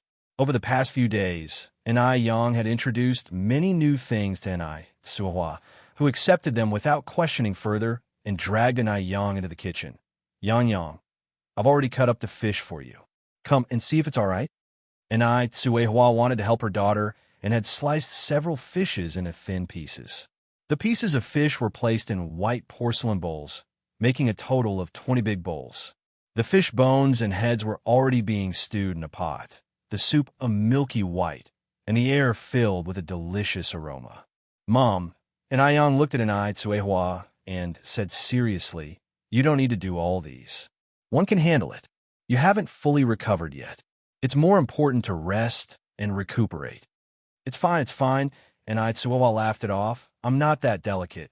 If we were still in Dam Village, one would be working in the fields by now. What's a little fish cutting compared with her previous life?" And Tsuehua felt that her current life was happier than a life in paradise. Who would have dared to dream of such a life a month ago? Chapter 29, Beauty Ingredients. An Yang looked at An Tsuehua, her eyes suddenly feeling a bit sour. If only she had been braver in her previous life and escaped from that cage earlier, her mother wouldn't have had to suffer so much, even losing her life. Regrettably, her awakening came too late. She also found her strength too late. Even though she eventually became a billionaire, she never found real happiness.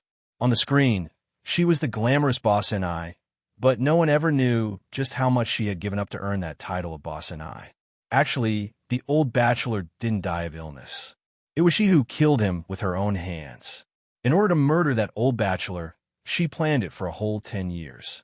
This delayed her prime years by a full decade. These 10 years of experience left a heavy shadow in her heart. Even after becoming Boss N.I., she couldn't get close to a man, lost faith in love, and even began to fear men.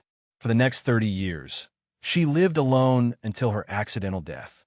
After escaping from the village, she worked in a factory, served as a waitress, and finally met a couple who practiced traditional Chinese medicine and had lost their only child. The couple, seeing that she was pitiful, took her in as their adopted daughter. They taught her the medical skills she had. Later, she worked part-time whilst attending university. Then, she managed to own her own store. Then her business grew, and she became Beijing's wealthiest person, a well-known entrepreneur, frequently appearing on TV screens and financial newspapers. She became Boss N.I., but didn't obtain everything she wanted. This time around, she was determined to live a more brilliant life. Everything she hadn't had in her previous life, she vowed to have this time. Family, friendships, love. For a moment, Enai Yang's eyes felt a bit sour. Seeing this, Enai Tsuehua was panicked and grabbed Enai Yang's hand. Yang, Mom is really fine. Don't all the women in our village go through this? It really doesn't matter if I sit the month or not. Enai Yang was only 16 after all, and Enai Tsuehua wouldn't bear to see all the burdens fall on her shoulders alone. Enai Tsuehua looked at Enai Yang, her eyes full of concern. She must have accumulated a lot of blessings in her past lives to have a good daughter like Enai Yang.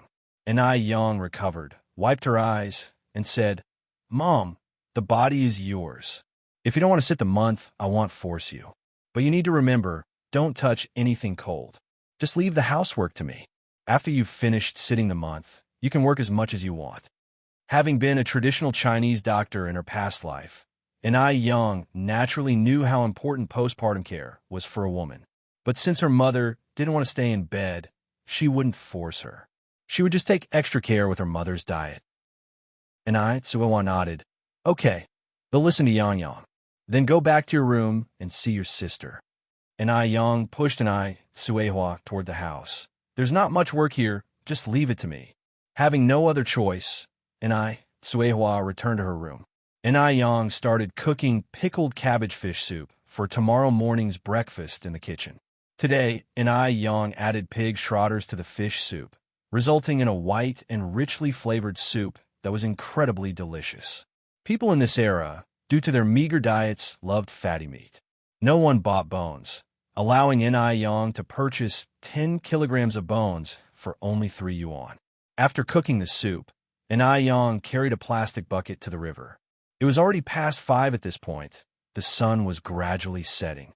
The golden sunset reflected on the river, like an exquisite natural oil painting. Even the clear water of the lake seemed lively, filled with texture. It seemed like a fairyland on earth. The remaining sun shone on the water. Half of the river was calm. Half of the river was painted red. There were a few shirtless little boys playing and bathing by the river. A few water buffaloes were leisurely grazing near the river.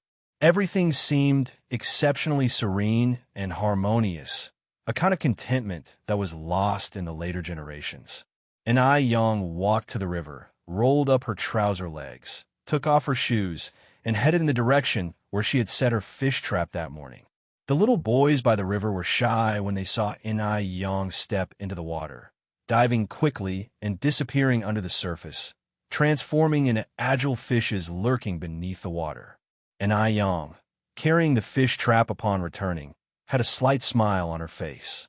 The trap was heavy with quite a few fish. On reaching the shore, Enai Yang poured all the fish from the trap into a plastic bucket. The bucket was filled with fish of various kinds, such as carp, crucian carp, mullet, grass carp, and many small river shrimps.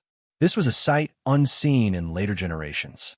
Only in this pure, unpolluted era could one find such an abundance of wild fish and shrimp. After pouring out all the fish, Enai Yang put the trap back in its original place. A little boy who was swimming approached cautiously and asked, Sister, is your name Enai Yang? Yes, Enai Yang replied with a smile. What's your name? The little boy tilted his head, looking at Enai Yang. Sister Enai Yang, you are really pretty, even prettier than Sister Xiong. Regardless of the era, beauty always commands attention. Enai Yang finished placing the trap. Thank you for your compliment. Be careful when you swim alone. The little boy continued, Sister Enai Yang, my name is Li Changsho, but you can call me by my nickname, Gooden. I'm not here alone. I came here with my brother Li Fugui, and one also have an older sister called Li Ronghua. Gooden. Enai Yang laughed without replying. Gooden continued, however, my sister is not as pretty as you, and she has a terrible temper, always ready to hit people. Only a real younger brother would dare to diss his sister this way. Enai Yang laughingly said, You're too young to judge people by their looks. Watch out your sister doesn't overhear you and give you a good beating. Hearing this, Gooden arrogantly raised his adorable little head. She wouldn't dare. Enai Yang smiled faintly, All right, one need to go home and cook now. One won't chat anymore. Bye. Bye. Gooden waved to Enai Yang. After Enai Yang left, Gooden quickly swam to his brother Li Fugui. Brother, Sister Enai Yang is such a nice person. She's nothing like what Uncle 2 and Auntie 3 said. Anyway, I really like her. Li Fugui, 6 years older and more mature than Gooden, replied, A gentleman doesn't judge someone by rumors, nor does he spread rumors about others. If she really is, as everyone say, we'll find out with time. After Enai Yang returned home, she placed all the fish and shrimp from the bucket into a large basin. She then removed the river shrimps, planning to make a dish of fried river shrimp for dinner. Next, she cleaned a carp, planning to use it with food purchased today to make a dish for beauty and breast enhancement, stewed carp with kelp and pork feet. Just having a pretty face isn't enough for a woman. She must also have a perfect figure. Wanting fair skin, a perfect figure, rosy lips, sparkling eyes can all be achieved through dietary therapy. In later generations, many people neglected their eating habits, had irregular meals, craved sweet and spicy foods, and were addicted to internet-famous foods and fast foods, leading to obesity, dark skin, spots, and acne. Their looks would gradually deteriorate. Hence, Enai Yang decided to start now and use the knowledge of traditional Chinese medicine she learned in her previous life to improve herself, both externally and internally. Not just herself, but also Enai Tsuehua. Enai Tsuehua, now only 36 years old, already had wrinkles on her face. Her skin was extremely dull, and her figure had lost its shape. Enai Yang wanted to help her regain her youth and find her happiness again. After prepping the ingredients for stewed carp with kelp and pork feet, Enai Yang fetched a casserole and put all the ingredients in it to stew. Soon, delicious fragrance filled the small kitchen. Chapter 30 Mo Bai Chuan. There were 3 dishes and 1 soup for dinner. The first dish was a clear stir-fried pig kidney. Pig kidney contains micromineral elements like zinc, iron, copper, and phosphorus, as well as vitamins and fats. This is a good dish to alleviate aging. The next dish was sautéed green beans with river prawns. Both the green beans and river prawns are high-protein foods that have a strong lactogenic effect, promoting healthy breast development. This is considered an excellent dish for breast enhancement. Enai Changgue ordered the sour fish dish. Aside from tasting good, sour fish had no other effects. Finally, there was a dish of stewed carp with kelp and pork feet, another breast enhancement dish. The main dish was chive porridge. As recorded in Compendium of Materia Medica, chive's porridge warms up the center and the lower body. Daytime Compendium of Materia Medica states, it helps stop diarrhea and bleeding, warms the waist and knees, eliminates cold obstructions in heart and chest, painful menstruation, and abdominal pain. Therefore, chive porridge has the effect of driving away cold and warming the womb, which is extremely beneficial for women, especially for those like Enai Tsuehua who are in confinement. Ordinary people who consume it also benefit from its beautifying and rejuvenating effects. Women are always more beautiful when they are warm. As soon as Enai Yang served the dishes, Enai Changgue walked in with a bag. Good timing. Yang, can we start dinner yet? Where's your mom? Enai Yang replied with a smile. Anne and I is back. My mom is putting my sister to sleep. If you're hungry, feel free to start first. Enai Changgue put his bag aside. I'll wash my hands first. Let's start the meal together when your mom is here. Enai Changgue wasn't the type to be impolite. Meanwhile, at the base, sitting in his office, Mo Baichuan rubbed his temples tiredly after a long day of work. Remembering something, he picked up the telephone on the desk, dialed a number. A moment later, the call was connected. Hello, Aunt Wu, it's me. Perhaps due to not speaking for a while, his voice sounded deep and husky, filled with magnetism. On the other end of the line, Aunt Wu quickly handed the phone to an elderly woman with white hair. Hello, Xiaochuan. My dear boy, when will you come back to visit your grandma? The elderly woman's face lit up with a loving smile, her speech sweetly childlike. Grandma, I'll come to see you as soon as one finish my work. His expression softened somewhat. How are you and Grandpa doing? We're good. We're all good. You don't have to worry about us, replied Grandma quickly. And Xiaodai, asked Bai Chuan. How is Xiao Dai doing recently? At his words, Grandma's face dimmed slightly. She's still the same. Bai Chuan rubbed his forehead, his face a mask of worry. His tone remained steady, however, comforting. Grandma, don't worry about Xiao Dai. Good people have a way of pulling through. Our medical technology is very advanced now. If worst comes to worst, we can go to the USA or the UK. Xiao Dai will surely get better one day. Grandma responded, a few days ago, one heard from your Uncle Li that there's a renowned doctor in Jiangnan who is a descendant of Hua Tuo and is skilled in treating complex diseases. Grandpa has already sent for him, hoping he can cure Xiao Dai's illness. If he's as good as they say he is, I'm sure he'll definitely be able to cure Xiao Dai, Bai Chuan replied. Grandma, has any stranger visited our house lately? Possibly carrying a watch of mine? No, replied Grandma, frowning slightly. I've been at home all these days and haven't seen any strangers. Did you lose your watch? No. Are you sure? Bai Chuan's brows knitted together in confusion. Never mind then, Grandma. If you do see anyone, remember to call and let me know. All right. Mrs. Mo nodded, a flicker of doubt in her eyes. Mo Bai Chuan hung up the phone, stood up, and walked to the balcony. He gazed at the stars in the sky as if lost in thought. His exquisite peach blossom eyes, deep as the darkest night, seemed to blend seamlessly with the dazzling trail of stars. He was wearing a military green shirt. The second button was undone, revealing his beautifully curved collarbone and the appealing knot of his throat. Above that was his distinct jawline, sharply defined facial features, and smooth skin that seemed carved to perfection. A strong aura emanated from him. Just standing there casually, he made it impossible for others to reach him or dare to approach. He was thinking about An Yang. By his count, An Yang had been in Beijing for 5 or 6 days now.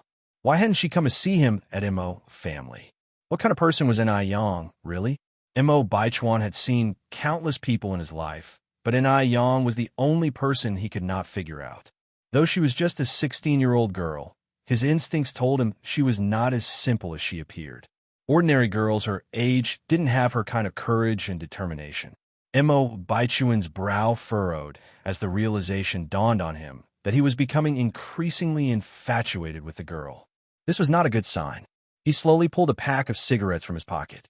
With a clink, a chain of ghostly blue flame leaped up from the silver lighter. Mo Bai Chuan held the cigarette in the corner of his mouth and took a deep drag. The fresh taste of tobacco hit the back of his throat, instantly sobering him. He stared at the starry night sky, with an indescribable look in his eyes. In between inhaling and exhaling smoke, he had a sexy charm about him.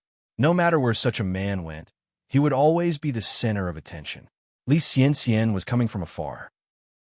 She couldn't help but decrease her pace and stood stupefied, looking at Mo Bai Chuan's silhouette profile, her gaze almost fanatical. She had never seen a man who looked so attractive, even while smoking. From any angle, he was flawless. If she had to describe him in 4 words, it would be refined and profound. Li Xianxian took a deep breath, hid the fanaticism deep in her eyes, and casually walked up to Mo Bai Chuan.